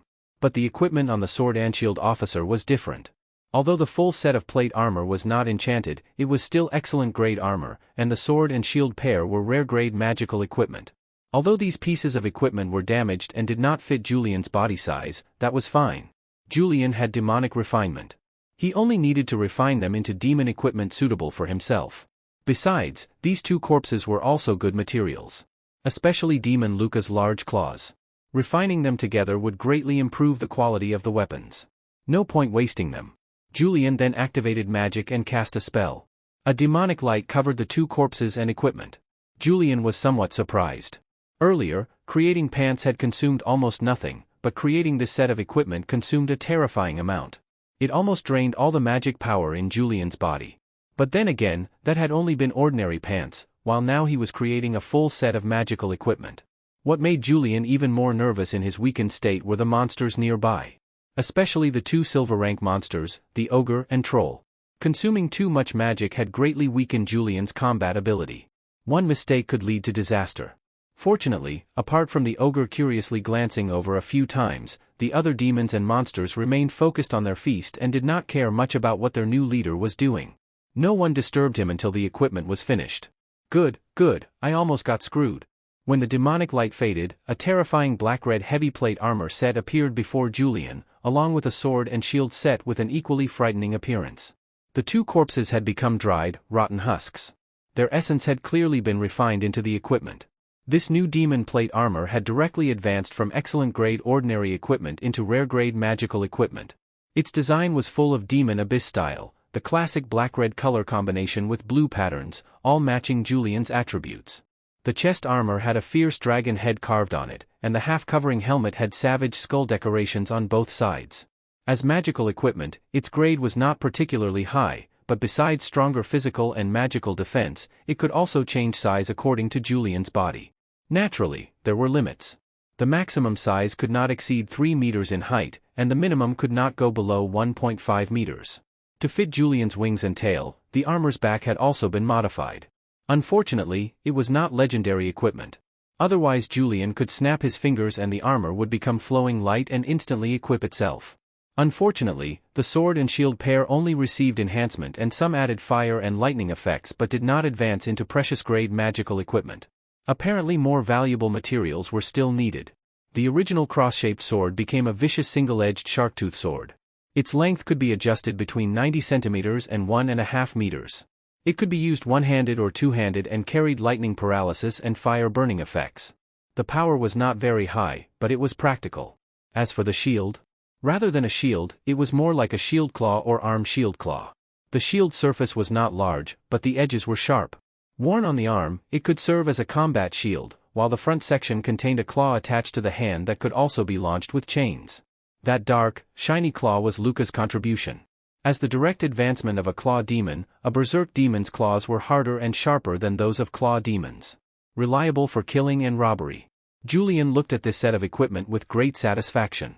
He had finally gotten rid of the miserable patchwork appearance from before. With this equipment, his intimidation value would definitely increase greatly. Wouldn't ordinary monster tribes immediately kneel and submit after seeing Julian? The protagonist has advanced from cannon fodder monster to elite monster. Congratulations. Putting on the black-red plate armor and taking up the fierce sword and shield, Julian became extremely excited. He really wanted to fight someone and seize territory. But who should he fight? Only then did Julian realize that he did not know much about the nearby forces. After all, before this he had only been a little demon running for his life everywhere. If he acted recklessly and kicked an iron plate, that would be bad. After all, humans in this world were quite strong in combat. As for waiting for the right time, Julian looked at the monsters eating meat and causing trouble around him and shook his head. These guys would probably run away within a few days. So he had to sustain war through war. In short, he could not let these bastards stay idle. Couldn't find a suitable demon image for the protagonist's demon form, so it is temporarily postponed. When Julian changed back from his demon form to his human form and entered the tent, he saw under the dim oil lamp a pair of curious and frightened eyes staring tightly at him. He flicked the other person's little head with his finger. Looking at the aggrieved expression on her face, Julian secretly felt pleased. Sure enough, the joy of bullying a little girl could not be felt with an older woman. Although she had strangely received another flick on the head, the little girl still wanted to move closer and sleep leaning against Julian. Even if Julian kept his demon form, the little girl could not help but come closer, only hoping to gain a little more sense of safety. After all, not far outside the tent was a group of monsters that killed and ate people. Only by staying close to Julian could little Jean sleep peacefully. Watching little Jean tightly hugging his leg, Julian silently played with her long golden braid. After thinking for a moment, he placed the little girl face down on his lap and gently loosened her clothes, revealing her fair and tender shoulders and back. The little girl shivered but did not struggle and simply lay obediently on Julian's lap. A drop of demon blood first formed at Julian's fingertip, then a dim demonic light gathered from it and lightly touched the little girl's back. This was Julian's first time carving a demon mark. This kind of demon mark came from that mysterious demon eye. It could transform witches and even turn them into demons, as long as there was enough demonic power. As Julian slowly moved his finger, the demonic light carefully carved a demon mark onto the little girl's back. Soon, a dark red demonic pattern appeared on her back, a fierce demon dragon pattern that looked as if it was spreading its wings and about to fly. Who? After forging equipment, the little bit of magic power that had recovered was exhausted again. Julian also felt mentally tired. As for the little girl, she drowsily fell asleep. After putting Jean's clothes back on, Julian gently lay down but did not sleep. Holding the little girl in his arms felt like holding a doll. In the morning, a breeze blew by. Staying cautiously alert, Julian, who had not slept all night, walked out of the tent. He had been on guard all night, but nothing unexpected happened. That illusion demon still had not returned for some reason. Could it have died?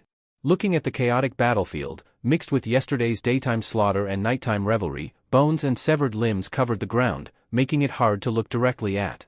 Even Julian, who was used to bloodshed, felt slightly uncomfortable. Putting on the fierce arm shield and holding the sharp-toothed longsword, the fully armed Julian let out a long howl and woke up the many monsters sleeping on the ground. One or two monsters that complained or cursed were casually beheaded by Julian, and the falling heads quickly woke the other monsters up. Afterward, Julian directed the monsters to gather all the weapons and supplies left on the battlefield, including those stripped and butchered corpses. Be diligent and frugal, do not waste things. Although Julian had not killed them himself, he still felt slightly uneasy inside. He could not help making a random cross gesture and silently reciting a few prayers of repentance. After his conscience felt comforted, Julian recovered his full energy. Let's go, continue killing people. They selected carts that could still be used. Without mules or horses, 2 bear goblins pulled the carts, while Julian sat in one of the covered carts with the little girl who did not dare raise her head. Julian did not directly lead the monster army to attack human towns. A mere 700 or 800 disorganized troops would probably go and never return. He was neither crazy nor overconfident, so naturally he would not do something so foolish. However, this did not stop Julian from using it as a slogan. Things like gathering and recruiting a large army under orders, or promising that once they captured human towns they could slaughter, loot, and eat people freely. Empty promises made the monsters howl with excitement, though who knew how many would survive until Julian attacked a human town. Time to start my own business. Humans, demons, wild monsters, I, old Julian, am going to dance on 3 eggs. The trolls and ogres were wandering monsters without tribes and had seen quite a lot, especially the ogre Burrow, whose intelligence was not lower than that of humans and who could even be called well-connected. Through talking with Burrow, Julian roughly understood the surrounding geographical powers. This massive invasion by demon armies numbering in the millions had been disrupted by gods and powerful mages of this world, preventing them from gathering together. Instead, they descended in many separate regions. The region where Julian was located was northwest of South Tyriel Mountain on the western side of the continent. To the southwest was the Kingdom of Talia, to the north was the Falcon Duchy, and to the east, beyond Tyriel Gorge, was the Veral Commercial Alliance. Little Jean's home, that previous town, was in the southern region of the Falcon Duchy, a town under Winston County, mainly focused on border trade. Winston County was one of the 6 counties of the Falcon Duchy and held extremely important geographical importance because it was located at the western exit of Tyriel Gorge, while the eastern side of Tyriel Gorge connected to the Veral Commercial Alliance. Because of this, the Kingdom of Talia in the south had always coveted Winston County. However, whether it was the Falcon Duchy, the Veral Commercial Alliance, or even the Kingdom of Locas north of the Falcon Duchy, none wanted to see the Kingdom of Talia swallow Winston County. If the already powerful Kingdom of Talia annexed Winston County and gained control of the prosperous trade route, its strength would undoubtedly increase further. Therefore, Winston County often saw conflict and struggle. The Kingdom of Talia, located west of South Tyriel Mountain, was said to have a population of over 10 million. Of course, the exact number was unknown. The error could be at least over 1 million because there were many hidden households under the royal family and nobles. The kingdom had 30 regular legions. Theoretically, a standard legion had 5,500 people, 2 gold-rank generals, 50 silver-rank military officers, nearly 1,000 bronze-rank soldiers, and the remaining soldiers were all above middle black iron rank. At the same time, the kingdom also had 8 knight orders. A standard knight order would have 6 gold-rank kingdom knights, more than 100 silver-rank banner knights, 1,500 bronze-rank ranger knights, and over 6,000 middle to high black iron rank cavalry attendants. In total, the kingdom's military had over 100 gold-rank kingdom knights and generals, over 2,000 banner knights and military officers, and more than 40,000 ranger knights and soldiers. These were all public military forces and even carried a certain deterrent effect. Of course, these seemingly huge military forces actually had only 1/3 directly under the king's control. Those legions marked as guards and the royal knight orders were the king's forces, while the others were integrated from local noble forces. The king and the nobles together formed the kingdom. The king and nobles ruled the world together. In addition, there were 3 champion knights, 3 legion marshals, and the king who inherited the royal bloodline, along with the head of the Royal Magic Academy, making a total of 8 legendary-level experts. Even legendary experts who did not serve a nation would receive treatment equal to that of a count or above. This was respect for strength. There were also local militia forces, private noble armies, and various church and civilian professionals throughout the kingdom. Julian felt that without corresponding strength, he still needed to act carefully and not seek death easily. Finally got to the map part. As usual, asking for votes, follows, and comments. Although the Falcon Duchy in the north was much smaller than the Kingdom of Talia, it was also a nation founded on military strength. Located between the 2 kingdoms to the north and south, its territory was relatively long and narrow, lying west of North Tyrael Mountain. The country's hired knights and mercenaries were also rather famous export resources. There was a joke saying that the Falcon Duchy had more mercenaries than farmers. Although it was a joke, it showed the local customs. In addition, with the balance created by other countries, the Falcon Duchy showed no retreat even when facing the more powerful Kingdom of Talia. As for the Veral Commercial Alliance east of Tyrael Gorge, its military strength looked much weaker, but they were extremely rich.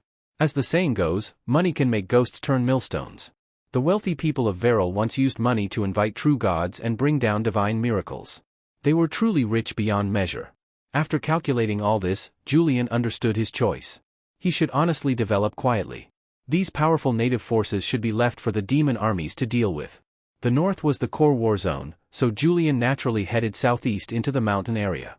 He planned to first establish a territory in the unmanaged mountain area on the northwest outskirts of South Tyrael Mountain, then observe the war situation and look for opportunities to gain some benefits. He could not act recklessly like the protagonists in power fantasy novels. After all, if a small shrimp got involved in a battle between giant sea beasts, even a small shockwave could crush Julian into pieces. Following the path of survival was not shameful. As long as one could laugh in the end, that person was the strong one. However, although Julian intended to hide and protect himself, these newly recruited subordinates had no self-awareness. Losing 500 to kill 300 enemies made them all aggressive, as if they could conquer the kingdom of Talia's capital, Flower City, tomorrow. Julian understood things clearly and had a clear understanding of these disorganized troops under his command. He would not casually seek death. As for returning to the demon army, that was an even worse choice. What kind of nature did demons have? Either become cannon fodder, or be appreciated by powerful demons and have your true name forcefully taken away, becoming a loyal servant. So Julian prepared to invent a demigod lord demon, borrowing power from a false reputation, claiming he was recruiting large numbers of wild soldiers for his great, terrifying, savage, and brutal demon lord Satania, preparing to sweep through the kingdom of Talia. Of course, not a single word of this was true. Achoo! A certain red-haired demon lord roasting black bread over a campfire suddenly sneezed without knowing why. My lord Satania is powerful and terrifying, fierce and frightening, favored by the supreme demon abyss above and feared by countless demons below. Conquering all directions, none dare disobey. Now there are millions of demon soldiers and thousands of demon generals. If you submit early, you can still keep your chief position. In the future, when following my lord to attack human nations, drinking wine and eating meat, would that not be wonderful? In front of the camp, Julian spoke nonsense smoothly, making those barbaric monsters absent-minded and almost ready to kneel immediately. Only the beastman shaman opposite still had concerns, his eyes shifting uncertainly. Julian immediately became stern and continued speaking. You should know that my lord giving you a chance is an enormous blessing. If you do not know how to cherish it, everyone knows demons are very narrow-minded. The stronger they are, the more narrow-minded they are. If my lord remembers your disobedience in the future, he will definitely send armies to destroy you. At that time, even if you want to run, where can you run? After Julian's mix of threats and persuasion, the old beastman shaman in the camp still obediently surrendered. After all, the demon clouds on the horizon were becoming increasingly terrifying. News about the demon army had long spread. Since they were so close, even mountain tribes had received many exaggerated and chaotic rumors. Watching the rumors become more and more terrifying, maybe one day they would be swept away by the demon army. It was better to join early. Maybe before dying they could at least eat a few full meals. Julian proudly looked at his growing army. In just a few days, Julian had borrowed false authority and subdued 5 small tribes, including 1 mountain villager settlement. His forces suddenly grew to over 1,000 people, though unfortunately most were low-level troops. As for that mountain villager settlement, it could also be called a bandit village. They hid in the mountains, farmed a little, and went out to rob people to support their lives. This was basically the normal situation for tribal villages in the mountains. If disaster struck and food ran out, either the mountain tribes would begin bloody slaughter until enough people died, or they would go out of the mountains and fight outsiders. The mountain village that surrendered to Julian was a village about to fall into famine. During the night, the village fields were destroyed by a goblin tribe that came from nowhere, and the night watchmen were also killed. Although the villagers later chased and killed all those goblins, it was already too late. At that exact time, Julian came to threaten and recruit them. With nowhere left to go, the villagers could only exchange belief in demons for the continued survival of their village, and Julian gained more than 200 insincere believers. Although this matter was somewhat coincidental, Julian definitely did not arrange it. Definitely not. Although these believers were not sincere, Julian was still very happy because this was only the beginning. With these insincere believers, Julian could begin cultivating sincere believers, first the fallen, then demon followers, then demon worshippers, and so on. Comparable to clergy. Also demon servants, demon warriors, demon knights, and so on. These warriors trained from fallen humans were far more loyal than demons. Even if their potential was relatively weaker, loyalty alone could make up for it. The methods demons used to cultivate subordinates were also simple and direct. First, constantly display your strength. At the same time, maintain your cruelty and terror. Finally, give a little mercy. Remember, only a little. Then these believers who desire power would become firmly faithful and unshakable, willing to fall into the abyss just to become as powerful as the demon they worshipped. This really is a warrior. After burning to death an orc leader who dared reject Lord Julian's kindness, this silver-rank orc warrior seemed to have another backing, so he had not agreed to surrender and had even killed the half-orc Julian sent to persuade him. So Julian, holding his sword, stepped out of his sedan modified from a cart, used the shark-toothed sword to cut off the orc warrior's iron axe and arm, and then buried him with dark red flames. Afterward Julian coldly gave another order. Kill them all. Without noticing it, Julian's bottom line seemed to have quietly lowered a little more. Deafening shouts rang out. Then many monsters shouted Julian's name and rushed into the crude camp, excitedly beginning slaughter. Bullying the weak and fearing the strong was almost instinctive for these weak tribes. For now, this is about enough. Any more and it will become hard to control. Because the nobles' private armies of Talia cleaned this mountain region every year, there were no powerful tribes here. But it would not be the same if one went deeper into the South Tyrol Mountains. The deeper into the mountains, the more powerful tribes and magical beasts were hidden. These powerful tribes and magical beasts lived deep within the vast mountain region. They had reached a friendly understanding with the human kingdoms outside through bloodshed, each establishing their own spheres of influence, while the outer areas of the mountains served as a buffer zone. Julian knew his own limits and understood that all of his current glory was built upon the weakness of the tribes on the outskirts of the South Tyrol Mountains. Otherwise, if even a single gold-rank powerhouse appeared, Julian would have to kneel. Now that he had gathered so many rabble troops, it was time to find suitable territory and organize them a little. Roar. The sudden dragon roar woke the monsters who had been immersed in slaughter. Looking up, they saw a green dragon diving down. A yellow-green dragon breath shot out from its mouth, and the unfortunate monsters below were hit directly. Before the poison could even take effect, they would already be blasted into bloody pulp, even torn into pieces by the violent dragon breath. As for those monsters not directly hit, as long as they inhaled even one breath of the poisonous gas carried by the dragon breath, their bodies would turn black within a few moments, their skin would rot, blood would pour from their mouths and noses, and they would die painfully a few seconds later. The dragon breath ended in an instant. More than 20 monsters and demons were directly killed by it, while over 100 weak monsters were poisoned to death by the drifting poisonous gas. In the blink of an eye, Julian's army had lost 1/10 of its numbers. Although most of those who died were low-level cannon fodder, Julian was still trembling with anger.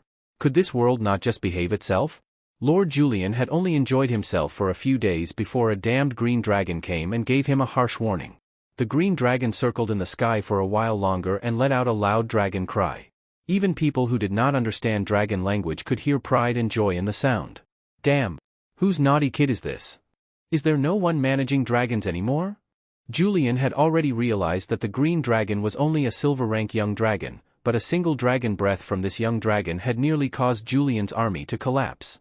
And the reason could even simply be that this damned green dragon happened to see two groups of ants fighting while passing by, became interested, flew down to spit on them, watched a bunch of ants die, and then happily flew back home. Angrily, Julian stared at the departing green dragon for a while, then ordered the ogre burrow to see whether there were any surviving orcs left in the orc camp. If there were, bring them over. Julian wanted to ask whether this green dragon lived nearby or had simply passed through. Not long after, the ogre burrow brought over an old orc. Julian raised an eyebrow. Old orcs who were not shamans were very rare. Survival in the wild was already difficult, and whether they were orcs, gnolls, wild goblins, or mountain people, it was hard for them to live to old age. And when food was scarce, some of these old tribesmen probably would not even have the chance to leave the tribe and fend for themselves. After all, food was food no matter who ate it, and benefits should not go to outsiders. Unless one possessed the authority of a priest and powerful strength, allowing them to enjoy their later years peacefully. So how had this old orc, who was neither a shaman priest nor powerful, survived? Lord, spare me. Old Jock is useful, very useful. Before Julian could ask anything, the skinny old orc lay flat on the ground and begged loudly. Fortunately, after obtaining the passive skill of language comprehension, as long as it was not a specific magical language or a language from outside the universe, Julian could understand it and quickly learn it. Humph, let's not talk about whether you're useful or not. I have something to ask you. If you answer well, you live. If you answer badly, my wild goblins happen to be hungry, and they aren't picky eaters. Julian, without returning to his demon form, lazily sat on the carriage while holding the obedient little girl in his arms like a cat, looking like an aristocratic lord. Yes, yes, yes, my lord, please ask. Old Jock will say everything. Old Jock will tell my lord everything he knows. The old orc stuck up his backside and lay on the ground, wrapped in rag like torn cloth. Very good. What I want to ask is about that green dragon just now. Have you seen it before? Does it live nearby, or was it only passing through? Yes, yes. Old Jock answered first, but hesitated before speaking further. Then the lackey ogre burrow whipped him. The ragged sack-like cloth split open, leaving a bloody whip mark across old Jock's back. After crying out in pain, old Jock no longer dared hesitate and immediately poured out everything he knew. Yes, that green dragon lives nearby, hissed that dragon lives on a cliff not too far to the south. More than a year ago, that green dragon suddenly appeared, then came to collect taxes once every month. The chief also refused to surrender to my lord because he had the green dragon as backing.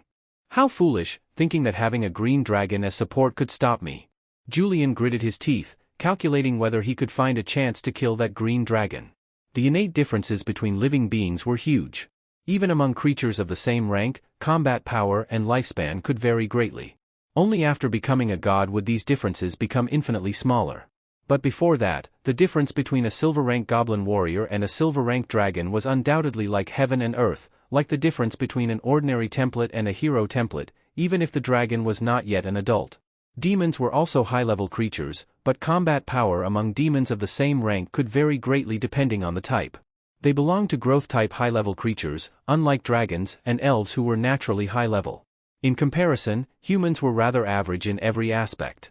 Their strength was not great, their lifespan was not long, their reproduction rate was moderate, their intelligence varied, and their willpower was not especially strong. Looking at each condition individually, none seemed especially good or bad, but combined together, these conditions had made humans the largest race in the material world. Although Julian had been reborn as a demon, he had not been corrupted by the will of the demon abyss, and he still had some goodwill toward humans. At the same time, he also felt some caution and expectation toward them. Maybe I can try cultivating a religion that worships me and then establish a nation with demon worship as its faith. The power of faith could be refined into divine power, and naturally it could also be refined into demonic power, just as crude oil could be refined into different kinds of fuel. Faith originated from the soul. Perhaps it could also be compared to the relationship between eggs and chickens. Gods protected chickens from being hunted by wild beasts, but took away the eggs, which was a relatively gentle and steady approach. Demons, on the other hand, preferred directly killing the chicken and eating the meat. They constantly watched humans like beasts, violently wanting to eat their fill in one go. Speaking of dragons again, this green dragon was considered average among evil dragons, not the best but above the lower ones. Its personality was cautious and sinister. If it had been a red dragon, today it might have stayed and fought Julian to the death. But this green dragon only rushed down, sprayed one breath attack, then did not hesitate and turned around to run away. It could be called tactically cowardly. Julian estimated that if his group stayed nearby, that green dragon would often come and spray poison, or occasionally eat some of his subordinates, gradually breaking down Julian's forces little by little. That naturally would not work. Julian had gone through all this trouble to establish a territory nearby, recruit soldiers, and wait for the right opportunity. This green dragon must die, Julian said viciously, then his red and blue demonic eyes stared at the old orc. Since you know where that green dragon lives, then you will lead the way. The old orc's lips trembled. He wanted to refuse, but fortunately he had not become senile. After hesitating for a moment, he knew he had no choice and quietly agreed. To attack a powerful flying creature like a green dragon, naturally they could not bring too many low-level troops. Otherwise, the camp would collapse before the battle even started, and the green dragon's dwelling place would not be suitable for large groups either. Therefore Julian could only bring an elite squad to slay the dragon. Julian now had 6 silver rank subordinates. Besides the troll Adu and the ogre burrow, there was also a knoll warrior, an old orc shaman, a wild goblin shaman, and lastly the leader of the mountain village, who was also a master archer. Julian thought for a moment and decided to leave troll Adu and the old orc shaman behind to watch over the many wild monsters. The reason for leaving these two was because the troll was stupid, and stupid people had fewer bad thoughts, while the old orc shaman was timid and cowardly, obedient and unlikely to cause trouble. Little Jean stayed at the temporary camp with over 100 mountain villagers, women, and children.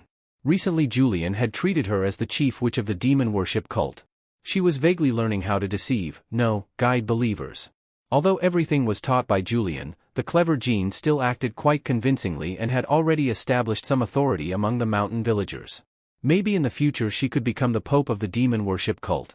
Besides the silver rank subordinates, Julian also brought 10 black iron upper rank low-level soldiers. Although these people were not very useful, at worst they could serve as bait to lure the green dragon into attacking. The forests in South Tyrael Mountain were very dense, especially now at the end of summer. There were so many animals and plants in the mountains that they became annoying. However, Julian's group was not afraid of poisonous insects, snakes, wild beasts, and similar things. Even magical beasts would simply be coming to die. The old orc was forced to walk at the front. The cliff where the green dragon lived had been visible from far away, but seeing a mountain and walking to it were two different things. Even after seeing it, they still had to walk for half a day. Although Julian could fly there at low altitude, Julian had always been cautious and naturally would not recklessly charge up alone. The green dragon had naturally already seen Julian's group from the sky, but dragon pride and the treasures hidden in its cave, which had been gathered with great effort, made the young dragon reluctant to leave. When the group approached along the mountain path, the green dragon suddenly dove down. Its mouth swelled, scaring everyone into quickly hiding behind nearby rocks and trees. But this cunning green dragon did not breathe dragon breath this time. Instead, it swept across the ground, grabbed 2 of Julian's low-level soldiers, then circled twice in the sky. It dropped one half-orc from dozens of meters in the air, smashing him to pieces. The other mountain warrior suffered even worse. The green dragon tore off his limbs and threw him onto the cliff, leaving him screaming in agony. Damned beast! Julian secretly hated it. This nearly 10-meter-long young green dragon reminded Julian of the wyverns in the demon abyss, making him hate flying creatures even more. However, Julian would not retreat just because 2 subordinates died. Although his followers seemed to become fearful, Julian could not retreat because of that. If he returned without results, Julian's already unstable rule would collapse. Only strength could make all these demons and monsters submit. And this green dragon was another opportunity for Julian to show his strength, so today either the green dragon dies, or the green dragon perishes. At this moment dozens of kobolds suddenly rushed out from below the cliff while shouting wildly. These kobolds were servants serving the green dragon. They looked decent enough, but their strength was weak and they were quickly scattered by Julian's subordinates. Roar! As another dragon cry sounded, the green dragon wanted to repeat the same trick, but pulled up at the last moment during its dive, causing Julian's sharp-toothed sword wrapped in lightning to strike empty air. While guarding against the circling green dragon, Julian still had time to examine the nearby terrain. In front of the north-facing, south-opening cliff hung a small waterfall. It formed a small lake below the cliff and then flowed away through a river channel. The cliff and the surrounding low mountains formed a small valley. Inside the valley the land was broad and flat, and it was neither too far nor too close to routes for mountain raids. It actually seemed like a fairly livable place. This green dragon had good taste. The more Julian looked, the more satisfied he became. It was much better than the place Julian had chosen before as a camp and was very suitable as an early base. As for this previous owner who did not want to move out, Julian found him increasingly unpleasant to look at. Since you don't want to leave, then don't leave. This cliff, over 200 or 300 meters high, was not impossible to climb. There was also a rugged winding path on one side, allowing Julian and his subordinates to climb up relatively easily. This time the green dragon became anxious too. Although its personality was cautious, it was still young and hot-blooded. Seeing that hateful demon leading people up the mountain, seemingly planning to rob its treasure, touched the young green dragon's reverse scale. The enraged green dragon expanded its chest and abdomen as poison gathered and dragon breath prepared. Like a diving bomber, the green dragon rushed downward at high speed. The mountain village leader Ron hurriedly fired an arrow, but the diving green dragon was too fast. The shot aimed at its eye missed and only struck its shoulder and back, causing no damage. The goblin shaman only knew some curse spells and morale-boosting spells. Facing the diving green dragon, fear filled his heart and he forgot Julian's order to cast curses. He only screamed and jumped behind a rock, though even if he had cast them they probably would not have helped much. That gnoll warrior, however, was brave enough. He threw an axe and hit the green dragon, but at the same time was struck directly by the surging yellow-green poisonous breath. Even a silver rank gnoll was nothing in front of dragon breath. The violent airflow tore the gnoll warrior's body apart, and deadly poisonous gas poured into the screaming gnoll's mouth and nose. Soon his body turned black all over and he collapsed to the ground. Along with him, 2 low-level soldiers were also poisoned, a mountain villager archer and an underage young gnoll. The ogre was as slippery as always. Before the green dragon attacked, he had already looked for a chance to dodge. But while dodging, he did not forget to throw the iron hammer in his hand at the attacking green dragon, at least giving some explanation for his actions. However, even the ogre himself did not expect that his casual throw would actually hit. As for Julian, the true main force, at the moment the green dragon attacked, he spread his demon wings and suddenly rushed toward the green dragon. Since Julian had been walking on the ground before, the green dragon had misunderstood and thought Julian's folded demon wings were only decoration, making it underestimate him. So when Julian suddenly flew up, it was completely beyond the green dragon's expectations. The green dragon hurriedly stopped its dragon breath and immediately wanted to stop its dive, but at that moment an iron hammer happened to strike the dragon's head from the side. Although this hammer did not cause much damage to the green dragon, it still stunned it for a moment. Julian seized the opportunity and suddenly shot out the claw from his arm shield, its chain tightly grabbing onto the green dragon's wing. "Die, little darling." Julian laughed wildly and used the force of the claw chain to leap onto the struggling green dragon's back. Then Julian reversed his grip on the sharp-toothed longsword. The blade, carrying beautiful lightning sparks, stabbed fiercely into the base of the green dragon's wing. The magic power around his body poured out, and fierce lightning flashing like dragons and snakes surged through the sharp-toothed sword into the green dragon's body. The sudden pain and intense numbness caused the young green dragon to panic and accidentally crash. Rolling across the ground, it knocked down a row of trees and sent countless stones and dirt flying, also crushing one of Julian's low-level soldiers along the way. Before the green dragon crashed, Julian had already released the arm shield claw and pulled himself away in time. Then he flapped his wings and landed beside the softly whimpering green dragon, put away the arm shield, and raised the sharp-toothed longsword with both hands. Wait, maybe we can."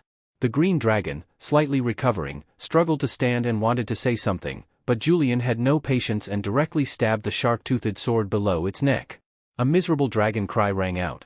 Julian forcefully pressed down on the sword handle while loudly chanting a demon spell.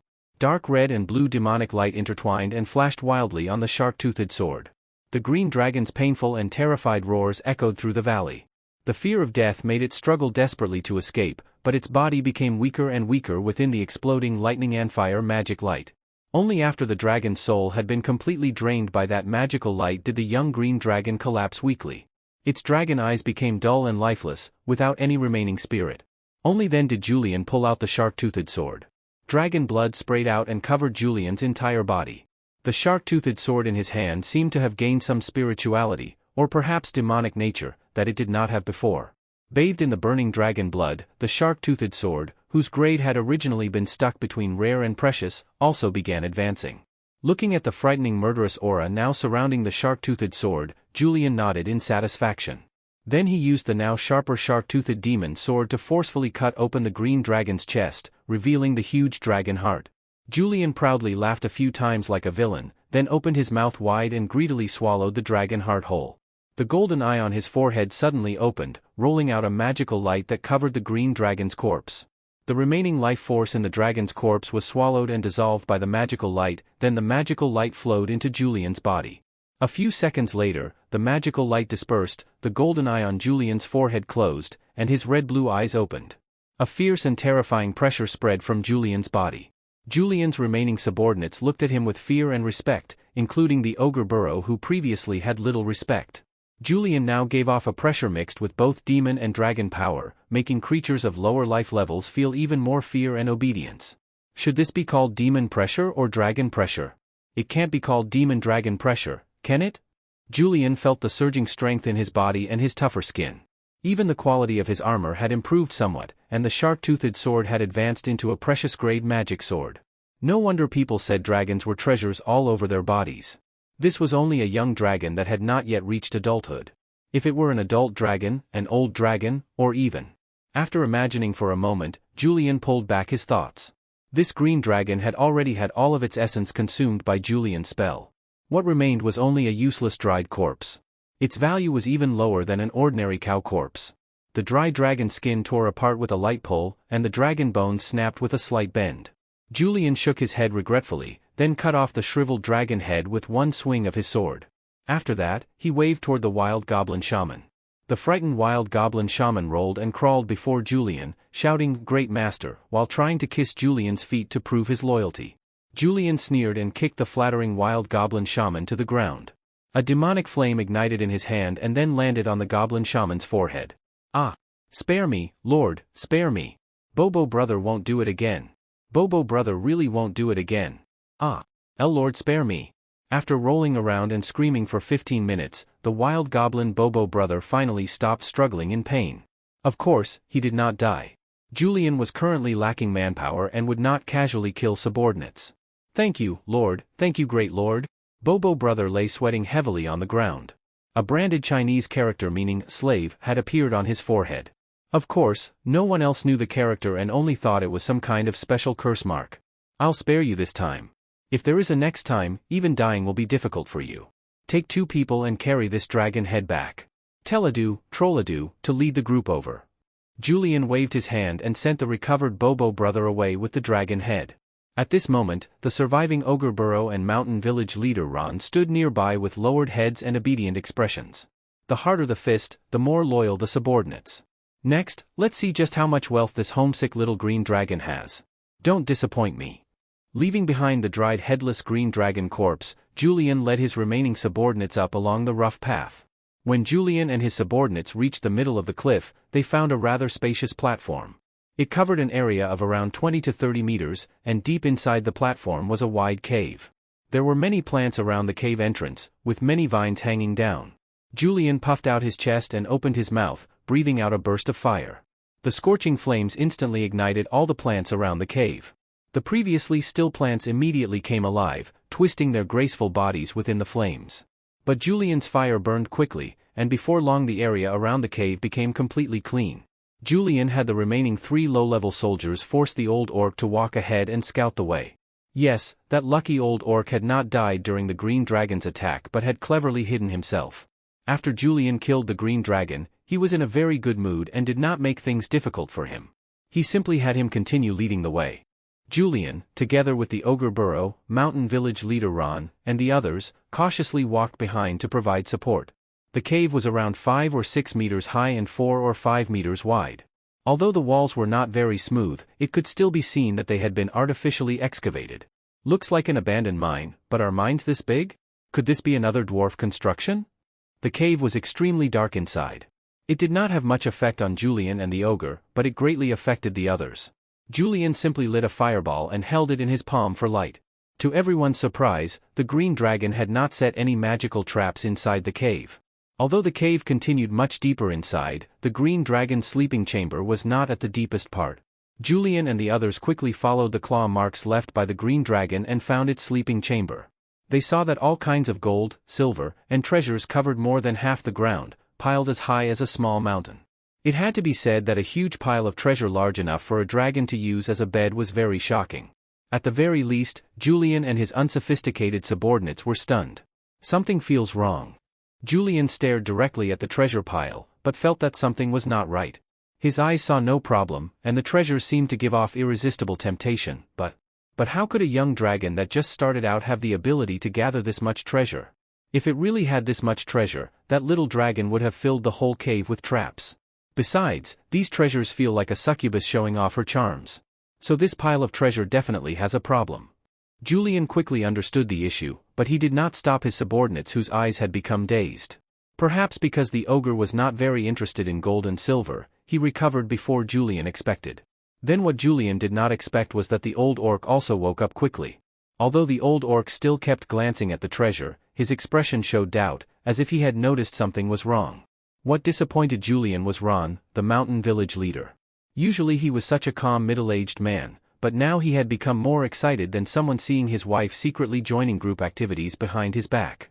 Fortunately, some fools were even more impulsive and directly rushed toward the treasure pile, probably wanting to swim in it or something.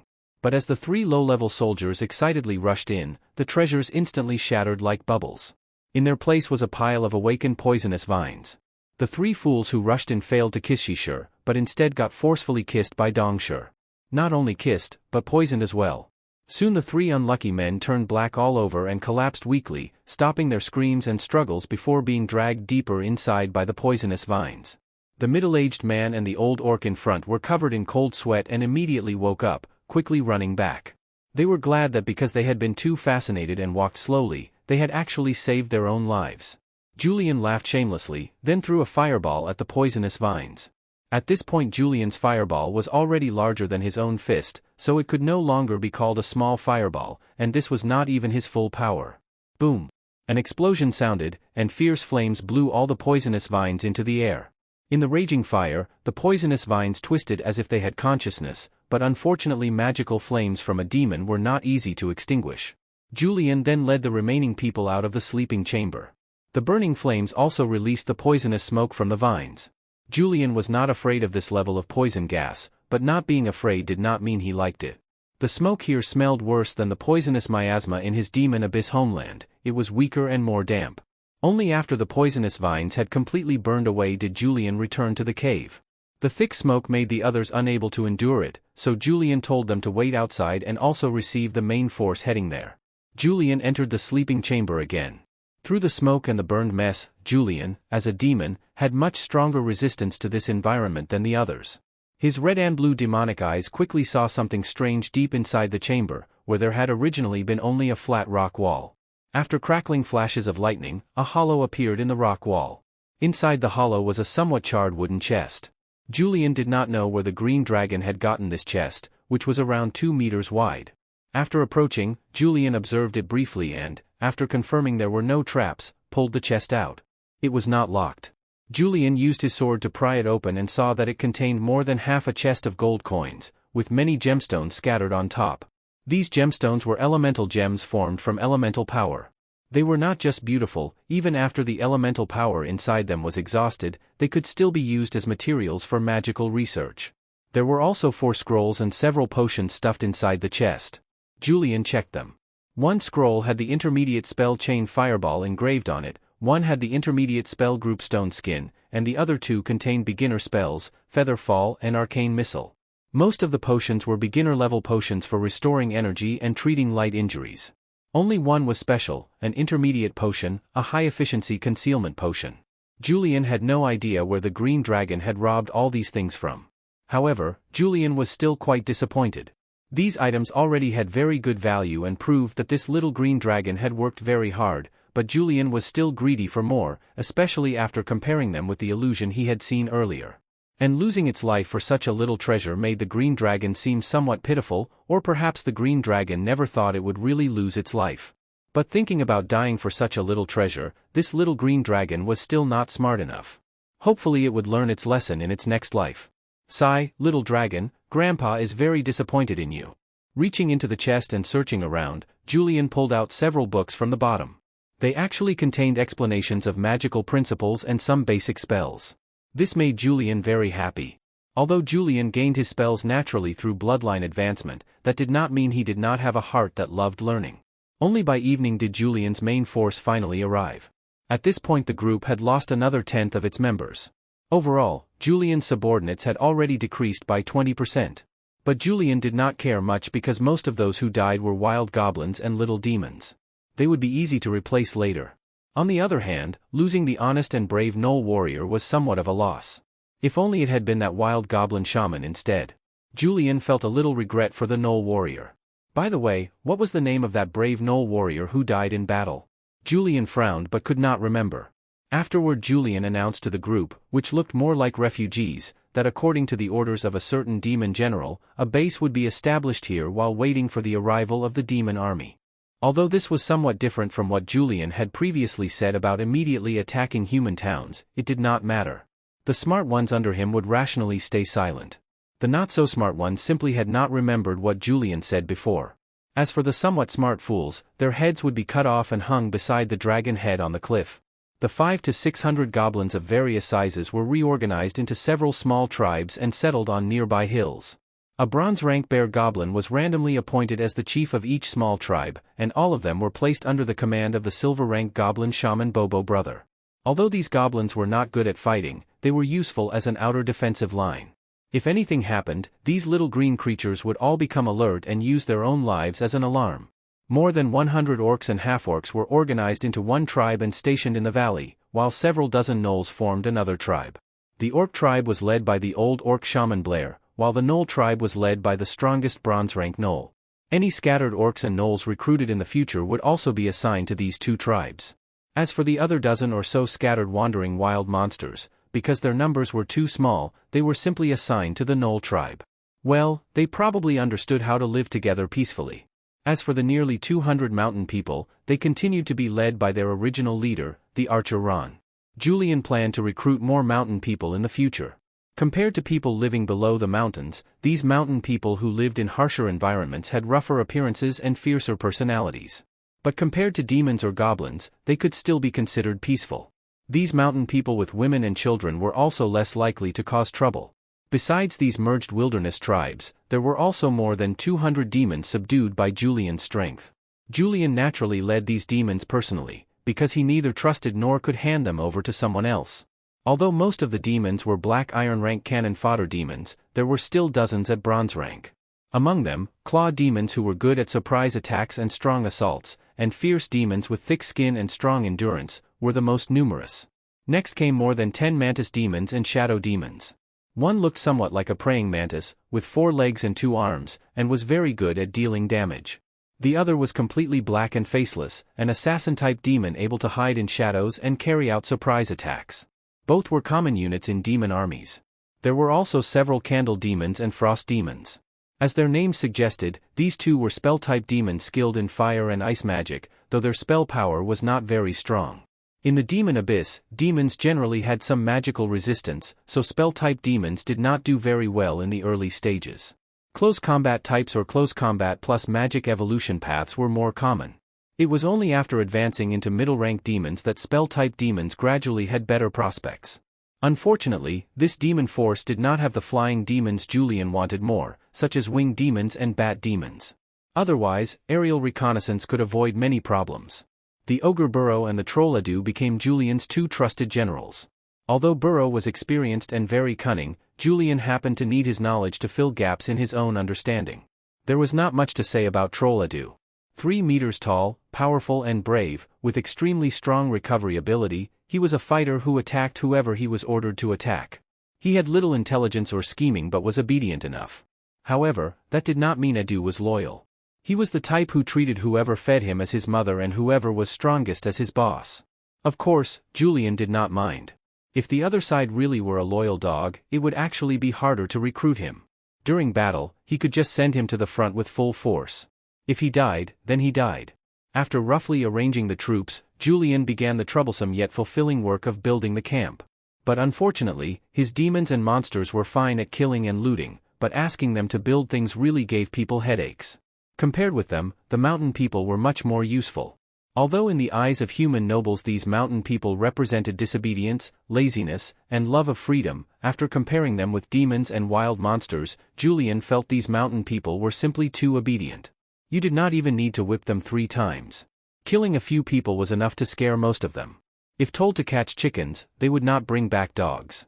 During fights, they knew not to kill teammates, and they would not casually kill and eat companions. They could also understand that their demon lord was so kind and benevolent. These people really were excellent. Julian wished his demons and monsters could be this obedient too, but that was obviously just wishful thinking. After the crude camp was roughly set up, Julian continued searching for and capturing mountain natives while also sending mountain leader Ron out to gather information. The reason for sending Ron out was naturally because of comparison with the others. After comparing all his subordinates, Julian found only Ron suitable. Also, Ron's whole family was in Julian's hands, so he would probably have some concerns. I didn't expect you to know so much. No wonder you survived until now. Julian was surprised to discover that the most educated subordinate under him was neither Burrow nor Ron, but this lucky old orc jock. My lord, when I was young, my tribe was destroyed by human mercenaries from below the mountains. I was captured and sold to humans as a laborer. I worked as a farm slave, a miner, and raised livestock. I even followed merchants and sold goods. But I was young then and didn't want to spend my whole life as a slave, so I escaped when a merchant caravan was attacked. I thought I could live a good life using the knowledge in my mind, but I didn't expect. The old orc bent his waist and fearfully stood before Julian, speaking with a gloomy expression. Julian continued, "You just didn't expect that the tribal chiefs in the wilderness lacked long-term vision and valued direct strength more than indirect ways of improving the tribe's power, right?" "Yes, my lord, your wisdom is as bright as the sun." The old orc quickly offered flattery, and Julian nodded calmly, signaling him to continue. "After I escaped into the wilderness, not only did I fail to gain the chief's appreciation, but I was discriminated against because of my experience of being captured. Even after some of my suggestions proved effective, I still received no rewards. Only after I used some veterinary knowledge from raising animals to cure the old chief did my situation improve a little. But because of that, the old shaman hated me even more." The old orc wiped his tears while recalling his difficult life. "Enough.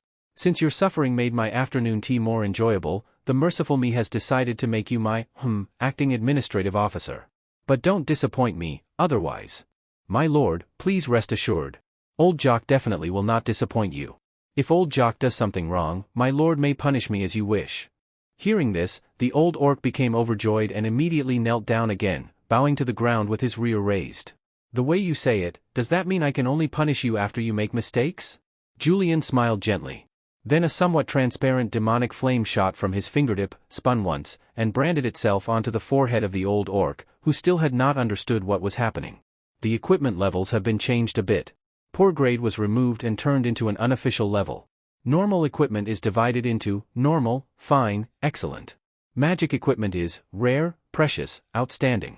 Transcendent equipment remains unchanged. Just like the wild goblin shaman Baboj before, old Jock held his head and rolled around on the ground in pain. After quite a while, he finally stopped screaming while sweating heavily. When he removed his hands, a dark red slave mark had appeared on his forehead. "All right, this is an early warning for you. From now on, do your work seriously. If you receive a warning and still make mistakes, then this mark will not hurt for only such a short time." Julian said casually, but coldness could be heard in his voice. Yes, my lord. Old Jock definitely will not make mistakes, definitely not." Old Jock lay on the ground trembling as he replied. In his heart, however, he let out a sigh of relief. He had finally passed and could continue living. "All right, go rest first. Later I'll send someone to tell you what you should do. Do it well.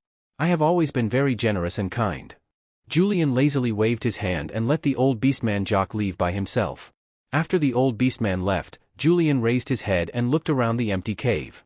His brows frowned slightly as he thought to himself that after he had more people under him, he should decorate this place and carve some grand sculptures and murals. Of course, the content should be Julian's great achievements. If there were no achievements, then he could just make some up. For example, ripping apart berserk demons with bare hands could become ripping apart horned demons with bare hands, and killing a young green dragon could become killing an adult green dragon. Art can be exaggerated a little. Of course, it was also possible that he would not stay here for long. After all, he had only stayed in that small tree hole for a few days before. Who knew how long he could stay in this cave? This place was only a temporary residence after all. Then Julian got up and walked toward the deeper part of the cave. The dim light from 2 rows of torches made Julian's figure look strange and twisted. "Little Jean, time to eat." Julian arrived at a cave deeper inside. There were no torches here anymore, but with Julian's eyesight, he could still see clearly. Inside the not-so-large cave was a cocoon over 1 meter tall. The cocoon was dark red with black color mixed in. At the bottom were countless tiny red threads wrapped around it and connected to the ground. On the ground was a complex stone platform magic array. The magic array seemed to be carved with gold and silver, and there were grooves in it filled with rolling and boiling dark red thick blood. Julian gently patted the cocoon with a warm expression and softly muttered, "Not bad. It looks like the witch transformation will be completed in a few days." Then Julian turned around and dragged out 2 tied-up little demons from a cave across the passage. Without using the shark-tooth sword, he twisted off the heads of the 2 little demons with his hands alone, then poured demon blood into the blood grooves of the magic array. The whole magic array immediately glowed with scarlet demonic light. The demon blood was refined by the magic array into demon blood essence, then turned into threads of blood-red demonic lines that wrapped around the cocoon. A few days later, Ron finally returned from gathering information and also brought Julian the latest news about the war. "My lord, these past few days I gathered information at a place called Oaktown near the Talia border. There is a lot of news and it is very chaotic. News has spread that an army of hundreds of thousands of demons has descended on Winston County of the Falcon Duchy. Right now the whole Winston County is in chaos. There are even rumors saying that the whole Winston County has already been occupied.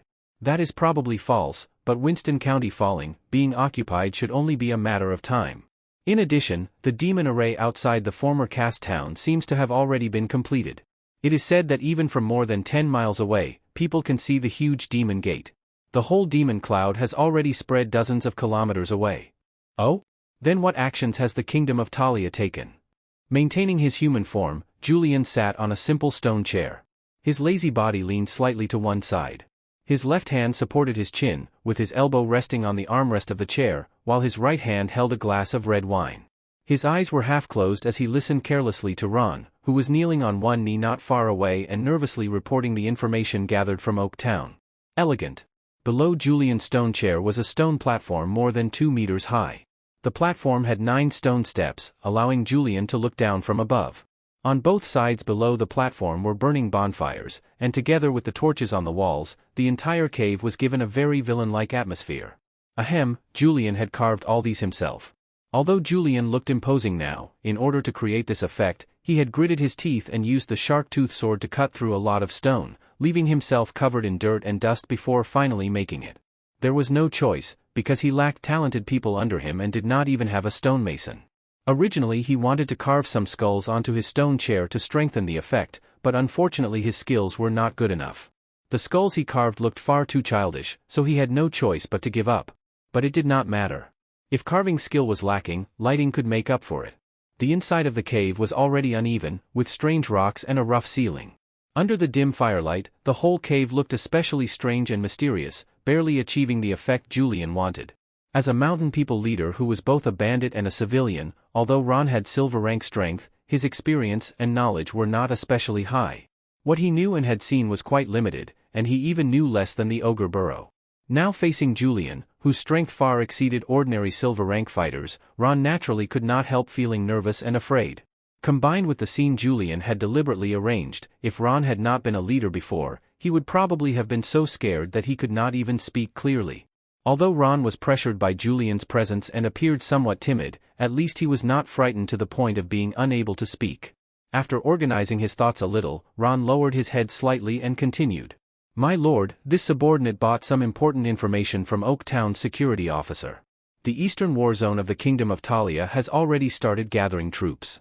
Marshal Beryl has issued a mobilization order. Many mercenaries are preparing to apply, and in addition, the Earth Mother Church has joined with other churches to organize priests and paladins to resist the demon army's invasion. Martial law has already begun at the border."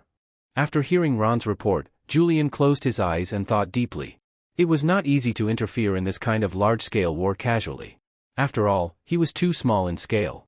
If he accidentally encountered an elite team of professionals, he would definitely be destroyed. But if he continued hiding and did nothing, Julian really felt unwilling. Passively getting fucked had never been Julian's choice. He preferred taking the initiative. That's enough. You, withdraw first. Julian raised his head and waved his hand, preparing to dismiss Ron, but suddenly stopped speaking. This left Ron, who was about to get up and leave, feeling confused. Maybe I can spread some false information and lure Talia's troops outside the mountains to attack. I also need to make sure not to attract too many at once. Just like killing monsters and leveling up. If the enemies coming to suppress us are too strong, then I'll lead the subordinates above bronze rank and move to another place. After carefully planning in his mind, Julian opened his eyes and said to Ron in a deep voice, rest for one day, then take a few subordinates and disguise yourselves as adventurers. Go down the mountain and spread news. Say there have been unusual movements in this mountain area and that traces of demons seem to have appeared. To the west is. It is Viscount Labe's territory in Doran County of the Kingdom of Talia, my lord. Ron quickly said. Julian nodded with satisfaction.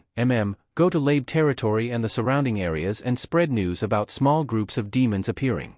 Do not spread it too much, but not too little either. It should be enough to stir the desire of those noble lords to gain merit through suppression, but not enough to scare them into not coming. You understand, right? Yes, I understand. My lord is truly wise. Ron had an expression of sudden understanding that looked both real and fake, then quickly answered excitedly. Julian secretly shook his head. This bandit leader's acting skills were still not good enough. His flattery was too stiff. But there was no choice. He would make do for now and train a professional flattering minister in the future. All right, since you understand, you may leave. Yes, my lord. Ron respectfully lowered his head in salute. Then he slowly stood up while bent over. When he raised his head, the slave magic mark on his forehead flashed twice and then silently disappeared. The South and North Tiliar Mountains were originally one mountain range, also called the Little Hingduan Mountains. Legend says that thousands of years ago during the War of Gods, a god split it into two parts with a single sword strike, thus forming the South and North Tiliar Mountains.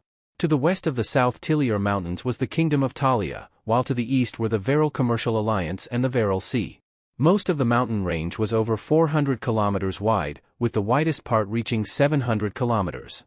Its north-south length exceeded 1,500 kilometers. For plot needs, the specific description may differ slightly from the drawn map. The shape of the South Tiliar Mountains was like a beast's foot, stretching southwest and gradually narrowing into a peninsula. Territorial towns were built on the flatlands on both sides of the mountain range, except one side belonged to the Kingdom of Talia and the other side belonged to the southern member territories of the Veral Commercial Alliance. The mountain area where Julian was located was on the northwestern outer area of the South Tiliar Mountains. To the north was Winston County of the Falcon Duchy, and to the west was Doran County of the Kingdom of Talia. South of Doran County was Talia's core region, the East Talia Plain. The East Talia Plain had flat and fertile land with abundant water resources. It was the Kingdom of Talia's core grain-producing region. Talia's royal capital, Flower City, was located in the central western area of the East Talia Plain. The population there was dense and resources abundant. It would probably become a piece of fat meat greatly desired by the demon army. If an army entered and slaughtered all several million people on the East Talia Plain, even a little demon could quickly advance to a legendary demon. If it were a legendary demon, it might even advance into a demon lord. For those legendary demons leading the demon army, this was undoubtedly a huge attraction. Compared to those demon gods and demon lords who coveted the whole plain, the purpose of those demon armies invading the plain was even more direct. It was simply for killing and devouring. Like wolves entering a sheep pen, they greedily and brutally wanted to destroy every living thing within sight. It probably would not take long before the demons in Winston County finished wreaking havoc and chose to move south to slaughter. And Julian's strength was insufficient, so he could only be like a spider weaving a web, trying to lure prey into the trap he had set and then slowly eat the prey bite by bite. Doran County was both a border territory and a noble territory. Aside from several important fortresses and county cities that belonged directly to the kingdom, the other towns and lands were divided into 3 earldoms, more than 10 viscount territories, and over 30 baron territories. There were many hills and forests in the county. Agriculture was neither good nor bad.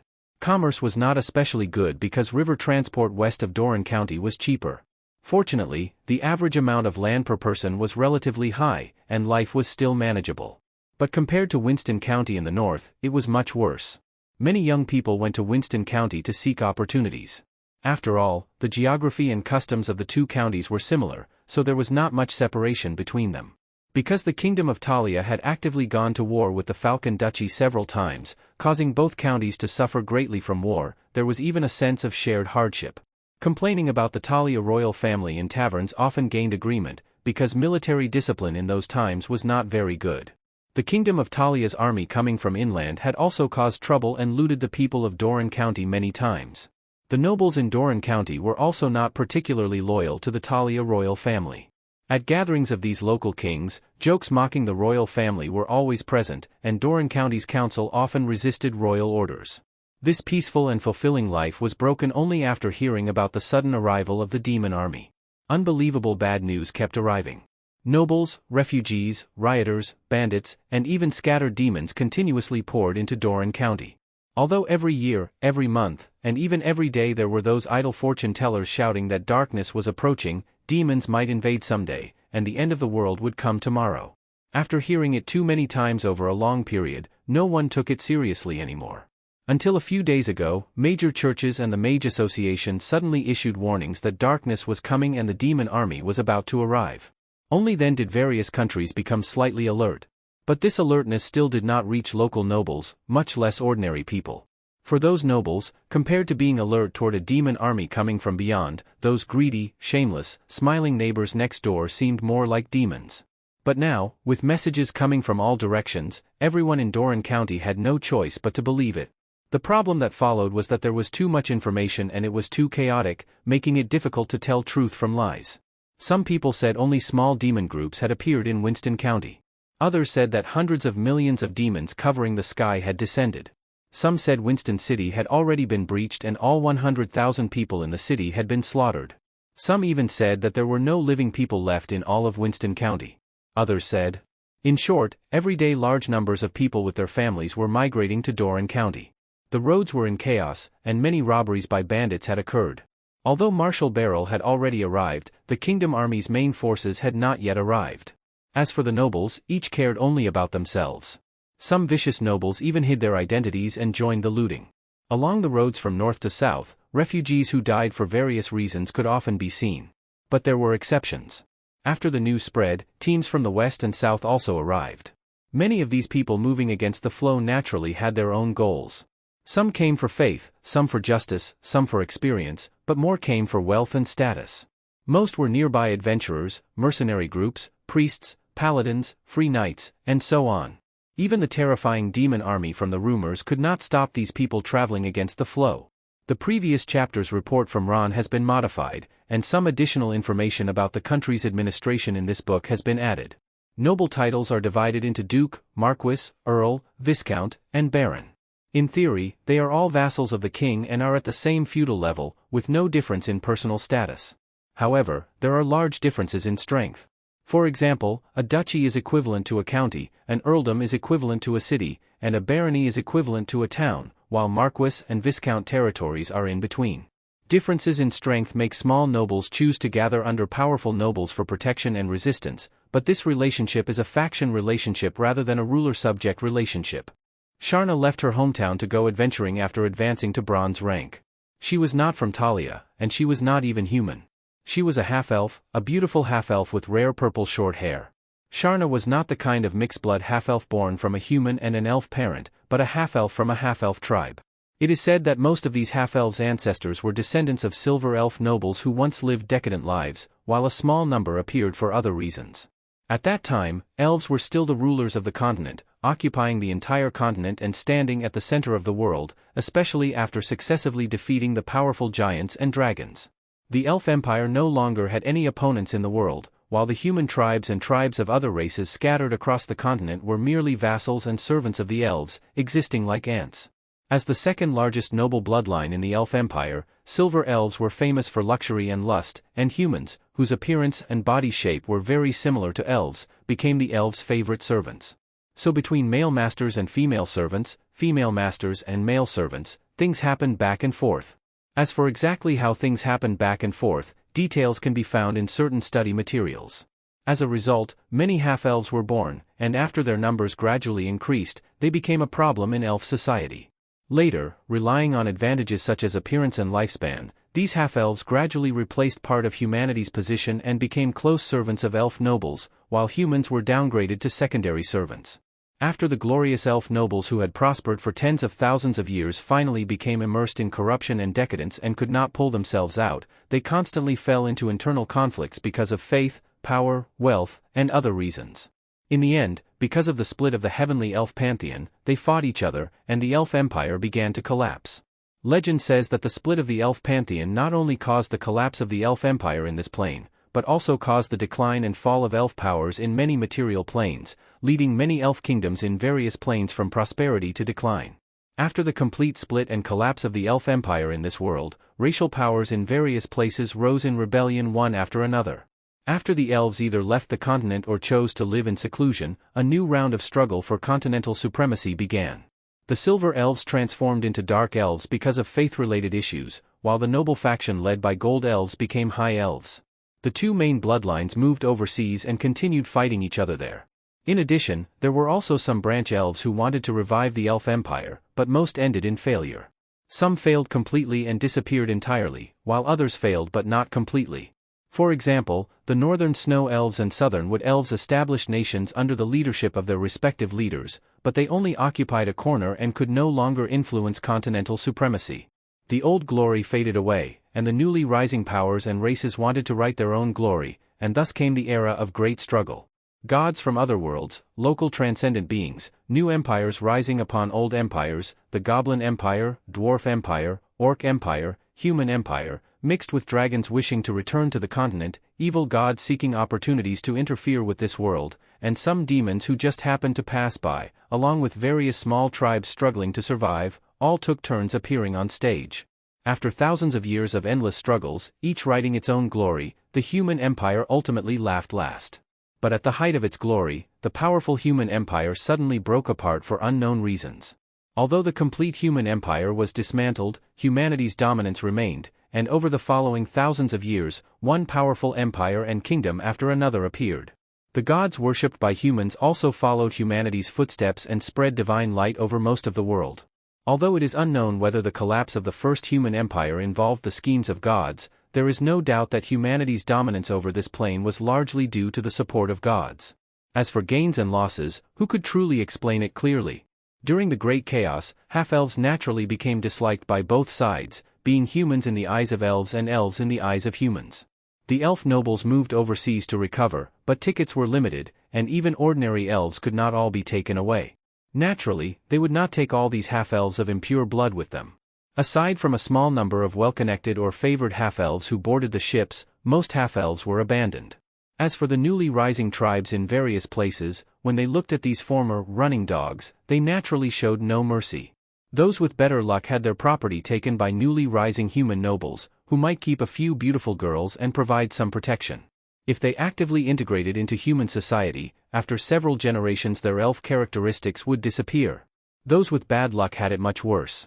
Slavery and servitude were everywhere. In some places where hatred ran deep, revenge killings continued endlessly, and massacres often happened. Thus, many remaining half-elves fled into wilderness forests and chose to isolate themselves from the world, gradually forming half-elf tribes. Time can erase everything. In the blink of an eye, thousands of years passed. After all, half-elves with natural lifespans of only 200 or 300 years could not compare to pureblood elves whose lifespans approached 1,000 years. Hatred naturally gradually faded and disappeared under the washing of time. Many young half-elves unwilling to remain lonely would leave their tribes and participate in adventures to earn wealth. No one can survive on air and dew, not even elves, and half-elves even less so. Where there are needs, there is trade, and where there is trade, money is needed. At this moment, Sharna, troubled by lack of money, looked at her flat money pouch with worry.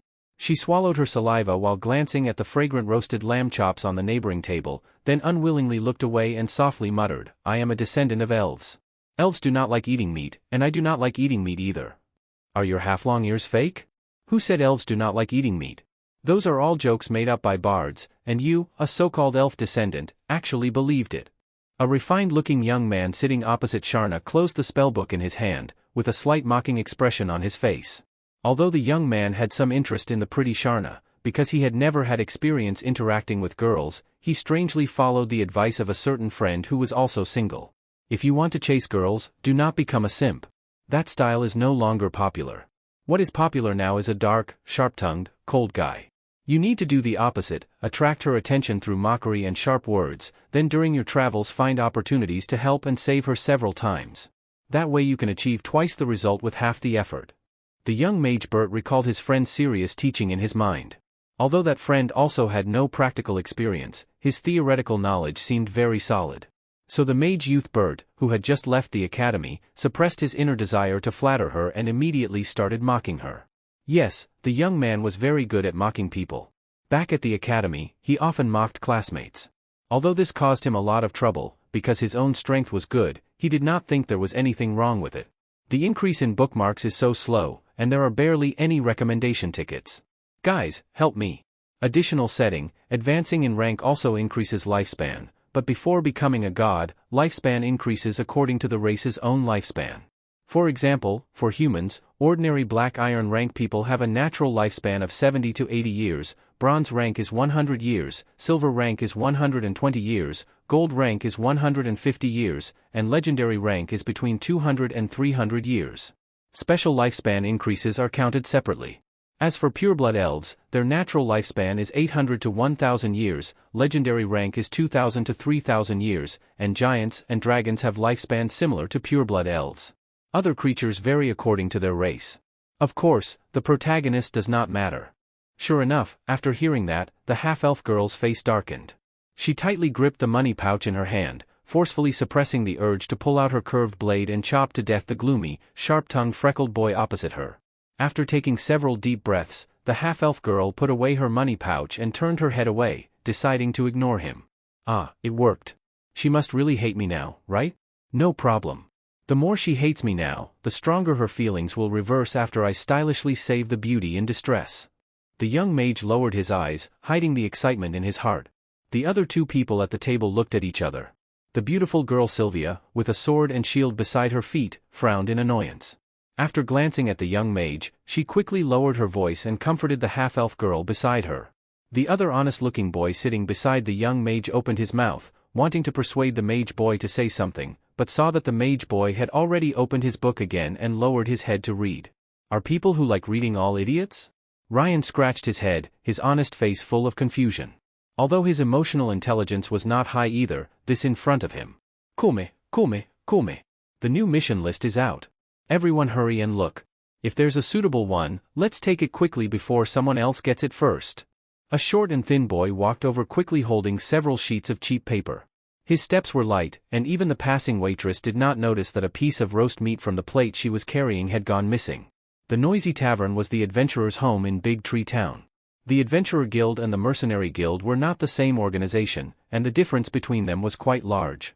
Simply speaking, adventurers were usually teams of no more than 10 people, and their missions were mostly small-scale, such as scouting enemy situations or unusual events in regions, exploring ancient ruins and tombs, running errands for nobles and rich merchants, or helping villages and towns clear out small and weak wild races.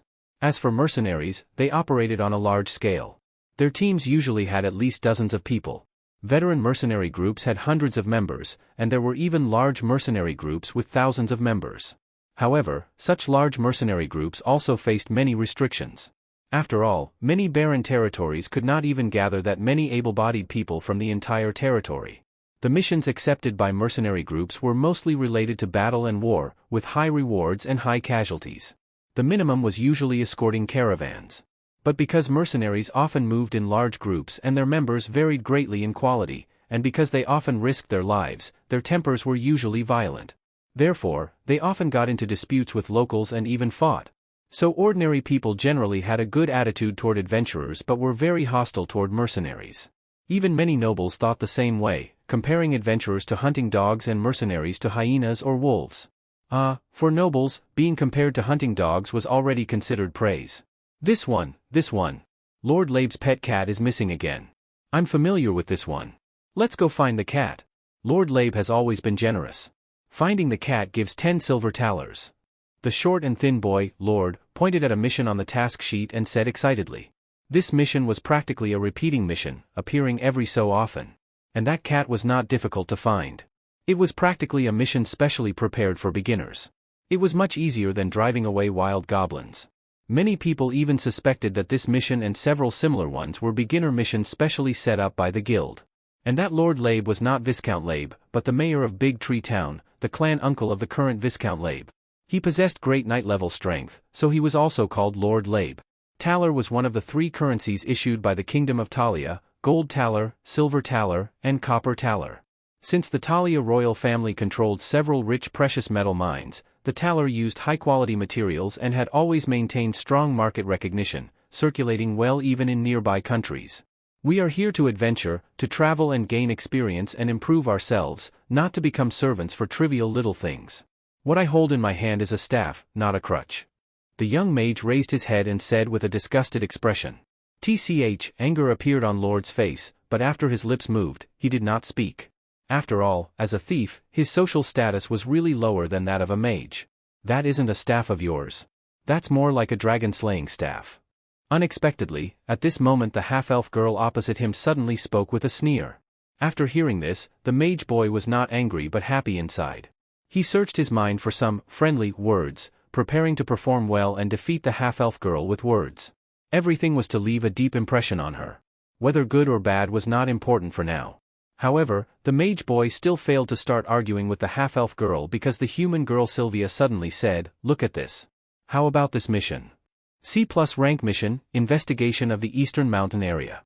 Mission reward ranges from 50 to 500 silver talers, and the final reward can increase according to the accuracy and seriousness of the information." After hearing this, Sharna stopped paying attention to the mage boy and turned to look at the mission sheet in Sylvia's hand. Suspected demon activity? Sharna hesitated a little. The eastern mountain area of Labe territory was cleaned every year by the army, mercenaries, or adventurers, so there was not much danger. But if demons were involved, that was another matter, because demons had too many uncertainties. What? You're scared already? The irritating voice sounded again. In her heart, Sharna had already decided that this mage boy Bert was an extreme racist. People like this looked down on races other than humans and were impossible to communicate with properly. Reckless idiots have always been fearless. Sharna did not look at the mage boy and only replied coldly. Hee, coward. Enough. Stop arguing. The kind-looking and honest boy with a great sword beside him suddenly spoke in a stern voice. It seemed he was really angry. The half-elf girl and the mage boy each snorted, but stopped arguing. It seemed this adventure team's captain still had some authority. Seeing the two stop arguing, the young captain named Ryan softly said, "I think we can try this mission. I've been to the Eastern Mountains several times, so I'm familiar with it. There will also not be few people going this time, so the danger should not be too great. I also think we can try it." Sylvia immediately expressed her opinion. Since Boss Ryan thinks it's okay, then I have no objections. The Thief Lord also agreed. Of course I have no problem. It's just that a certain half-long ear though. Bert said while narrowing his eyes sideways. Taking another deep breath, Sharna said coldly, "I have no objections either." Then the half-elf girl picked up her longbow, hung her one-handed curved blade at her side, put on her backpack, and, by the way, also took the remaining sandwiches on the table with her. The others also stood up one after another, taking their belongings with them. Ryan and Lord first went to the mission registration counter, lined up to receive the mission, registered it onto their team mission card, and then went outside to find the others who had already left. For most nearby adventurers, the eastern mountain area was not considered dangerous. Pressure from humans had forced stronger tribes to migrate deeper into the mountains. Only some weak tribes struggled to survive around the outer area of Tillier. Pfft! A goblin squatting on a tree and looking around sneakily had its head suddenly grabbed by the short and thin boy who appeared behind it. Before the wild goblin could cry out, Lord cut its throat with a short dagger. "This isn't normal, Ryan. These few goblins actually know how to cooperate for lookout duty and even have hidden sentries." Sylvia was wearing a gray steel helmet at this moment. Under the helmet was a chainmail neck guard. Her orange shoulder-length hair had already been tied up and secured under a cap. She looked seriously at the wild goblin Lord had brought back. They are a bit like goblins from large tribes, but the eastern mountain area gets cleaned out by the army every year, so it is impossible for there to be a large goblin tribe. Ryan also frowned as he examined the goblins' equipment. These goblins did not have very good equipment, only things like simple short bows or rusty short swords, but these goblins had actually left their nests and obediently stood watch, which was unbelievable. It seems there really is someone causing trouble in the eastern mountains. I just don't know if demons are responsible. Sharna seemed somewhat uneasy. This uneasiness from her instincts gave her no reason she could explain, but she remained restless. No matter whether demons are behind it or not, if they only dare use tricks and schemes, then their strength probably isn't very strong. Even if we can't defeat them, there should be no problem with investigating some information. The young mage was full of confidence and looked eager to try. The few of them looked at each other, but none had any intention of backing down. Since they were adventurers, how could they run away just because of a little disturbance? Although none of them were very old, and the oldest, Ryan, was only in his 20s, aside from the mage Bert, who had just graduated from the academy, the others all had at least 2 or 3 years of experience. Whoosh! A thin half-orc had his throat pierced from behind by a long arrow. He ran forward another 2 steps, dropped the wooden club in his hand, clutched his throat, rolled around and struggled a few times before dying. This was a group of half-orcs trying to ambush Ryan's team, but they had been discovered before the attack began. Then Ryan's team, who had prepared an ambush in return, defeated them. The young mage did not cast spells. Although he had not been out of the academy for long, Bert also knew that a bronze-rank apprentice mage had very little magic power and should preserve it as much as possible, using spells only at important moments. Therefore, Bert also carried a light crossbow. Just now, Bert had also used the light crossbow to shoot and kill a screaming half-orc. Killing a person for the first time caused some emotional turmoil in Bert, although Bert was somewhat unwilling to call half-orcs people.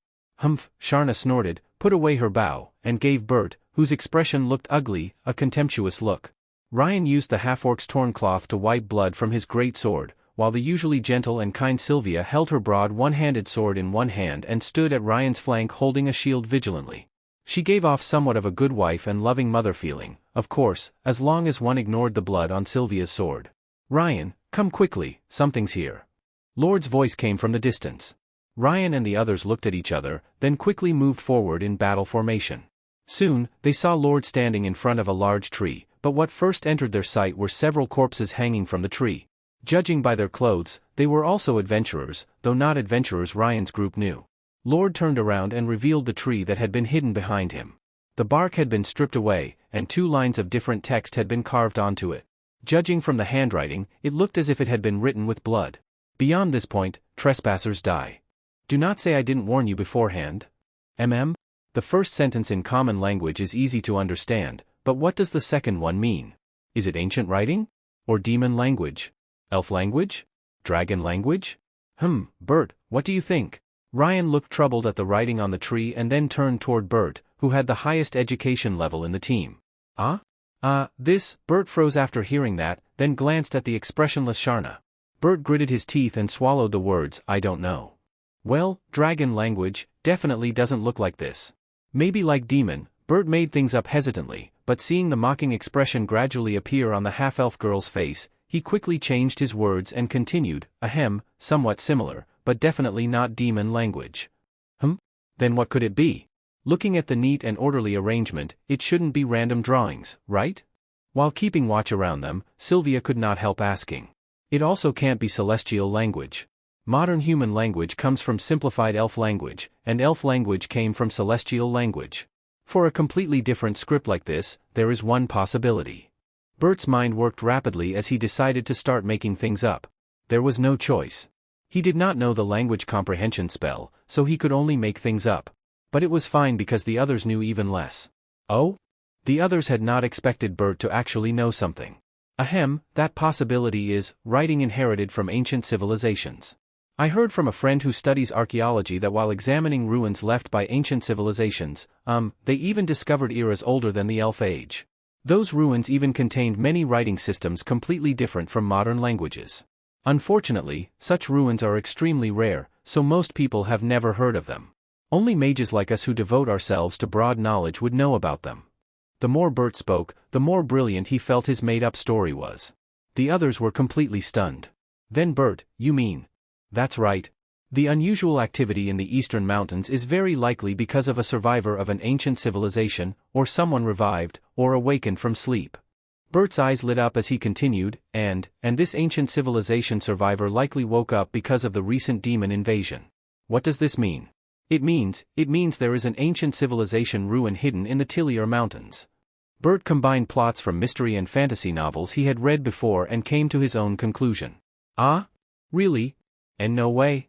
The boys and girls were shocked, and when they looked forward again, their faces had already become eager with excitement.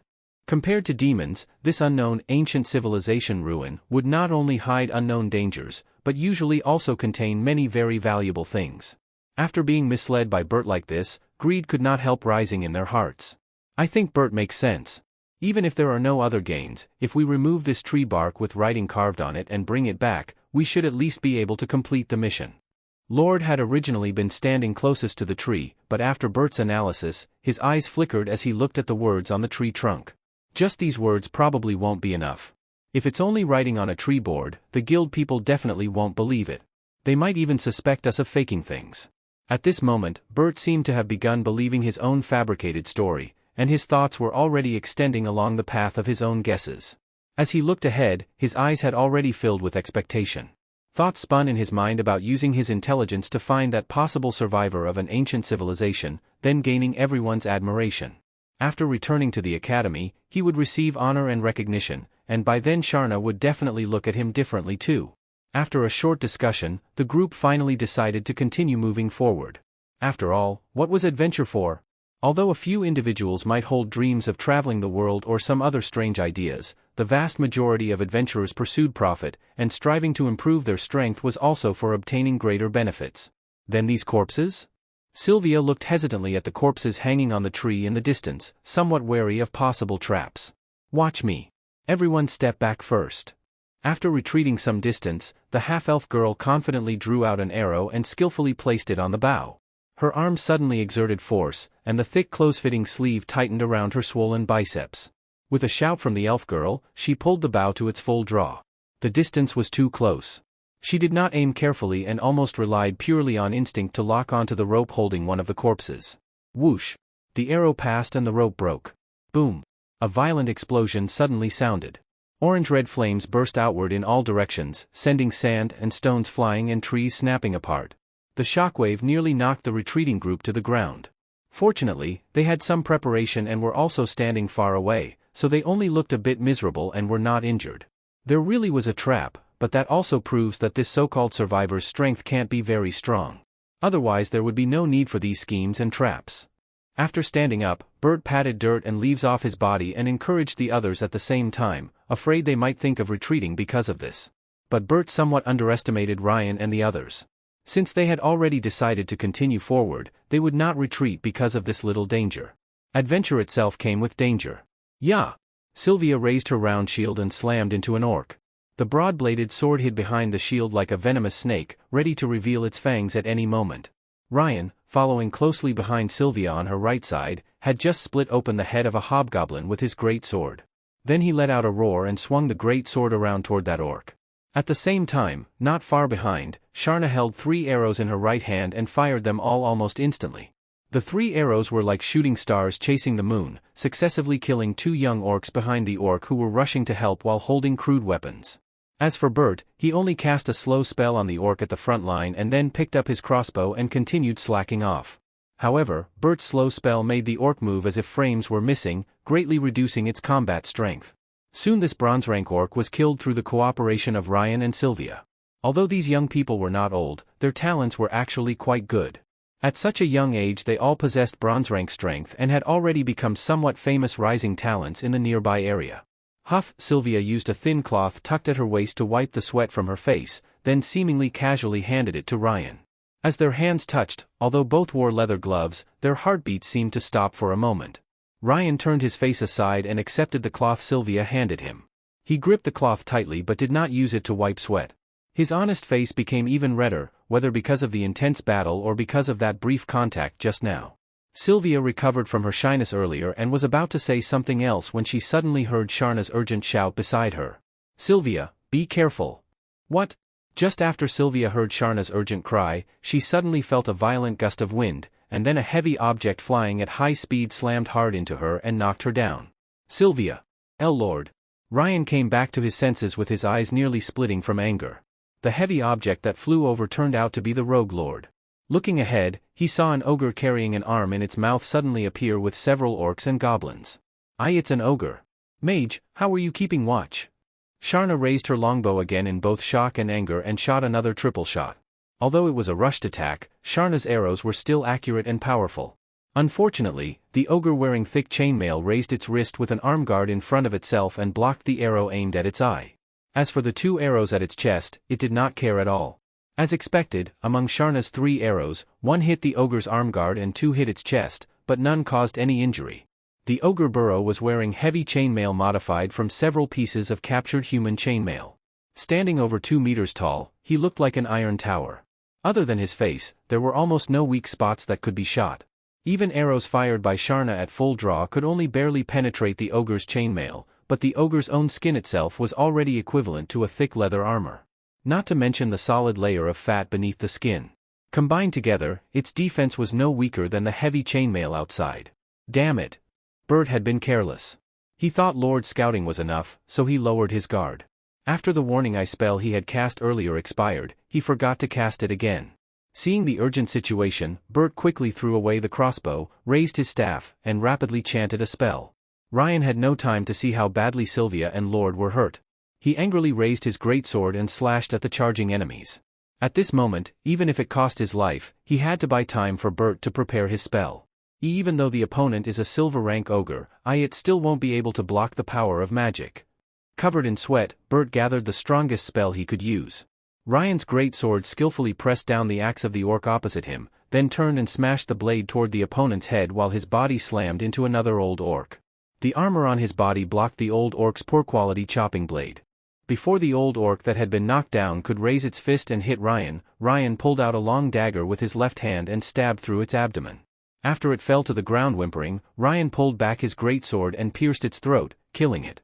The orc on the other side that had dodged Ryan's greatsword angrily charged again with its axe, but an arrow pierced through its arm, and under the pain, the axe fell to the ground. Although Ryan was brave, he was truly powerless in front of a silver rank ogre. The heavy warhammer carrying the sound of wind and thunder smashed toward him. Ryan hurriedly raised his sword to block, but felt as if a mountain had smashed into him. His greatsword twisted and flew away, while Ryan spat blood and was sent flying. The ogre burro gave a disdainful snort, bit off the arm in his mouth that had once belonged to Lord, then walked toward Ryan and raised his warhammer high, preparing to end Ryan's life. The arrow shot from afar could not stop Burrow's movements, but explosive fireball. At this moment, a fireball condensed from flames rapidly flew over, causing Ogre Burrow's heart to jump. He suddenly turned around, and the warhammer that had originally been smashing toward Ryan suddenly left his hand and was thrown toward the incoming explosive fireball. This time Burrow's accuracy was much worse than before. The warhammer and the fireball crossed past each other. Amid a roar, Burrow only had time to protect his face with both arms before the fireball hit him directly. Boom. Did he die? Bert nervously looked at the flames from the explosion. Explosive fireball was an intermediate spell. With Bert's apprentice-level strength, it should have been impossible for him to learn and cast it, but Bert had a rich father. Considering the large scholarship donation from Bert's father, Bert's teacher carefully taught Bert a weakened version of his research result, explosive fireball. With Bert's current strength, he only had enough power for one shot. Even though it was a weakened version of explosive fireball, its power was much stronger than a small fireball, and even an ogre could not ignore its damage. Burrow fell to the ground with flames burning over half of his body and looked quite miserable. His arms were bloody and mangled, his chainmail had exploded apart, and his chest was a horrifying scene of blasted and burned flesh. The scorched smell made people want to vomit. Roar. Amid the angry roar of the ogre, his subordinates who had scattered to avoid the fireball suddenly became as if injected with stimulants. Their eyes turned red as they howled and charged forward. Ryan, with blood filling his mouth, struggled to climb up. Ignoring the flames sticking to his body, he struggled to carry Sylvia and Lord and desperately ran backward. Sharna repeatedly fired arrows, forcing back several orcs and hobgoblins who were about to catch up with Ryan, while Bert fell into panic and shock. Mage boy, stop spacing out and attack. Sharna was almost dying from anger. This guy who acted arrogant all day had actually panicked on the battlefield. But Bert acted as if he did not hear and continued standing there with blank eyes. Trash. Throwing down her longbow, the extremely angry Sharna drew her curved blade and charged toward the monsters rushing over. A crooked arrow flew past Bert's ear and suddenly woke him up. His face twisted, and without any hesitation Bert turned and chose to run away. The ring on his finger flashed with spiritual light, and a whirlwind wrapped around his legs. Then he escaped at a speed comparable to an elf. Does this count as retreating like the wind?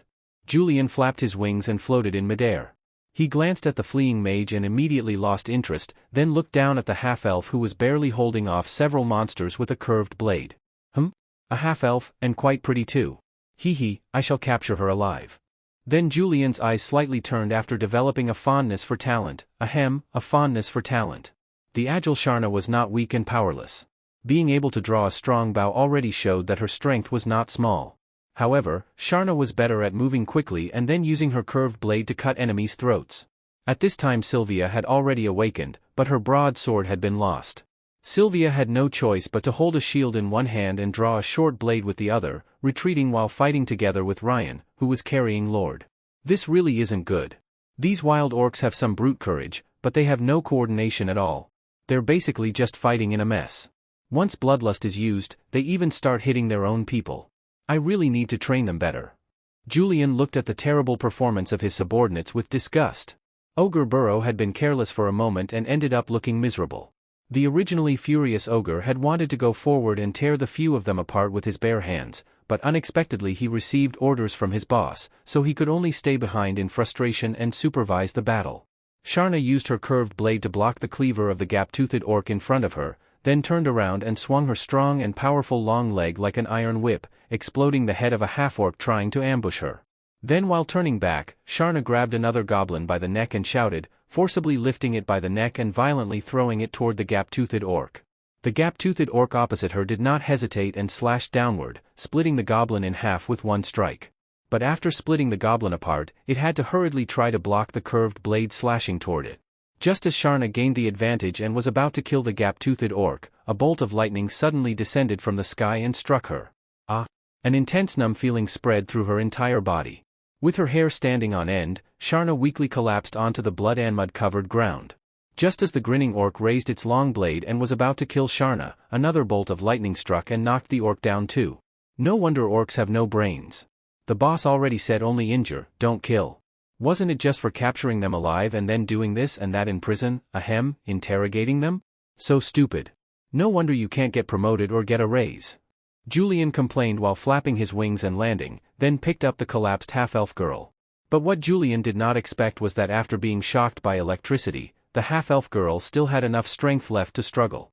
Her resistance to electricity was pretty good. So crackling lightning flashed through Julian's hand again. Now she had fainted. Demon. It really was demons causing trouble. Ryan and Sylvia saw the suddenly appearing demon capture Sharna and immediately became anxious, hesitating and stopping their steps. Julian looked at them and gave a savage smile. Oh right, at this moment Julian was using his demon form over 2 meters tall. That appearance, compared with him, even an ogre looked a little cute. Anyway, in Ryan and Sylvia's eyes, it was probably the most terrifying appearance in the world. Then Julian flew close to the ground and casually punched Ryan, who was still trying to resist, knocking him unconscious. Then he grabbed Sylvia and took a look. Not bad, a gentle and pleasing beauty. A flash of lightning passed through her, and Sylvia immediately collapsed weakly in panic from the electric shock, while the short blade she had swung at Julian dropped to the ground. Capture those 2 men too, don't kill them yet. The demonized human experiment still needs some materials. Julian then remembered that he seemed not to have done a good deed today. Sigh, Master you really is kind-hearted, insisting on doing one good deed every day and never missing a day. With all the merit accumulated in the future, he should at least be able to exchange it for a halo of merit. Cough, cough, cough. Sharna opened her eyes in confusion. The dim and unfamiliar cave made her unable to come back to her senses for a moment. Sharna, you're awake. How do you feel? Are you all right? Sharna's view darkened, and what entered her eyes was Sylvia's surprised face. Cough, cough, where is this? With Sylvia helping her, Sharna sat up, looked at the iron shackles on her hands and feet, then frowned and observed her surroundings. She saw that she was in an irregular cave. There was only one exit, but it was blocked by a fence made of arm-thick hardwood. Outside the fence there was a large burning bonfire, bringing dim light to the entire cave. Besides Sharna and Sylvia, there was one more person in the cave, but it was not Ryan or Lord. It was an unfamiliar woman. After noticing Sharna's gaze, Sylvia lightly brushed her shoulder-length hair and gently introduced her to Sharna. This is that demon's lair. This is Sainya. She's also an adventurer, just like us. She's also an unlucky person captured by that damned demon. The woman who had originally been lying on a pile of straw suddenly sat up. With the help of the dim firelight, Sharna saw the woman's appearance clearly. She looked young, probably not even 20 years old, but she was quite tall. And her chest was also very large. She had shoulder-length blue-green hair, and her eyes were also blue-green. Her appearance was beautiful. Sharna's heart suddenly skipped a beat, and she stiffly turned to look at Sylvia, leaving Sylvia confused. Eh? Sharna, what's wrong with you? On the other hand, after looking at the two girls opposite her, the tall beauty laughed lightly. She thought of the common point among us three girls locked up together: we're all pretty. So the biggest possibility is that we'll be, by that demon. Hee, you understand, right? While speaking, the tall beauty Sanya even had a somewhat vulgar grin on her face. But as they say, being beautiful really is everything. Even a vulgar smile had its own charm. Sharna's face became gloomy and serious, her light purple eyes mixed with anger and fear, while Sylvia only understood Sanya's meaning after being stunned for 2 seconds. This, how can that be allowed? Sylvia said in panic, her face turning pale. How can it not be? You're really innocent. Don't tell me you're still a virgin who hasn't even kissed anyone. Sanya could not help continuing to tease her. Although she looked casual, Sharna noticed the fingers tightly gripping her own arm. Clearly, Sanya was not as unconcerned as she appeared. She was probably only using teasing Sylvia to distract herself. Sylvia's lips moved a few times, and her face turned red. She wanted to argue back, but she could not say anything. Her shy appearance was completely different from the clean and decisive way she cut off an orc's head. Alright, maybe it isn't what you think? Maybe that demon just wants 3 virgins as sacrifices for a blood ritual? Sharna looked at the woman opposite her and said unhappily, especially emphasizing the word virgins. Sylvia, who had been embarrassed from being teased, was stunned after hearing that and curiously looked at Sanya. What nonsense are you saying? Sanya awkwardly laughed, then patted her huge boobs and said, Don't be fooled because I look young. I've already seen countless people and have a lot of experience. Even if I did that with some demon, I wouldn't care. But you two are still young. If possible, I'll try begging that demon and see if I can get you two released. Sylvia opened and closed her mouth. Her expression was complicated and hesitant, but she did not know what to say. Demons aren't human. Why would they listen to you? Maybe after it's over, it'll directly eat you. Sharna stood up and touched the solid wooden fence, considering whether she could break it apart. Stop looking. That wood can be easily broken, but if you really break it, it will attract that demon, and then you'll get shocked again. Damn it, that demon neither kills people nor beats people, nor does that kind of thing. It just likes shocking people. I don't know if it grew up getting shocked since childhood. It was still Sanya speaking, her words full of resentment. So you've been shocked too? Sharna looked sideways at Sanya and raised her eyebrow curiously. Several times already. I feel like I'm almost developing resistance to electric shocks. Sanya leaned against the cave wall and lazily said. So you've been captured for a long time? Sharna continued asking. No, only 4 or 5 days. Then, do you know where the others are? The others who were captured. This time it was Sylvia speaking. When Sylvia was captured, she remembered the demon ordering Ryan and Lord to be captured alive too. Although she understood the other woman probably did not know much, Sylvia, who was extremely worried, still desperately wanted more information. It seems there are some other people imprisoned below the cave too, but there are many demons and demon servants guarding the place. Last time I had just reached down there when that armored demon caught me and brought me back. I don't know anything more than that. Sanya shrugged, showing that this was all she knew. Sylvia lowered her head in disappointment, while after hearing that Sharna angrily punched the wooden fence. What I said is true. I wasn't lying. There's an ancient civilization ruin in the eastern mountains, and survivors of an ancient civilization have revived. Those survivors are controlling large numbers of wild barbarian tribes. Many adventurers who disappeared recently were harmed because of this. Bert glared at the guild staff member with red eyes. I say, kid, you really can make things up, huh? Let me see. Currently the most ridiculous story is that a bailer went into the eastern mountains to sleep. But your story, I've got to say, is pretty creative. Alright, this mission has already been raised to B rank. Although the information you provided isn't rich enough, considering your team suffered heavy casualties, here's 200 silver thalers. Sign here. The bald guild uncle with a cigarette in his mouth handed over a form and 2 silver metal money cards the size of half a palm. These money cards were promoted by the National Bank and could be exchanged for 100 silver coins. They also had magical anti-counterfeiting technology and were very difficult to forge. I don't want money. What I want is, Bert shouted furiously. Hey! Listen, kid, I'm not giving you more money. If you keep causing trouble, you won't even get this money. Don't think that just because you're a mage you can make trouble here. After speaking, the uncle behind the counter pulled out a double-barreled magical firearm from under the desk. The firearm was already loaded with ammunition and had violent power. One shot could kill an adult rhinoceros. It was truly an essential tool for home and travel. Bert angrily gritted his teeth, then signed the paper, picked up the 2 money cards, turned around, and left. At that moment, a female knight entered the guild hall with 2 attendants. The originally noisy adventurer guild suddenly became quiet. The heroic and beautiful female knight walked directly toward the counter. After handing the application form to the uncle who had stood up, she turned to the adventurers who had all turned their eyes toward her and said, "My uncle, Lord Viscount Labe, has signed a recruitment order to suppress the demon followers in the eastern mountains. Those selected after registering can receive an advance payment of 100 to 1,000 silver thalers.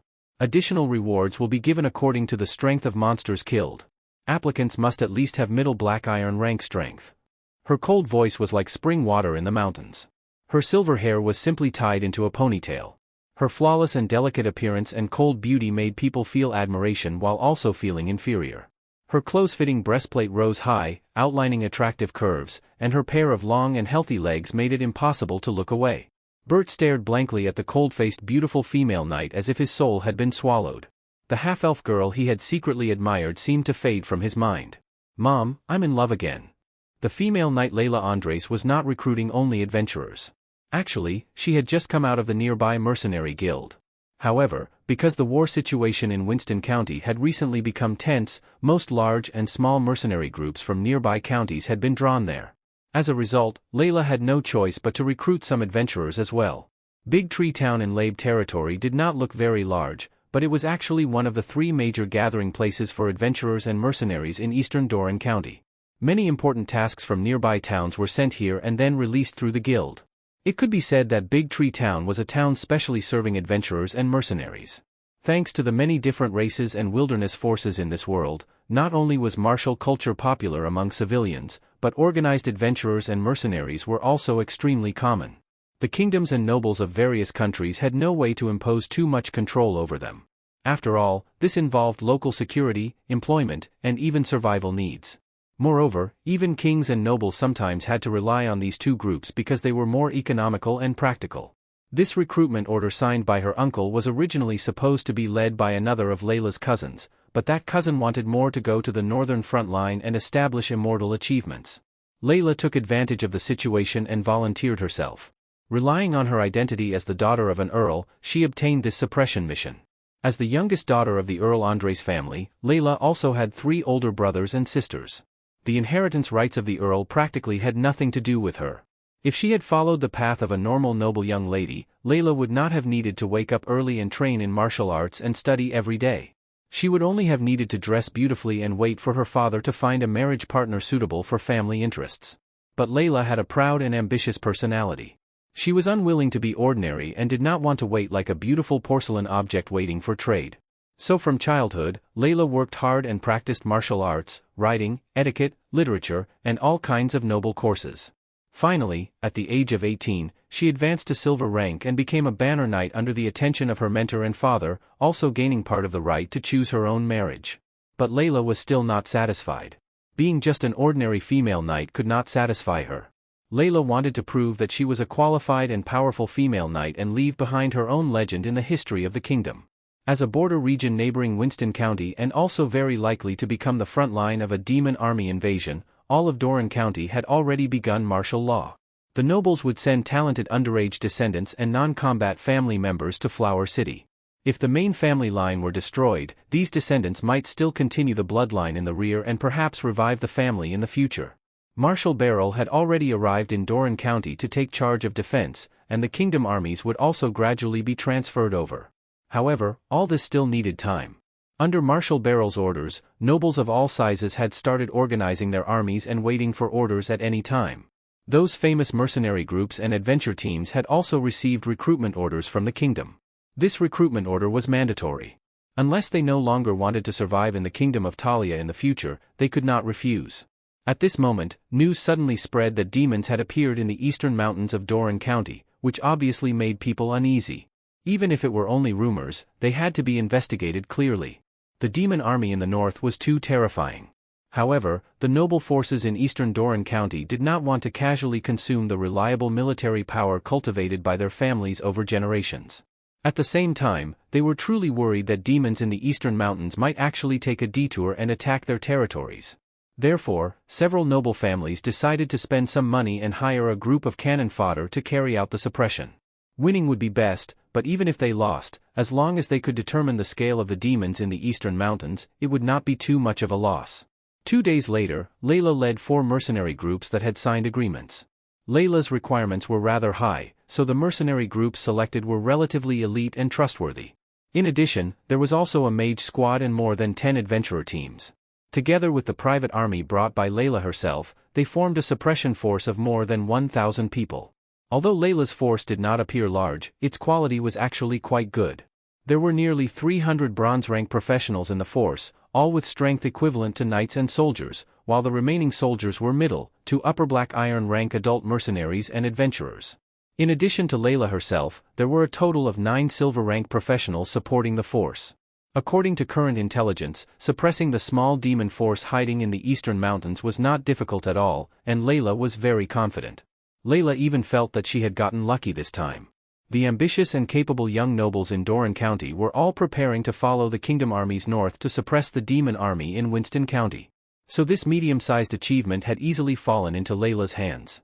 Now I just need to cut off that intermediate demon's head. I've already made every preparation I can. There's nothing left to worry about. Layla confidently rode her beloved warhorse, her eyes firmly looking toward the cliff occupied by the demon. Inside the dim cave, in the center of a strange demon magic array and dried blood stains covering the ground, there was a black-red cocoon over 1 meter tall. The cocoon seemed alive and breathed rhythmically. Julian chanted magical spells while cutting his wrist. The scarlet blood filled with magical power, guided by Julian, transformed into demonic runes that spun and imprinted themselves onto the cocoon. Then watching the cocoon devour his demonic marks like a glutton, Julian could not help showing a kind smile. Looking at the little girl who was about to become human again, he felt quite full of anticipation. A moment later, after all the demonic patterns had been completely absorbed by the cocoon, it fell into a brief pause. After a little while, the cocoon gradually began to shrink and dry up. Julian let out a light sigh. These demonic patterns are useful, but they consume too much blood. I also have no idea where this demonic eye came from. It's like some dead object, it doesn't even make a sound. After hesitating for a moment, Julian muttered to himself again, forget it, a dead object is better. Rip. The dried cocoon was torn open from the inside. A slender, fair arm stretched out, then another one, and afterward a small head poked out. Pale ear-length short hair fell down, and her amber gold eyes still carried some confusion. Only after seeing Julian did a smile appear on the little girl's delicate and pretty face, like a chick seeing its parents. The moment she saw Julian again, a sense of closeness and admiration rose from the bottom of her heart and filled her soul, as if she had seen her own faith. The little girl suddenly stood up, her smooth flawless body exposed to the outside world. There was a ferocious demon dragon mark on her back, and strange demonic patterns extended from it, forming a complex design. Even inside the dim cave, Julian could still see everything clearly, taking in every detail, but she only advanced from completely flat to slightly raised. Holding the little girl who threw herself into his arms, Julian still remained calm as still water. He even wanted to laugh at this silly little girl again. He himself was also wearing plate armor, so did this count as steel plate hitting steel plate? Perhaps her soft skin was uncomfortable against the armor, because the little girl slightly frowned and stopped acting spoiled in Julian's arms.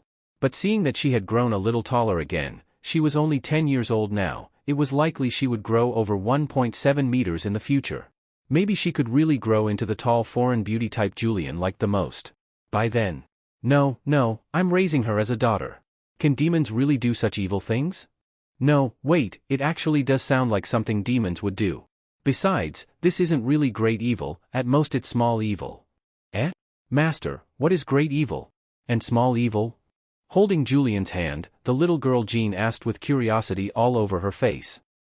Eating lowless is small evil, while eating a lowly and then literally eating the lowly is great evil, Julian casually answered Jean's question.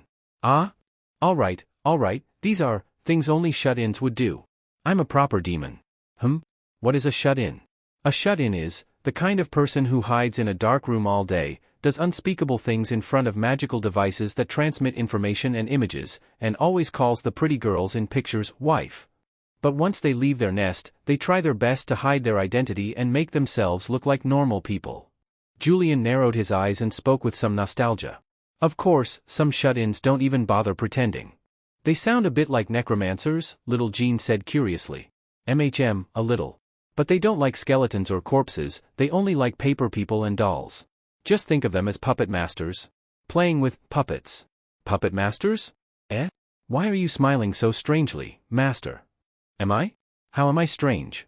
You dare say your master is strange? Such courage, Julian suddenly put on a serious face, making the little girl panic.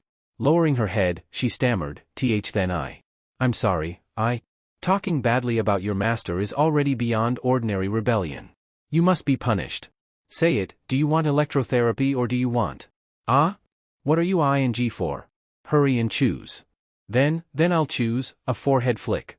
Julian shook his head in disappointment. So timid, only daring to choose a forehead flick. Why yes, master. Julian chuckled and lightly flicked Jean's forehead with his finger. Then a flash of magic passed by, and the dragon-shaped demonic mark on Jean's back quietly disappeared, though her hair and eye color did not change back. Seeing little Jean realize she was not wearing clothes and shyly trying to cover herself, Julian smiled. He first wrapped her in a cloak, then carried her and walked out. Did anyone misunderstand the forehead flick? Oh? Looks like you've been living pretty well here. Hearing that, Sharna and the others suddenly raised their heads. They saw that annoying demon who had turned into human form smiling at them. What exactly do you want, demon? How are Rain and the others? Can you let me go? I'm willing to pay a ransom. 3 women, 3 questions. They looked at each other, then stared at Julian at the same time. You seem to have forgotten, I'm a demon. Julian grinned, showing a proud and arrogant smile.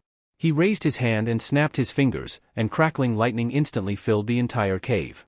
The 3 women cried out as they were struck by electricity and collapsed. Julian felt that he was becoming more and more twisted. He had actually started enjoying the pleasure of electrocuting people. It was truly terrible. Should I give myself the nickname Cannon Brother in the future? Julian thought for a moment, then felt this double-meaning nickname was too improper and did not fit his proper image. Demon image. You bastard. Sharna's purple short hair stood up completely. Even the edges of her clothes seemed burnt black, veins bulged on her forehead, and she felt that this was the greatest humiliation she had suffered since leaving home. Though in the future there might be even greater humiliation. I'll give you 2 choices. 1, submit to me and become my slaves. 2, be killed by me and turned into figures. Dolls. Julian displayed the posture of a twisted villain. His cold and evil smile made people shiver in fear. In your dreams. Okay, you. Sharna angrily glared at the traitor Senia. Senia awkwardly turned her head away slightly, then puffed out her heavy chest and continued, I choose 1. I submit. Can I take a bath first? There are too many bugs in here. Can you let Rain go? I'm willing to submit to, choose 1. By the end, Sylvia lowered her head so much it nearly reached her chest, and her voice was almost inaudible. Sharna gritted her teeth and glared at Julian, her eyes full of stubbornness and unwillingness. Julian chuckled and said to Sylvia, sure. That guy using the greatsword is Rain, right? I'll let him go in a few days. Really? Sylvia looked at Julian with joy all over her face. Of course it's true. We demons are straightforward and honest men. We keep our word and never lie, completely different from those effeminate devils. Julian patted his chest and guaranteed it in a heroic manner. As for that Rain, if he could survive Julian's modifications, he had originally planned to release him anyway. Oh, I see you finished part 1. Do not forget, part 2 is already waiting for you for free on my Patreon. See you there.